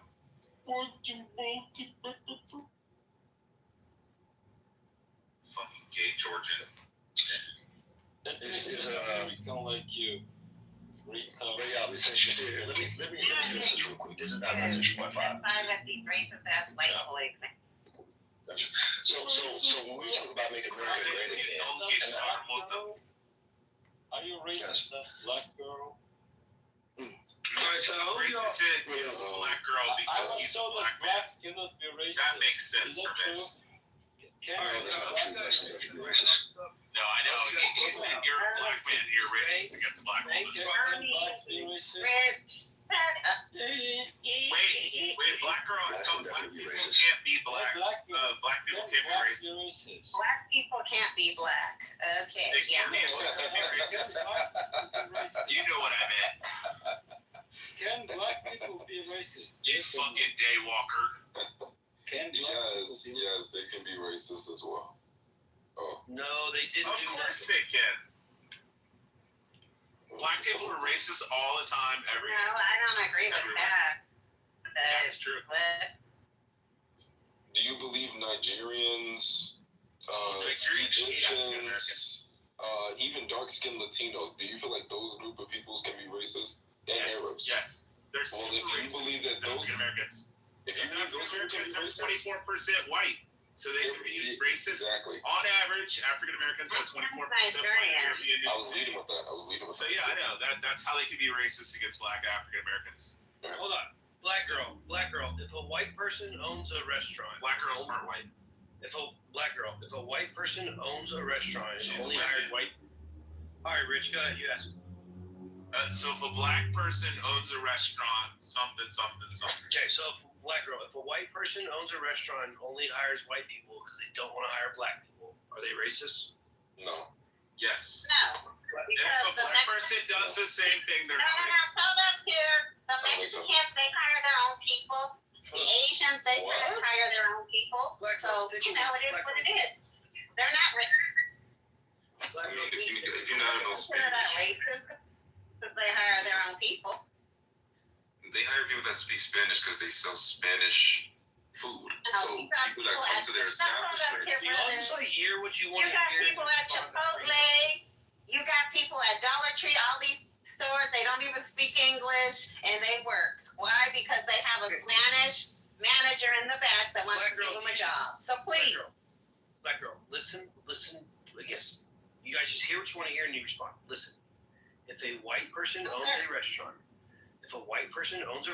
and only hires white people, and they don't hire black people because they're black, the only reason they don't want to hire them, they don't hire anybody else. They don't want to hire black people because they're black. Are they racist? I just gave you the answer. Okay. I said no. I said no because it's like let's say I go to a Chinese place. Let's say I go to a Chinese restaurant. And the first person I see is like some Puerto Rican dude. Why do y'all keep doing this? Do y'all have okay, listen. They don't hire anyone else. Black girl, you answer me, you're like, well, they have Spanish people in the back. No, listen. They only hire white people. I never said your answer was that they're Spanish. They hire Spanish people. I feel like certain businesses hire certain ethnicities or race just based off what's in it. Am I wrong? Like a Chinese restaurant, they're more prone to hire someone that's Chinese for that restaurant because it's mostly based around their ethnicity. Am I wrong? That's correct. Even Jamaican yes, that is correct. Jamaican stores will hire mostly Jamaicans if you speak Jamaican. It goes with the feng shui of either the restaurant or the business that you're selling. Okay. Am I wrong? Okay. If I go to a chicken with Waffle House, I'll try this one more time. Waffle House is another thing too. You might get some. I better see black people there, or I'm in Waffle House. Chicken and Waffle House. Oh my God! Come on. Okay. And say no. I get what you're saying, thanks. It's like you go to a Mexican restaurant, you're assuming, unless it's a big chain, that you want authentic Mexican food, and no, if you see a Norwegian there and all the staff is Norwegian, you're not going to believe that it's authentic Mexican food. They're like Italian. Like an Italian restaurant. I think, Alan, you're trying to twist it a little bit. I got in my mind a little bit. So you're saying if white people only hire white people in a restaurant and they don't want to hire black people because they don't like black people, or what is your Okay, that was Mike. Are you ready? Hold on. Let's throw the restaurant out of it. Just throw the restaurant out of it. Okay. Okay. A white person owns a business. They own a business, and they only hire white people. And when asked, he's like, "Hey, why do you only hire white people? Why don't you hire any black people?" The owner of the business says, "I don't hire black people because I don't like black people." Are they racist? Yeah. That's okay. Racist. They're prejudiced. You think that's racist? They're prejudiced. What? You don't think that's racist? To not like, first of all, to be prejudiced, you have to be prejudiced against a specific. Hold on. To be prejudiced, you got to do it against a specific person. If the name of the I'm not racist, but there are times I'm biased toward Latinos. Okay. No, that's racist. But I'm not a racist. No, it's not. I'm biased toward Latinos. Okay, what don't you like about Latinos? Because they bullied my child and called her all kind of racist names, called her a nigger and all of that in school.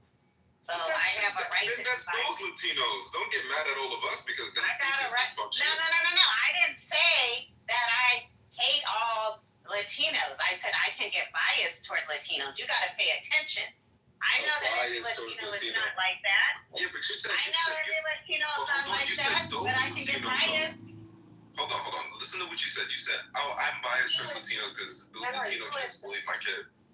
What? I have the right to be biased if somebody hurts my child. I guess, but like you just applied it to the rest of us, like we're gonna do the same thing. Okay, but yes, do you apply that behavior to the rest of us? Nobody else is gonna tell me something else. That's a little weird to me. That's like a bunch of white kids saying racial things, and then I say, well, now I'm biased towards white people because they said something racist. No. So can I look at you like that? And I could be prejudiced toward another culture, and I can admit that. I'm not racist. All right, well, those group of kids sound fucked up. Don't apply their actions to everyone. I just said that. I just said I am not like that with all Latinos. Okay. I know well, why'd you use that as an example when I asked you? Okay, all right. I asked you what specifically about Latinos that you don't like. You said a group of kids, something about a group of kids and your kid. I want to know exactly what you don't like. It's not just about the kids, it's also the parents. Okay? You don't know the history or the story. There are certain parents, when I did a parenting meeting, they said that they use the N-word in their family, and, they just don't like black people. So there's a history there, and I'm not going to get all into it in here, but there is a history there. It's not just because I don't like Latinos or because some kids bullied my child. There's a history there, and of you and those parents, right? Yes, sir, yes. Okay. You're just telling me about how you just dealt with some racist Latinos. All right. Yeah, Mike, in terms of... Latinos can't be biased toward black people or to white people? They can't be biased? You can. I thought you were going to actually give... I thought you were going to actually give me a definite or a reason as to why. Like the whole ethnicity or the whole... That is the reason. If someone hurts your child, another culture hurts your child. So do you feel like we all do that? That's what I'm saying. So I'm saying, do we all do that? For your own sanity things. Just, you know what I mean? All right, Yeah, Mike, in the example you gave, if it's a white I didn't even get guy owns a factory and he only hires white people, if his name is Whitey McCrackerstein and he makes mayonnaise, then yeah, you should only hire white people. That's why I couldn't even get the example. When you hear people say black people can't be racist, I always ask them, I'm like, white business owner or Uber driver, a white Uber driver shows up and the person they're supposed to pick up is black, and they're like, nope, I don't let black people in my car, and they drive away. Is that white guy racist? Everyone's like, well, yeah, of course that's racist. Then I was like, well, if the black Uber driver drives up and sees a white person, they go, well, I don't let white people in my car, I don't like white people, and they drive away. Are they racist? They're like, well, no. It's like, no, black people can certainly be racist. This is insane. Of course. No, as a matter of fact, I was waiting on an Uber, and an Asian guy didn't pick me up. He looked, and he went on, and I said, well, that's a very good thing. You go, you take your ass on. Let me get my refund. And I think in that case, it sounds like you're both racist. It sounds like you're both racist in that situation. Don't you think it's kind of an You're insult using to the black racist people? word. You're kind of using the racist. Don't you think it's an insult to say that black people can't be racist, as if they don't have the capability? It's very, very racist. When's the last time you seen a group of black people lynching white people out here in the streets? When's the last time you seen that? We've seen People in ovens. Hey, when's the last time you seen that? Wait, when did we put you in ovens? 2 hours ago. That was the Jews. Yeah, black doesn't have to be that specific. I mean, we see black people share white people, period. We also did feature babies as alligator. So if you look up the alligator bait is a fucking wise tale. There's no historical evidence that bridge. that We made babies couches out of alligators. this bridge. We made couches out of this. Just like and black people all that's a myth too. That's not true. Yeah. We hate we never fed babies to fucking alligators. There's no evidence. No, we turned their. What do you mean there's no evidence? Are you fucking? There's no evidence. There's not. I mean, are you gonna claim that? Bullshit. That's Are you gonna claim that there's evidence? Yeah, I had done my research. There's no evidence that black fucking or white slave owners fed their fucking black babies who were slaves. Use their hair as alligators. Yeah, I'll say that too. There was postcards and there was like wise tales. Runaways would get punished though. Anybody that was technically a runaway or a runaway slave. Evidence that they fed a fucking baby. Like show any type of evidence. How many? First of all, you're talking about an area where they were documenting all the tortures to black people. They're supposed to document all of this. There's no evidence. We erased the history of evidence. I'll never say it again ever. It is extremely illogical for a slave master to take a black baby and feed it to an alligator. It'd be like me taking my car and just going out and fucking like destroying it, like just bashing my car for it's like throwing away LeBron James or Michael Jordan. Like a slave baby was like the most valuable because you had all that time. So you really had to make it black, didn't you? Wow. You guys get it. I'm not pitiful. I'm logical. I'm just putting the emphasis on the fact that it's so illogical to think that someone would take a black baby and give it to an alligator when you can fucking get anything to hunt an alligator. You just throw anything in the water, it's gonna bite it. So this is so stupid. Yeah, no, all the alligators. You don't really a baby to hunt an alligator. Yeah, this If you is insane. So you go to the victims that we would say stupid shit like that, like white that's You're not one of those Uncle Tom. No, yeah, I hear you. I know you're a black person. That's fine. Like the belief that white slave masters used to rape black men is stupid as fuck. Like honestly, it's taboo for white people to openly have sex. Listen. It was taboo for white people to even have sex with white people because it was basically animals. But let alone gay bestiality, there's two taboos in one. That's fucking dumb. And then to not only do it, but to do it publicly. That's another myth. You research this, you'll find there's no evidence of that. You're going to say that white people didn't rape black women?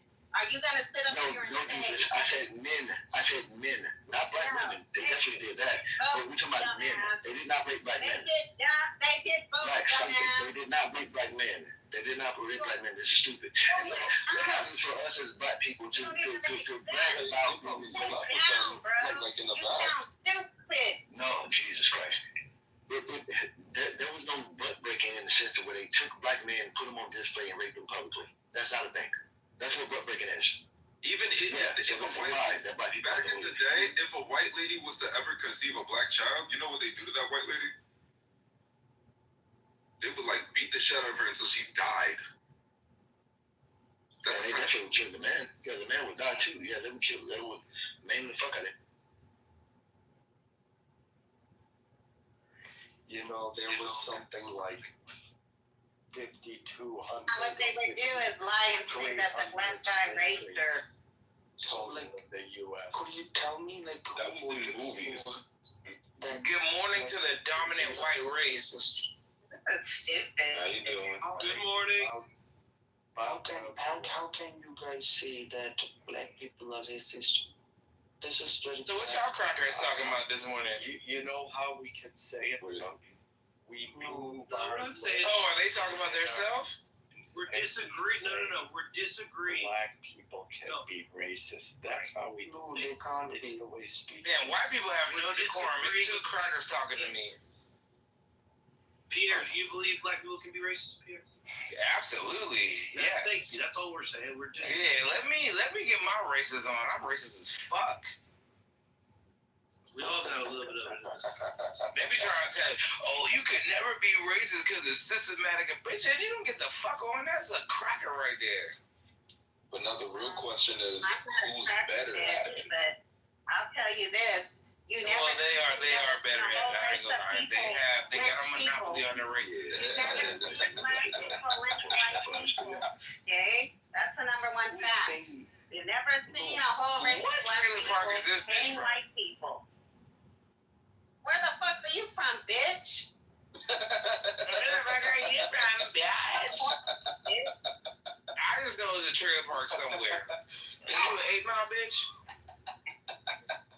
I know it's a trailer park, and I know it's definitely meth in your blood. Your mama's from the trailer park, bitch.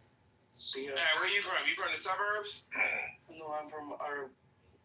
Well, you can't talk. You taught white people how to slave. You were the first ones that showed them that. So you can't talk. Right? Yeah. Wake it up. Yeah. Suicide bombing ass nigga. Yeah. I think he feels guilty. No, bro. Listen, I would never get on a Delta flight with that nigga. No, what's responding being that nigga say, I'm gonna do it. I'm getting the fuck off. Yeah, you was doing it way before the white people. Oh God, yeah, Arab ass slaver nigga. We are good people. Nigga, y'all fucking profit fuck 12-year-olds and shit. That shit is weird. I mean, sure. That shit weird as fuck. I'm showing we invented algebra. Oh nah, nigga, you Indian, you doing the head bobble shit. No, I'm not Indian. I'm from. Nah, nigga, I think you Indian, nigga.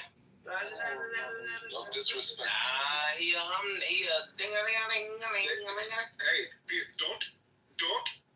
Hey, don't. I heard him and bite. Slumdog millionaire ass nigga.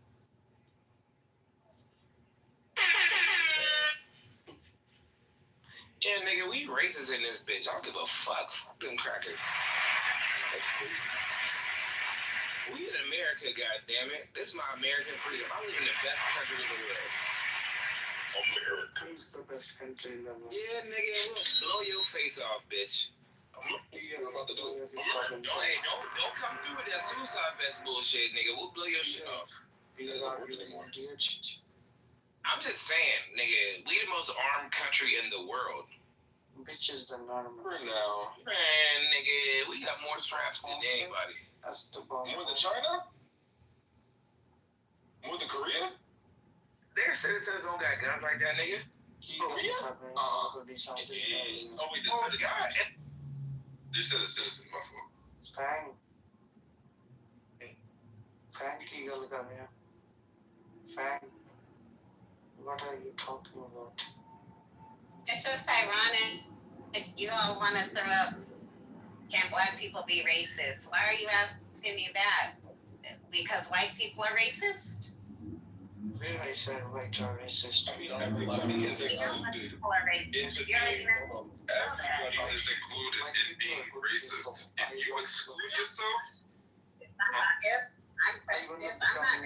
No. We're not talking about bias. We're talking about racism. I'm not racist. We're not talking That's about what I'm telling you.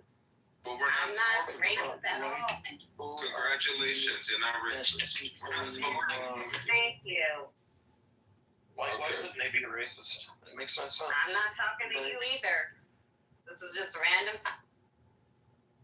I'm not talking to you.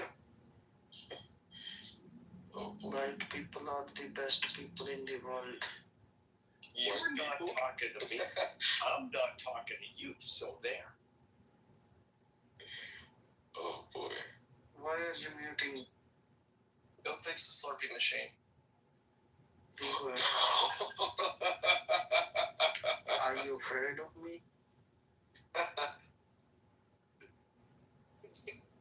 Yeah, you really sound Indian. Are you afraid he might blow something up out of proportion?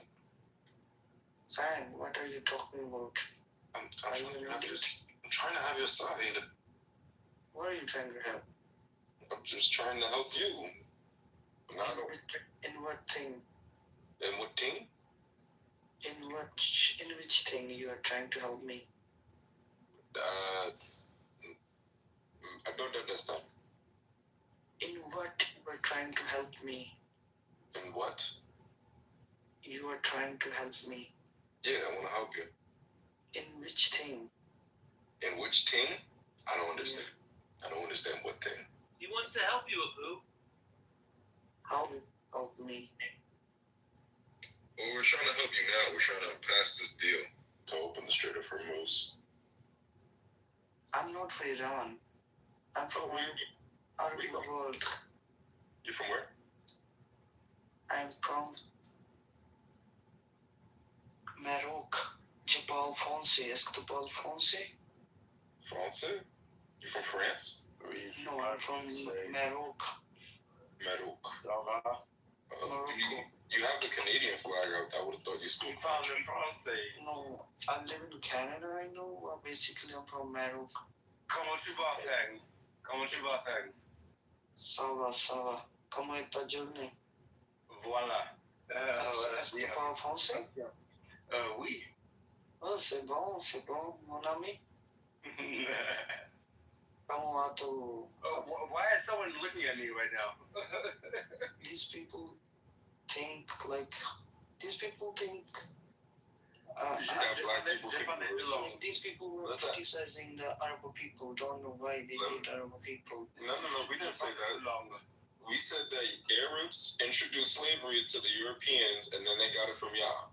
So I said that's why y'all not in the clear just yet. But let's ask him this question: do you believe black people can be racist? No, black people are the best people in the world. No. I heard your response. I'm asking the guy. Stevens. Who's Stevens? The guy that was just speaking French to you. Moi. Okay. Do you believe that black people can be racist? No. How? Explain the logic behind this. Are black people human beings? Yes. Can they behave differently toward a different race? Yes. So they can be racist. Yes or no? No. Look, I'm Italian. Wait. I'm European. I'm tired of this. And a double no. 1,000 times. No, they're allergic to logic, bro. They're so allergic to logic. You people are the best people in the world. You're allergic to logic. Yeah. You tell him.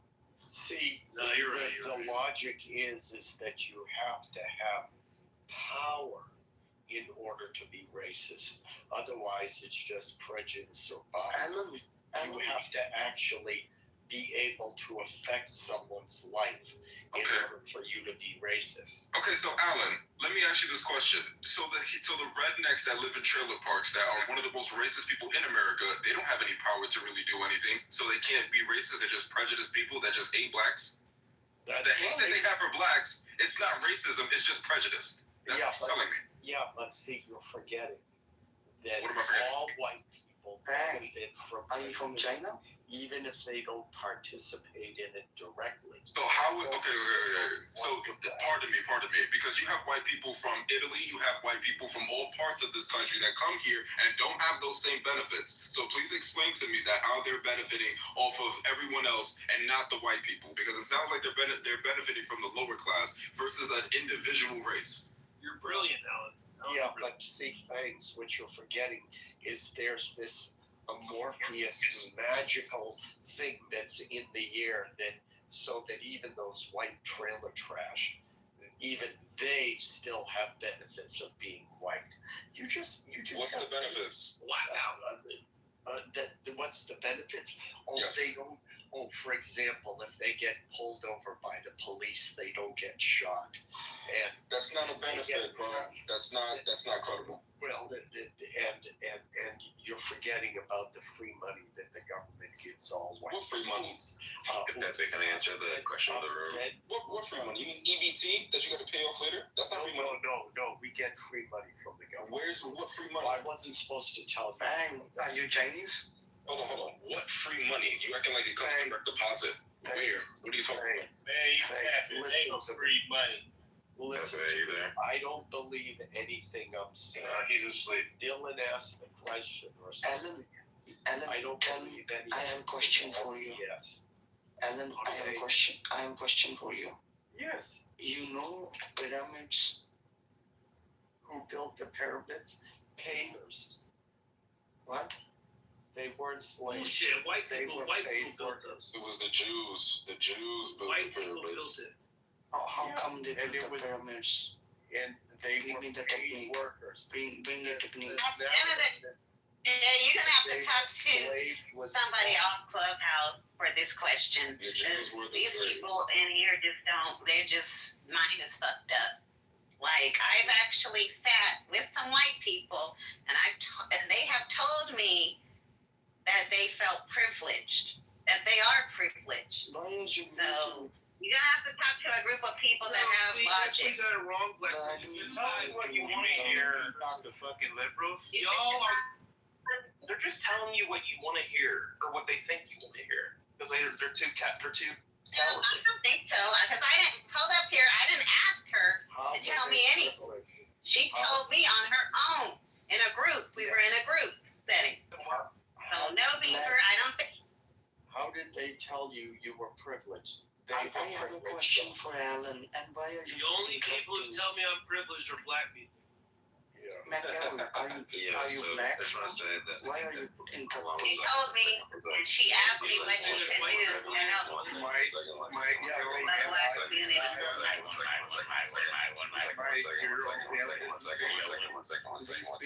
you an idiot? One second. So, just real quick, I think that black people can do anything they put their minds to, and if they want to be racist. Sam Rosen, king of the midwits. Hey, what's up? Mike, So my question was for Alan. your family doesn't Alan, I have a question for you. Sam Soup. Dylan, shut your mouth. Go ahead, Matt. What were you asking, man? Oh no, I was asking Alan that your own family doesn't think you have privilege. Which one are you? Who's speaking right now? Alright, I think it's an idiot.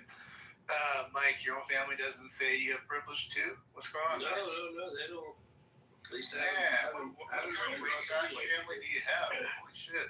No, man, they didn't let me in on the secret. The only people that tell me I'm privileged are the black people. They say I got white privilege everywhere I go. What is it that They constantly remind me people of can it. do that white I get constantly reminded all the time by white people the N-word. Damn, you're literally the worst person on this app. White people call you Why are you muting me? I told you not to address me. Who's saying? Wait, your name's Sam? I was talking to Beef. Who glorifies the word? Rosen. Who glorifies the word? He has an IQ of a potato. Supper. Yeah. See, when you hear about I still didn't hear an answer about how white people, what a white person can do that a black person can't do. Arithmetic. I don't know who you asking. Black. She said her friend told her that she felt privileged. Yeah, was that a white friend? Alan, I don't think she can talk right now. She has You her eyes never on. pay Black, is that a white attention. word? You just throw out bull. Black, was that a white word? To a friend, I said I was in a group, Oh, group. Yeah. and that's when the lady told me. Okay. Was it a white group or a black group? Like, I don't understand. And that white guild. It was a mixed group. get It was black. white, black, Yes, I not understand. mostly No, white, that's but there was above black and there was average. Asian. Did she You have like say? Here, somebody like Did you. she else about say? Did she? What I'm asking you is, did she say, with any specifics, how she was privileged, what she could do that a black person couldn't do? If she gave it, if the answer was no, she just said, I feel privileged more than black. And you have to pay attention. It started out really, I don't want to go through the whole shebang, but it started out, a white guy called this Asian lady Oriental. Okay, never mind. Yeah, you're not giving. Thank you, Sam. Yeah, I mean the thing is. No, I'm not going to continue to get interrupted, so that's the reason. Okay? I'm glad you gave your name. In any event, there isn't anything a white person can do that a black person. Is it short for Samantha? Man, leave her alone. Rich, leave her I alone. was just asking. Rich. It's short for semantics. Rich. What's that, thanks? Rich, we were in a room and you were talking to some Islamists and you were saying all the. Oh, I said which time? that Muhammad did. Yeah, he sucked his pants on his penis. Did he get tagged by another man or did he? Oh, the Al-Zid man, yeah. So somebody stuck his dick in. No, a group of black African guys that were living. One mic on the nigga in the corner. Wait, Alan asked me a question.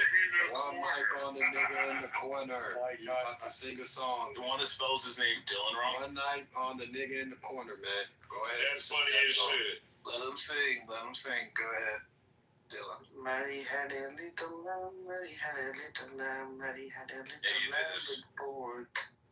You Mary gotta had a wrong. little lamb, Mary had a little. Yeah, you gotta learn the song first. No, the Oh better shit! You gotta sing to the. I know the song. Muhammad is a pedophile because Muhammad is a piece of shit because Muhammad is a child molester and so is all the Muslims. Takbir. Oh my god! Oh my god! Oh my god! Don't do it. No, Alan, to answer your question, Muhammad got fucked by a group of men. Oh, They're called the Al-Zid. Look up Muhammad and the Al-Zid. Or Muhammad and the Night Train is actually what they call it. Okay, well, here's the thing. Mary had a little sheep, and with the sheep she went to sleep. The sheep turned out to be a ram. Mary had a little lamb. Ooh.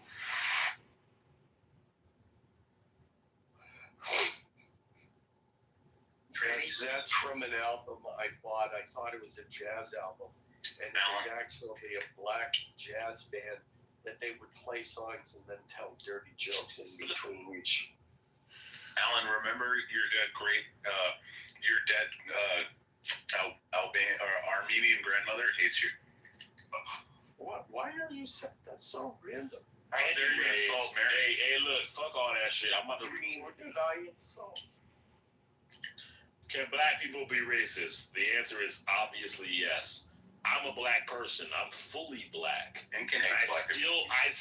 I still think that a lot of black people are racist against whites. I would actually put money against.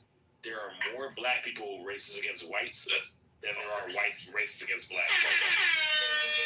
And the Incans hate black, and I would put money against that. I agree with you. That's not even close. Exactly. So I want pressure. You want to put the best. Is black fatigue for the white man. Incan, how do you feel about pit bulls, Incan? And they're So the y'all all agree. majority. So this is the type of room where we're all like reasonable. Like, that's. Incan, can you tell us how you feel about pit bulls? They should be raped. Oh my god. What's the best pitbull puppy? Nah, see, bestiality is not even a joke. Incan, what is the best? Bestiality is not even a joke. Okay, stay on topic. Shut up. Okay, some reason. A dead pitbull puppy. Shut up, bro. Shut up. DC, are you there? Yes, I'm here. I'm listening. So you're thinking that black people are more racist than white people? That's your claim? I'm not researched enough to make that claim specifically. All I'm saying is that black people are super racist against white people, according to what I see on social media. And I would I'll say it again. I have the hiccups. I would bet money that there are more black people that are racist against whites than there are whites against blacks nowadays. I wonder if any data on that. I know. Well, if anybody will present it, I'd be interested. I'd be interested in it. Hold on, I got a question. I don't know. I have a question. First, TC, is that you on your profile picture? Yes, it's me. Okay, just making sure. You like my smile? You're smiling? Yeah. Oh, my question was, with black fatigue now being something that's a trend, yeah. Do you think black fatigue is racism or close to it? I actually think that's a good question. So, black fatigue, the way that I understand it, again, excuse my hiccups, I'm sorry, but the way that I understand it is that it's honestly just people, because it's not just white people, it's people that are reacting to stereotypes. And I actually am a person that is in favor of certain stereotypes. So, for example, I don't think there is such thing as, quote unquote, the black community. There is no such thing as fucking that. It's because the black community, there is no such thing. It's either you're a fucking nigga, which is usually on some hood shit, like you live in the fucking hood, you're a fucking gangster, you're gang banging, you ain't shit about shit, and everybody knows what the fucking nigga is. Or you're somebody that's in like the lower to the middle to the upper middle class, and you're trying to make a living, you're a regular black person, like regular white people. There's a difference. So when we're talking about black fatigue, we're talking about we are tired of the niggas. And not only does that include white people, that also includes the people that I just mentioned, the lower to middle to upper middle class blacks. Black people that are normal people are also tired of the nigga blacks. It's not a race thing, I promise you. It's a class thing.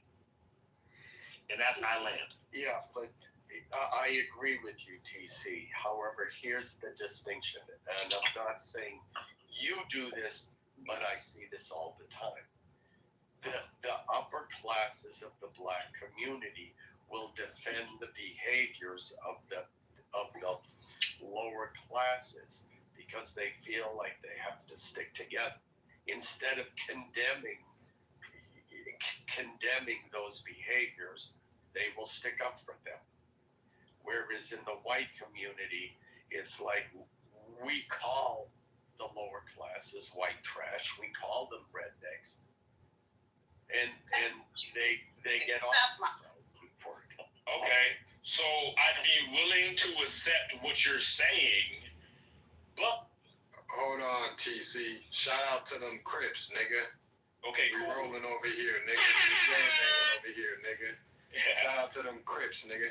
Yeah, I'm not talking about the legitimate niggas. Like, I'm talking about the fake niggas. But the point is, so Alan, I feel what you're saying, like, cool, but I also think that would also be a talking point for people that are not involved in what's actually happening. So with that being said, could you actually give me examples? Yes. For example, you have a statue going up to George Floyd. Now, there was also a case of a white man who got a knee to the neck and who died. White people are like, oh well, it doesn't even register. We're not trying to protect the lower class lower class whites. If somebody gets shot by the police, we figure the fool had it coming, and we move on with our day. I wasn't clear. That's probably my mistake. Okay. I wasn't clear in the question that I was asking. Okay. When I said examples, I was more so clear, meaning, could you give me examples of high class blacks excusing the actions of low class blacks? Like ever since I've been on Clubhouse, or you have influential people in the black community. Like, that's what I'm asking for, those specifics. Yeah, like Jesse Jackson or Al Sharpton. He's not relevant again. He's not relevant nowadays, I'm telling you. Well, as somebody in the community now. Yeah, well, you didn't say now. What did you think I was talking about? Well, those were still valid names. If you want someone now, I'm not talking about 30 years ago. I'm talking about current, of course. Yeah. I thought that was understood. Yeah, so with the whole surrounding the Carmelo Anthony case, as an example, whoever they had represented. Do you consider that current? I guess you don't. How long ago was that? How many years? What, Carmelo Anthony? Yes, sir. What was it, 6 months, a year? I'm pretty sure it was like 3 years ago. Or why is it so 2 years ago? Why is it so important to you that I give you a current example? Because that's the easiest thing for everybody to kind of acquiesce to in terms of relations. But it is not super important that it has to be 2026. I'm just saying it can't be 920. You know what I'm saying? Like, that's all I'm saying. Well, give me some examples. Alex was in the news recently, wasn't he? I'm unfamiliar. I don't really follow the news. Yeah, I forget. He was either with Carmelo Anthony or now he's part of that group with Wells. Yeah.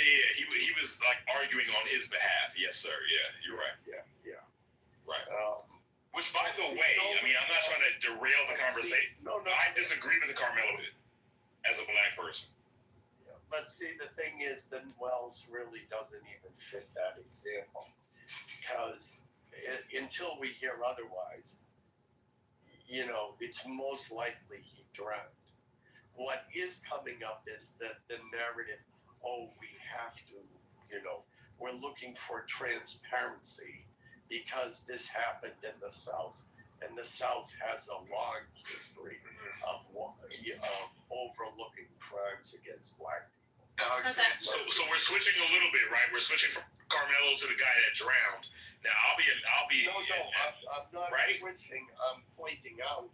I'm actually admitting that the example I gave you was kind of weak because I don't see even though that was made racial, I don't see that as the same as Carmelo Anthony. That's fair, and I was just going to admit that I don't really know any facts about the drowning guy. Like, I don't know.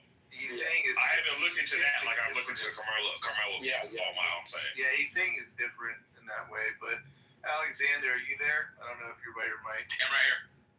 Yeah, what do you make of the title of the room? I agree with everything the brother just said before me. Yes, obviously black people can be racist. I actually get pissed off when black people try and when we try and act like we can't be racist, right? And blah blah blah, just so that they can say that they can't be racist. Of course. So yeah, of course.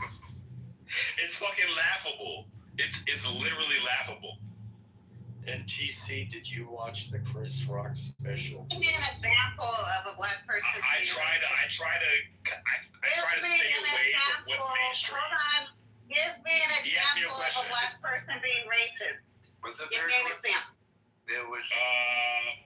Black people saying you should only vote for Biden because if you're black and you don't vote for Biden, you're not black. That's racist.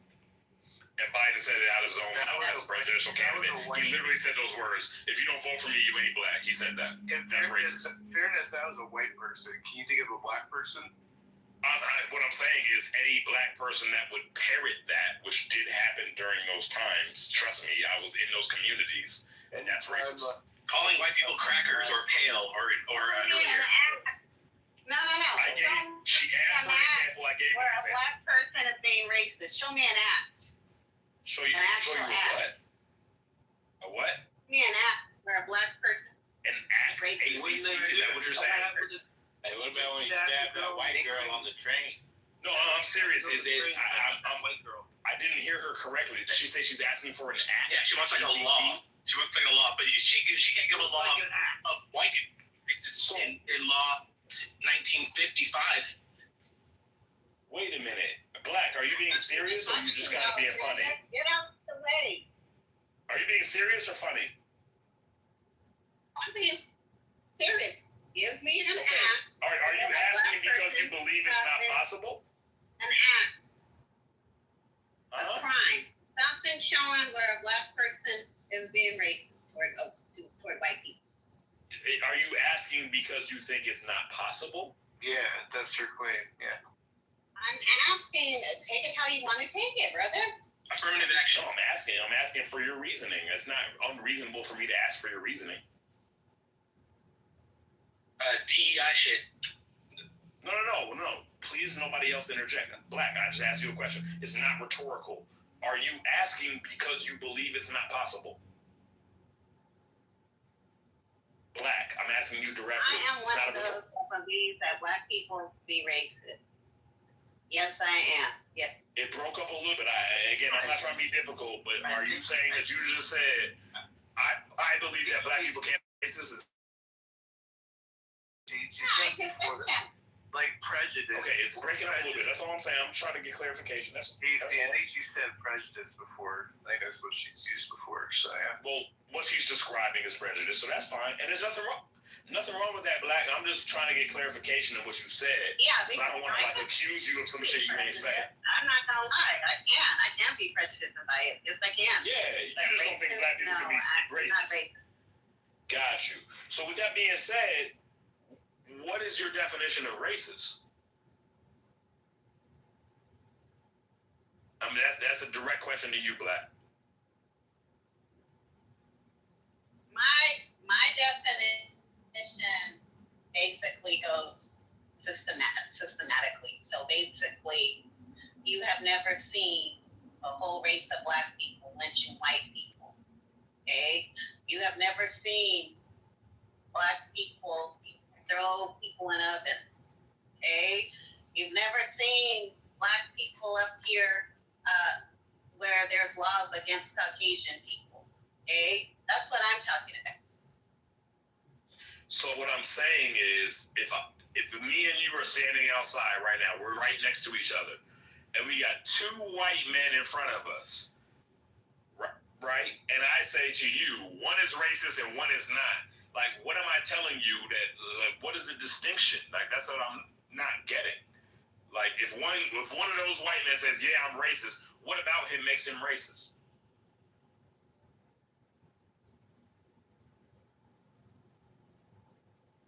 His beliefs. Such as? I'm not going to go here and break it down. Okay, all right. So I only went that way because I didn't want to put words in your mouth. Second question. You know, I asked for an act where you see black people being racist toward white people. That's what I do. Okay, Black. But my only point is, I didn't want to define racist for you. I didn't want to say black thinks racist is X, Y, Z. I didn't want to put words in your mouth. But if you're refusing to define what racism is, that's all we can do.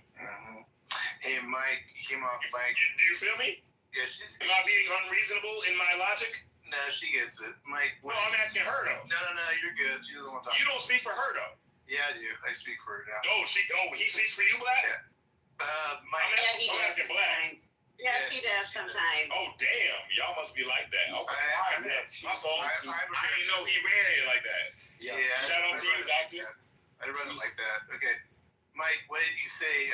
You came off Mike. Damn, he got her on a lot. We already gave her an example. What's that? She asked for an action of a black. Yeah, she don't lie. She don't need nothing else. Let's move on. Houdini, are you there? What up, Doc? What up, guy? What's going on, man? What's going on? What do you make of the title? Where are you at on the title? Yeah, it's almost like an insulting question. You know what I'm saying? It's like something you would teach somebody at elementary school. Of course, blacks would be racist or prejudiced. What you call it? We don't even got to talk about black on white racism. You know what I'm saying? Because a fundamental ingredient to being racist is being prejudiced. Think of South Africa. Was that South Africa? No, well, yeah, because we talking about two different categories. Yo, doctor, get your bitch in check, bro. She's speaking out of turn. No, what you just said is belief. Hey, don't call me a bitch. Yo, she's speaking out of turn, bro. That's your joint, bro. Fucking asshole. You gotta get her in. Don't interrupt Houdini, people. Yeah, go ahead. Yeah, exactly. Don't interrupt. Quiet, GC. Quiet. Yeah. Okay. Houdini, go ahead. Yeah. So, which part of Africa was this? Rwanda. Take for instance the Tutsis and the Hutus.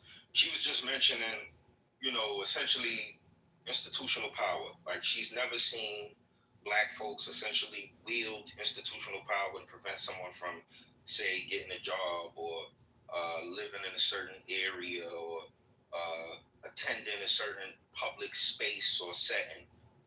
But black folks have done it to other black folks. In the case of the Hutus and the Tutsis, you had an all black country and two ethnic groups weren't seeing eye to eye.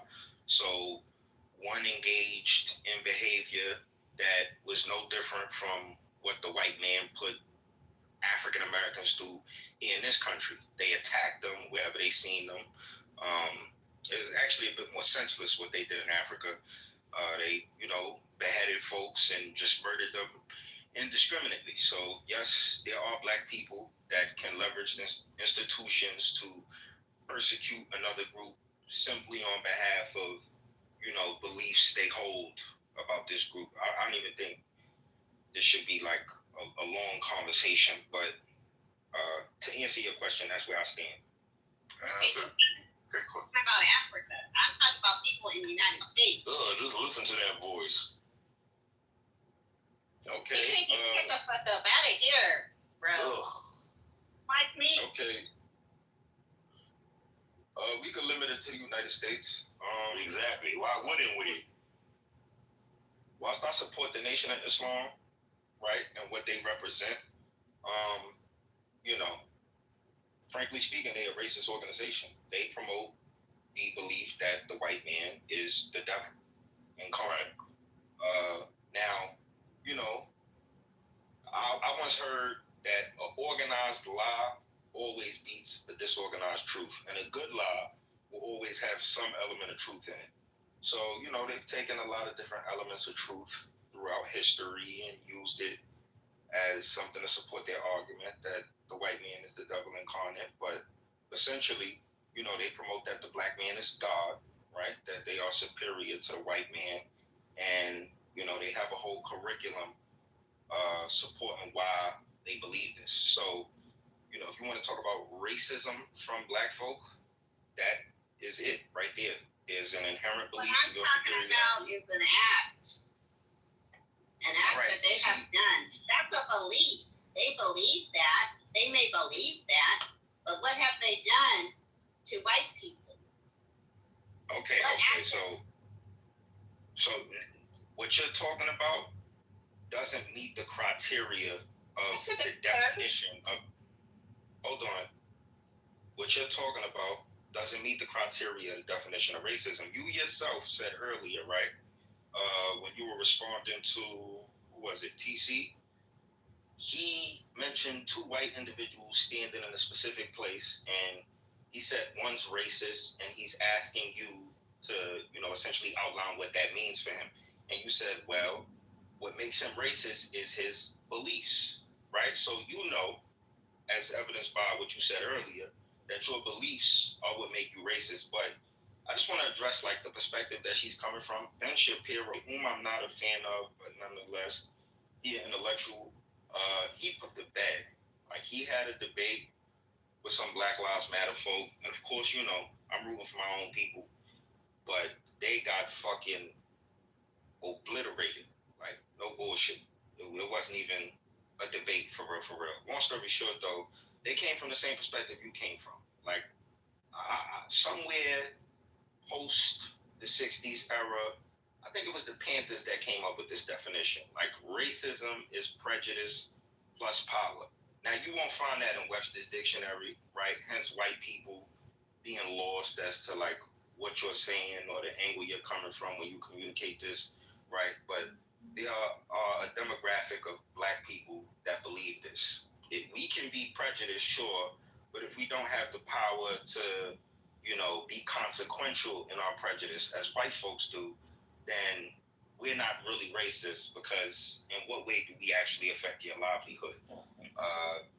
This, you know, idea, right, only makes sense within that small demographic. But if you're talking about objective definitions, not constructs made within, you know, some particular subculture of a group, right, then, you know, people aren't going to be able to understand what you're saying. They're going to think you're stupid and, you know, you're just an unintelligent individual. So I think that context is worth mentioning whenever you talk to people that don't subscribe to, say, Black Power culture. That way, you know, they don't misjudge you or take you to be like a mentally deficient individual. But yeah, I'll rest my case on that. Okay, I understand what you're saying, but you know, I don't have the highest IQ, but I'm definitely not a low IQ. You rest your neck on that? All right. Yeah, I understand. You know, he came at me with respect, and I thank you for that. Very nice. Good exchange there. Ab Dizzle, are you there? And then the other one, the no-name one, whatever your name is. Either you two. I think you broke up. Anyways, check the title. Let me know if you want to respond. Anyways, I'm back. Yeah. Obviously, black people can be racist. Are we still debating this shit? Does anybody have the negative? Does anybody think that black people can't be racist? Is there one person? Okay, thoughts on. You're in bad shape, Dizzle. You're really bad. Go down and then come back up, and I'll help you out. Yeah.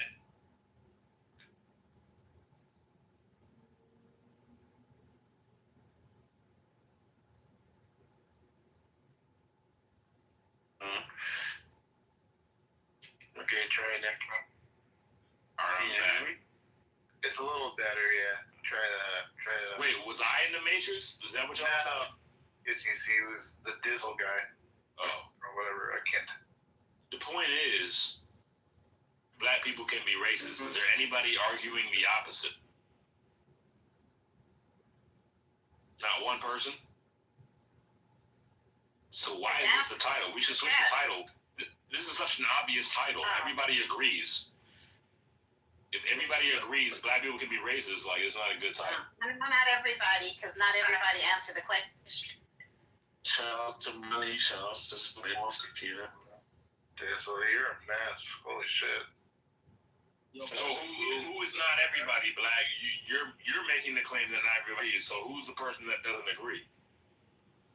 I don't know. They haven't came off mic. Because ain't nobody disagree. What the fuck? You're making up shit. Put her down. Don't address me. Don't address You're me. literally making up shit. I don't agree with the title. Bottom line. This bitch is so annoying. Anyways, let's change the title then. If everybody disagrees, let's change the title. Disrespectful man. Disrespectful man. Char, are you there even? Char? Oh, no, he's hung around. Ain't nobody here. It's 3 a.m. Everybody sleep. Change the fucking title. Change the title to here. Black people can't be racist. That would get more people in here. Yeah, but come on, bro. Like, am I right or wrong in terms of marketing? Oh nah, in terms of marketing, you did. Of course, nigga. That was my degree. That's what I'm in, nigga. Like that would get more people in here because I put on there black niggas people ready are to. the most racist. I get them all. Yeah, that's even better. You're absolutely right. Exactly, Space. Exactly, Space. That I don't know. I'm fake burnt out though within my like 5 minutes of being here. It's like yeah, we're not saying we agree. We're just saying these are good titles to rage bait niggas into the room. Right. Oh yeah, I'm not saying you agree either, but I feel like we should talk about something like that got a little more substance. Yeah, all right, let's talk about some real shit then. All right, cool. Lead it off. I mean, I was making a suggestion, but I ain't really have an idea in mind. Well, think of one. Think of some better idea than, are black people racist, which has no bearing on humanity. Okay. This is something I was thinking about earlier. I don't really got like a title. Stop apologizing, nigga. Just say what's on your mind, bro. We fuck with you. No doubt. Ain't no apologies extended, but I can't put it in a nutshell for y'all, but I'm gonna just tell y'all some of my earlier thoughts. So I wrote a song that's basically a tribute to what some would deem a domestic terrorist, right? His name was Micah. Yeah, his name was Micah Xavier Johnson. This guy, as a result of a bunch of black people getting shot and some would say overrepresentation by the media, right, decided to go out to a protest one day full of police officers and shoot about 16 of them. Long story short, he gets assassinated, but he's like the super pro-black individual, and I was just wondering to myself, like, okay, how would this song be received? And, you know, of course, folks would accuse me of supporting terrorism and, you know, question my morals, etc. And then I thought about, like, white folks who, you know, love their ancestors that supported the Confederacy, right? Like, you know, their hero are our villains. But does that negate their right to embrace their heritage or what they come from?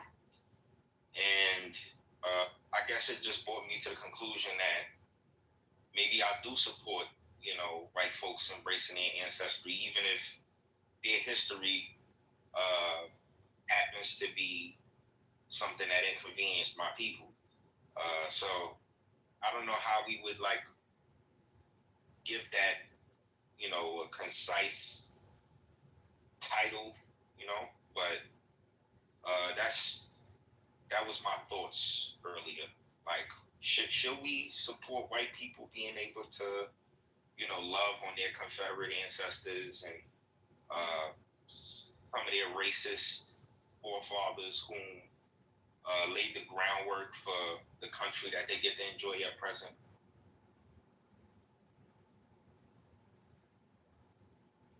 You talking about 2016 Dallas, right?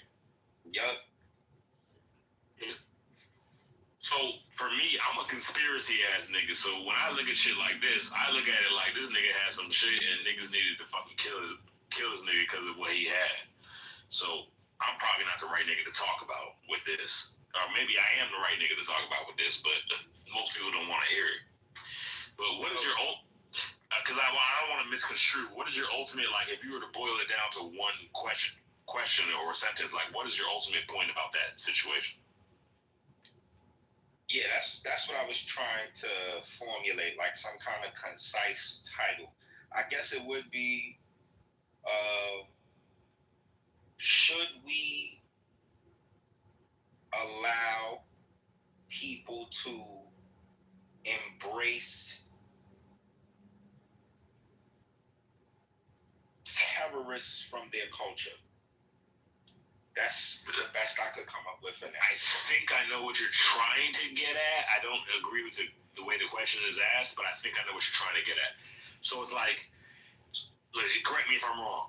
If a nigga is on some, like, if a nigga does some terrorist type shit, but he did it because he agrees with the cause that you agree with, should we be okay with it? Is that kind of the wave you on?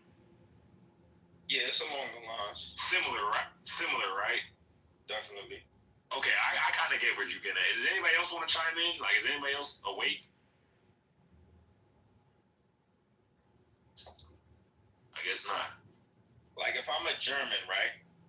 Let's say in Israel, right? Oh, I love these topics. Yeah, keep it going. And wake it the fuck up, nigga.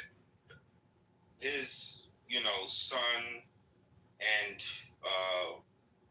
my extended relatives, they were all Nazis, right? And war Nazis. Culture.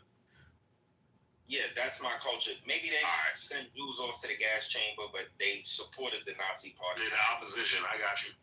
Right. Should I be allowed to love Hitler free of consequences? Yes. The answer is yes, but the niggas that are in their feelings will say no. In a functional democracy.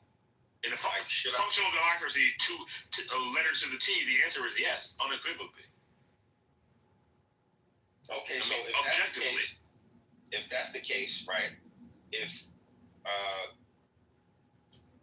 there's a statue, I want to get your take on this. There's a statue in I think it's either Central, it's definitely Central Park, of a guy by the name of James Marion Sims, who basically I've heard his name. Sexually assaulted a bunch of black women and used them as lab rats, right? Of course, I'm familiar. Black people, we weren't viewed as humans, so that was his pretext to essentially conduct experiments on our female counterpart. Now, he, at the expense of course, a bunch of black lives, went on to actually treat diseases, right? And there's a statue of him in Central Park. Should you, based on what you just said, be against in any way, shape, or form that statue? 1,000%, yes. Why should you be against that statue? From what you just described. It's self-explanatory. Okay, but despite the fact that, he, let's say, harmed your people in some way, right? To other people, he represents, the furtherance of medicine and the betterment of the community. It may not have been your community, but that's ultimately what he did for some, even if it was an inconvenience to your own. Like you just said, we should be able to embrace Hitler, right? Yes. So if that's the case, why not embrace James Marion Sims and leave his statue in front of Central Park? That's a great question. I appreciate your line of questioning, and I hope you appreciate my line of answering, because I'm very technical with my answer. Like I take every word carefully. So, like, if somebody brings good to the world, if we can look and analyze about, let me look at this nigga's life from birth to death, and he contributed to the world. He invented XYZ invention, and that invention saved lives, or it made everybody's life better, or whatever the case is, and you cross again, excuse my hiccups, cross-examine that with whatever negatives you want to attribute to that person, then yes, I think it's reasonable to come to a conclusion of, well, his good outweighed his bad. And I think that's what this case is. Okay. I still feel like I'm getting an inconsistency from you. Do you feel the same way about Hitler? So if you're looking for consistency, it's not like I'm trying to hide it, but I do want us to get on the same page. So you don't sound like the type of nigga that's trying to do a gotcha thing, so I'm willing to continue this on good faith. But if you were to describe to me every single accomplishment of Hitler, because let's not kid ourselves, it's not like Hitler did no good. It's not like Hitler was, he just a spawn from hell. He did nothing but evil. He had to have done some good to be elected the leader of his own country. So if you were able to tell me all the good he did, to be able to contrast it with all the bad he did, I would give you a reasonable answer with how I would judge him. Okay, so I feel like based on what I'm gathering, whether you feel it's okay for people to embrace what might be deemed evil figures from their culture is based on whether their good outweigh their evil. In a sense, yes, I'd be willing to say that. Yes.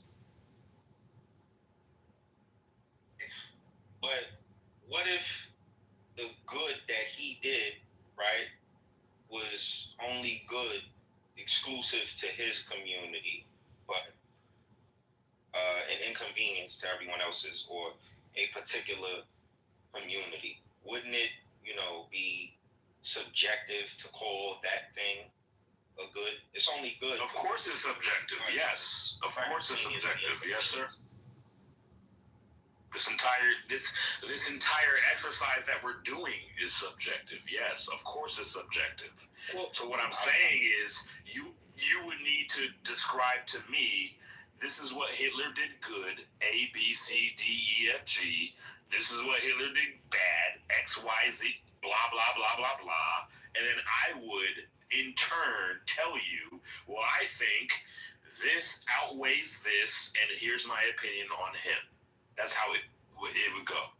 For a quick clarification here, I just want to make sure, Houdini, the original thought exercise, correct me if I'm wrong, I thought you were asking, should we be okay with the direct ancestors of the bad people being allowed to appreciate their heritage? I didn't get that from that question at all, but that's what I thought. You want to ask him that question, fair be it, so be it. Oh, hold on. I would replace ancestors with descendants. Yeah, the direct descendants. Should they be? Yeah, like your initial example about Hitler was like, if there's... That's a whole different question, though. I'm sure you guys would agree. I thought that's what he was asking. Like, if there's Germans that appreciate what Hitler's done, should we be okay with the Germans being okay with that? That's a way different question. But if that's what he meant to ask, I would answer it. But that's a way different question than what he asked. That's what I thought he was saying. No, I didn't think that what he's saying at all. All right. To Mike, you definitely like right in the ballpark. Being okay with something isn't the same as practicing said thing. So if that's their thoughts that this was okay, I don't think that should be criminalized unless we're going to the United Kingdoms. But what I was trying to get at is the whole culture of, like, say, white folks down south embracing their Confederate ancestry. The Confederates literally wanted to enslave black people. That's an inconvenience to me and every other black person alive in America today. But from the perspective of that white Southern person, their ancestors were fighting to protect their cause, their property, their rights, their interests. So whilst their ancestors did a good on their behalf, right,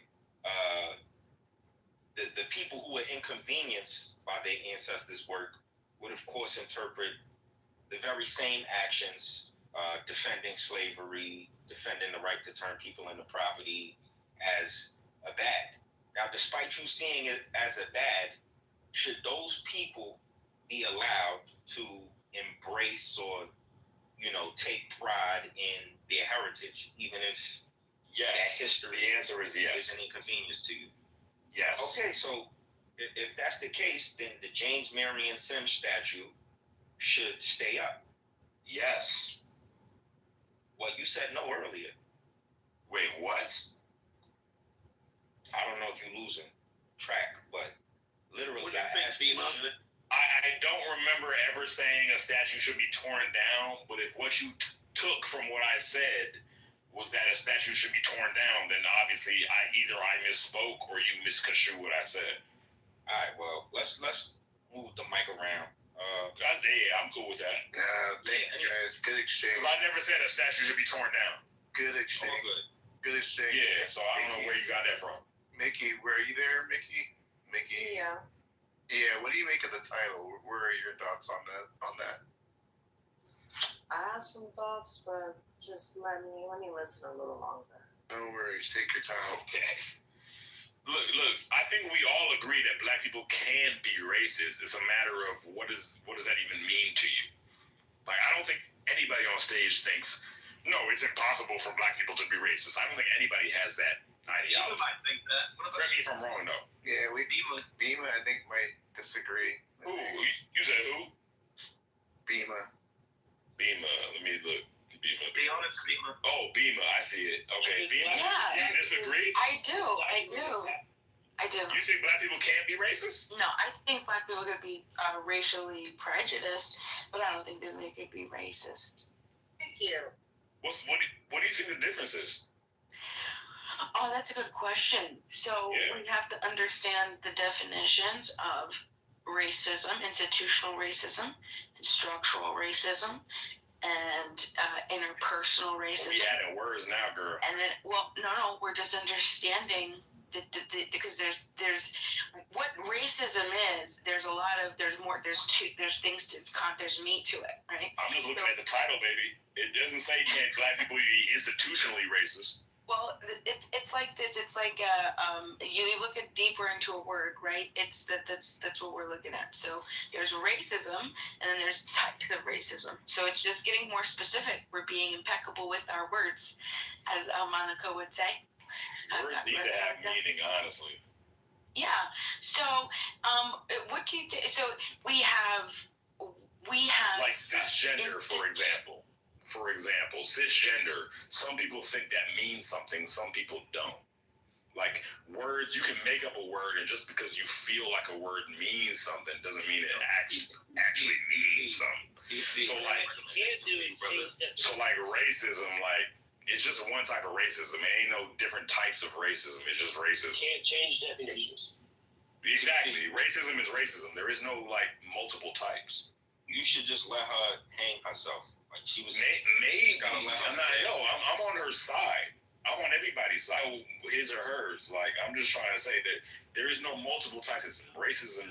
It's racism. Like let's not make up words. I'm not even saying she is. If she is, I'm just saying. There's only one type of racism. I feel a vibe from you that you just talk. That's you, bro. That's your opinion. What do you mean? But that's your opinion. That's you feeling who I am. Not everybody feels that way. So my point is, there's racism. You're putting it on display. You're saying I'm on her side, yet you're arguing the contrary to her position. How are you on her side? You're just talking to talk.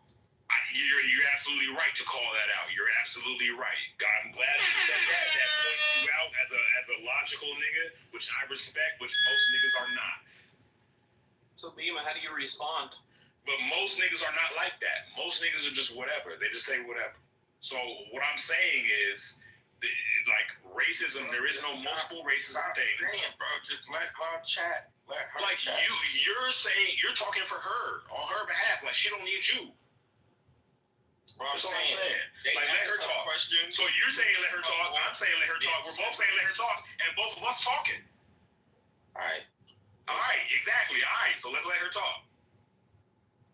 So I disagree. I think there's different understandings of racism. So there's interpersonal racism where somebody looks at somebody else and says, okay, look, depending on what you look like, I'm going to be racially prejudiced against you. So I'm going to discriminate against you because I just don't like the amount of percentage of melanin in your skin, right? Then there's the institutional racism. And that's when we have where there's legislation, there's a government, and then there's policies that are legislated that are specifically built to oppress and disadvantage racial groups. Then there's structural, which is what we're fighting right now. We got rid of institutional after civil rights, so it can't be legislative anymore. Well, okay, then I would ask you to point to a law on the book. I will eventually. My bad. I didn't mean to interrupt you. I'm sorry. Keep going. Yeah, I know. And if you do, you understand that it is going to be unconstitutional, right? Because we already I'll have all my points after. I promise you. Okay. Well, I would just say you're wrong. So we got rid of institutional racism, which is the practices, the legislative practices. Okay. Now we have structural racism, which I believe the United States is still fighting. This is where we have racial inequality that's produced through the overlap of the institutions, the former institution of racial prejudices through relation. That's now the structure is still there, so the outcome's the same, but it's just not in writing anymore. So we still have the least racial. Okay. All right. Let me help you. Okay, so those are the three. So those are the three types of racism. So we have racial prejudice. We know what that is. Anybody could be racially prejudiced, right? And then we have. I would argue everybody is racially prejudiced. Okay, Bima. I just really? Yeah, I would. One question for you. One question, please. I think that's definitely Bima, projection, and I'm sorry that you feel that way. No, that's fair. But I appreciate your breakdown. I think that was a very intelligent breakdown. Thank you for that. Can you rest your neck, TC?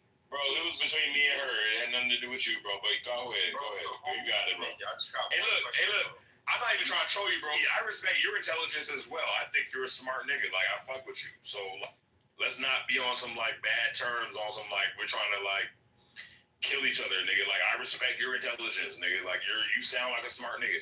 Most people on Clubhouse are not smart. So, I actually respect talking to a smart nigga. So, I fuck with you. I was just talking to her. That's it. But your view of me doesn't change my outlook on how you. Okay, blah blah blah, nigga. Just say your point, bro. Like let's just understand that you're dealing with a nigga that's also intelligent, nigga. You're not dealing with a dumbass nigga. And you judge your dick suckers. All I'm saying is I'm smarter than you. You're right. All right. So smarter than you. That's crazy. Bima, just one question for you. You have several categories of racism that you listed. Cut and dry, plain and simple. Yeah, I was about to say, what pussy set me down? Fucking pussy. Anyways, go. It was me. This nigga can't help himself. You're getting too mouthy.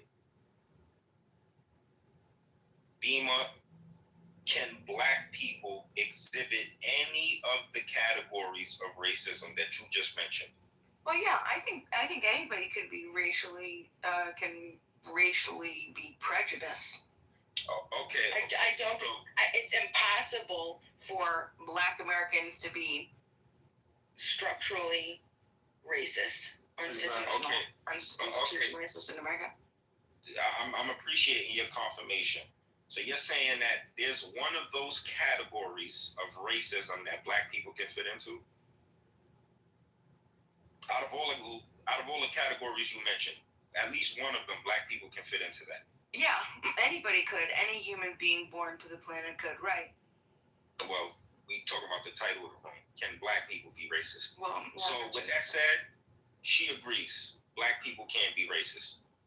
Yeah, I think that it's more complicated than that, and I don't think that a lot of what you see in America of what people would say black people being racist, I don't think that is racism.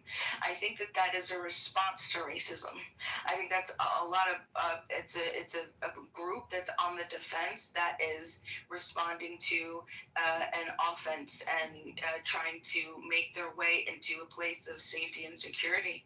I don't think that the large majority. I think it'd be really, really, really, really, really hard and rare to find somebody that would be born in America and then be ignorant enough to be like, I don't like you because of I think that I'm superior to you truly and confidently because of the amount of percentage in your melanin in your skin. Right? I think that would be very rare. I think it's more just psychological. Even in those cases that you would find, if you would find them, they're like extreme examples of psychological coping mechanisms for just the repair and the things that people do when they're in any human being, it's a human thing, when we're in a position of trying to recover from what we feel is ego threat or true security and oppression. Can you be born racist? I know it's a little off what you're saying, but I've always been on this app? No. The white people. God, it is a taught thing to people. Learn behavior. So it's an environmental thing, right? That's what you're saying? Yes. It's a learned behavior. So the reason why Black people can't be racist and why I chose it with a dumb question is because we understand that we don't live. We understand that we don't live in. Because I just had another argument.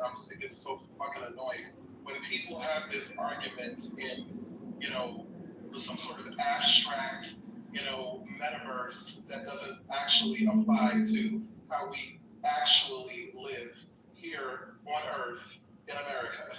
You know what I mean? When we're having these discussions, it's important to base them in some sort of reality and lived experience and a shared reality, so that we have some foundation for consistency and coherence. The reason why Black people can't be racist is because we live in an institution that was founded and made for a different race, white people. There's structural power, governing power, business power, institutional power that completely permeates the entire, population, really across the world, but especially here in America. Clarifying question. Can I ask it, or do you want to finish? Just a clarifying question. Go ahead. The definition of racism. Okay, so I'm going to, and this is the thing that what I'm saying. A lot of times when people use racism, they're using it in sort of like a homophonic way. Like they're using it, like the word racism has different meanings depending on how you're using it. When I'm using racism, I'm basically equating it to a power structure, and a power structure between races. So it's not really about you don't like me, you this, or even saying a slur. Like people say that that's racist, but that's like a different way, because we had that conversation earlier. That's a different way that people use that word, but really it's more that they're prejudiced and they're bigoted, because racism is much deeper, it's much more insidious, and it's much more pervasive, because we're talking about literally the laws that are being created, the limitations that are being put on a race, the dehumanization that is being applied to people based on their race. Literally, when this country was founded, Black people were considered 3/5 of a person.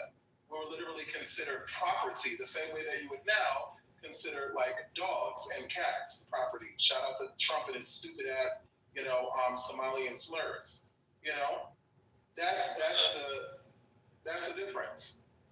Brother, so you mentioned racism having multiple definitions, right? And I don't mind this, right? Because there are plenty of words in the English dictionary that have multiple definitions. Now, you listed the definition you utilize, which is the structural one. I'm curious, do you know of the others? Well, I'm using it in terms of how it's normally implied in common vernacular. So usually when people say that's racist, they're actually talking about people saying, slurs. We had I was talking about this in the room earlier. People say, the N-word, for example, and they're trying to be bigoted and dehumanizing, and targeting people based on an inherent characteristic. So that's usually how people say it. Or even when white people, it's hilarious to me, but when white people say it, they're saying that there's some sort of, oppression that they're experiencing that's based on their race. Thus, like the DEI argument, just full of shit. But that's how they're using it. I'm using it in like I said, the institutional power way, because it's much more. I think it's much more true to the totality of how racism affects society. Okay, so what you just gave me is your preference in definition. Yes, exactly. But I'm curious. No does your preference negate the validity of the other meanings? I wouldn't say that it negates the validity of the other meanings, but I would say that it mitigates the effect of the other meanings, because a lot of times when people use the word racist, they're really talking about some silly shit that is like if you call a white person a cracker, you're not doing shit to them, maybe hurting their feelings. Yo, Beaver's a faggot. People's do the same thing. Beaver's a faggot. Oh, Beaver. Wait. Oh, okay. Damn, Beaver. All right, go ahead. Yeah, I fuck with Beaver though. Anyway, what you call it? What they're saying is that. Wait, damn, we just made me lose my train of thought. Fuck, hold on. What about Houdini? What about the statement of if you hear somebody say, "I don't trust white people," is that racist? Do you think if you hear a black American say, "I don't trust white people," would you say that's racist? Some might call me hypocritical on this stage, but I think to inherently not trust someone based on their skin complexion perhaps aligns with, racism. But does it though? I guess I'm thinking out loud in this moment, because you're not adopting a belief about the individual as a result of not trusting them. I don't trust any stranger, regardless of skin tone. But if skin tone is what, is responsible for your lack of trust, right? I guess it is racist. Because if I'm in a corner store and the cashier doesn't trust me not to steal, so they fucking follow me, your beliefs are definitely going to influence your conduct, right? And so what I'm saying is that's the difference. What I'm trying to explain, the differences between racial prejudice meaning prejudgment, right? There's a prejudgment, right? And then there's racism, where I believe that I'm superior to you because of the percentage of melanin in your skin. So I think when you hear a black American say, I don't trust white people, that is it's racial prejudice. It's a prejudgment, but it's a psychological necessity for just pattern recognition. Hey, look, I have historically seen that people like this are a safety and security risk to myself and my family, so I'm going to make sure to avoid and also be more vigilant and this particular group. They're not saying I think that I'm superior to you according to the percentage of melanin. Let me ask. Would you agree with that, Matt?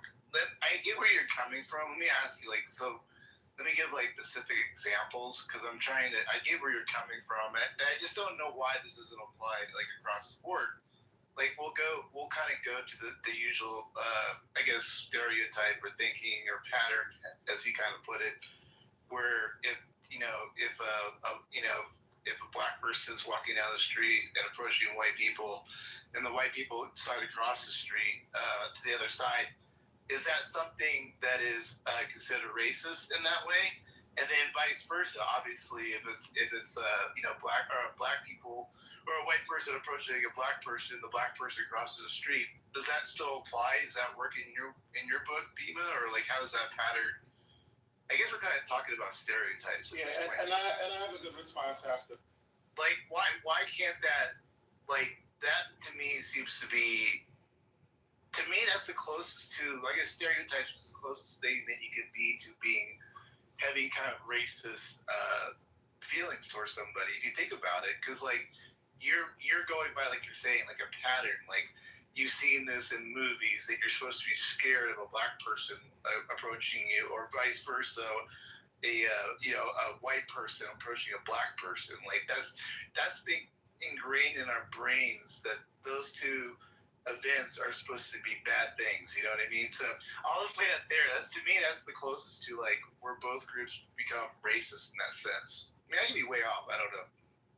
So I feel that in that particular case, that you're getting it gets a little convoluted, but basically I would say that that is the leftover of the cross and the overlap from the institutional racism into structural racism. That's structural racism when you see that. And could you say that it's just a pattern recognition? Well, the fact is how many people, how many Black Americans have harmed you in your back? None, right? Okay, so or not any more than a white person would, right? Or that you've been harmed from a white person. So then what is it that you're doing? That is the leftover of what was taught in institutional. Right. You don't have to. You don't have to have the experience to confirm it. I get your point. Like you don't have to have the incident actually take place in your life to go, okay, well, this is what's going to happen. I'm just trying to figure out why do we separate it out as one being not so much a stereotype / racist kind of thinking versus, the other. That's all I was doing. I get where you're coming from, though. But go ahead. Hold on, Matt, if I could say something. Yeah, go for it. I actually love I love what Beamer just said, man, and it has me want to pose a question.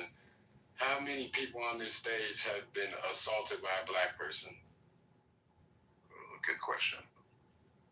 I hear a lot of rhetoric that Black people are dangerous, violent. How many of y'all have actually been assaulted by a Black multiple person? Times. Yeah, you probably deserved it. Yeah, you probably deserved it, bro. You know what? Fuck you, you fucking bitch. I didn't deserve it. You probably deserved it, nigga, so we're not counting you, bro. If that was me, anybody else other than the nigga. So if it was a Black girl that said it, then fuck you. If it was Bima, sorry if I said that to you, Bima. Hey, so no, it was actually being a 12-year-old white kid moving from Northern Kentucky to Dunwoody, Sandy Springs, and attending Sandy Springs Middle School when they were doing the busing program, and sitting in the fucking cafeteria at 12 years old, never hearing the N-word my entire fucking life. And a bunch of fucking black girls sitting right behind me saying the fucking N-word. And I simply turned around and said, what does that mean? She said, you don't know what that means, white boy? And I said, no.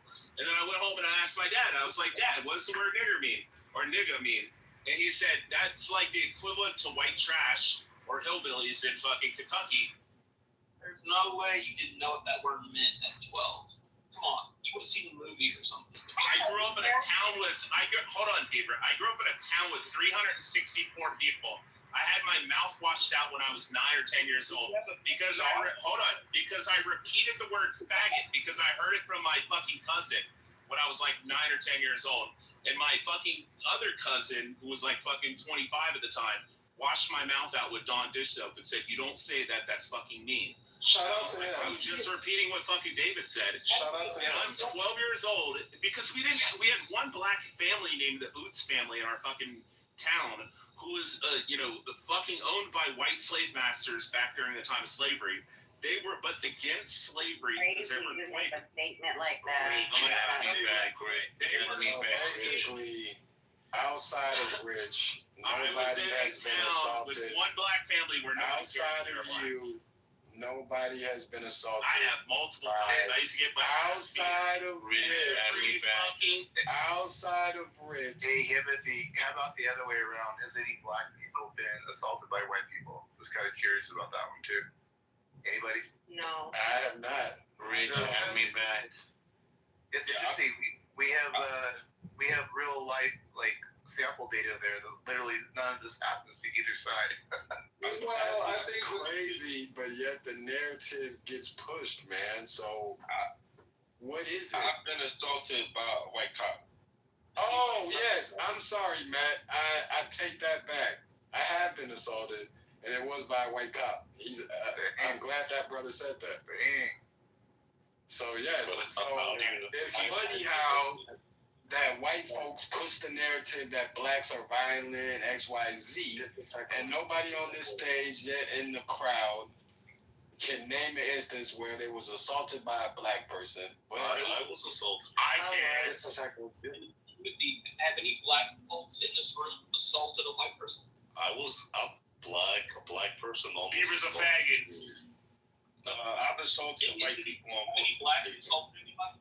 TC's assaulting Bieber right now. Yeah, Beaver's a fucking faggot. Fuck him. Look at that. We verbal assault ain't shit. We talking about physical assault. Yeah.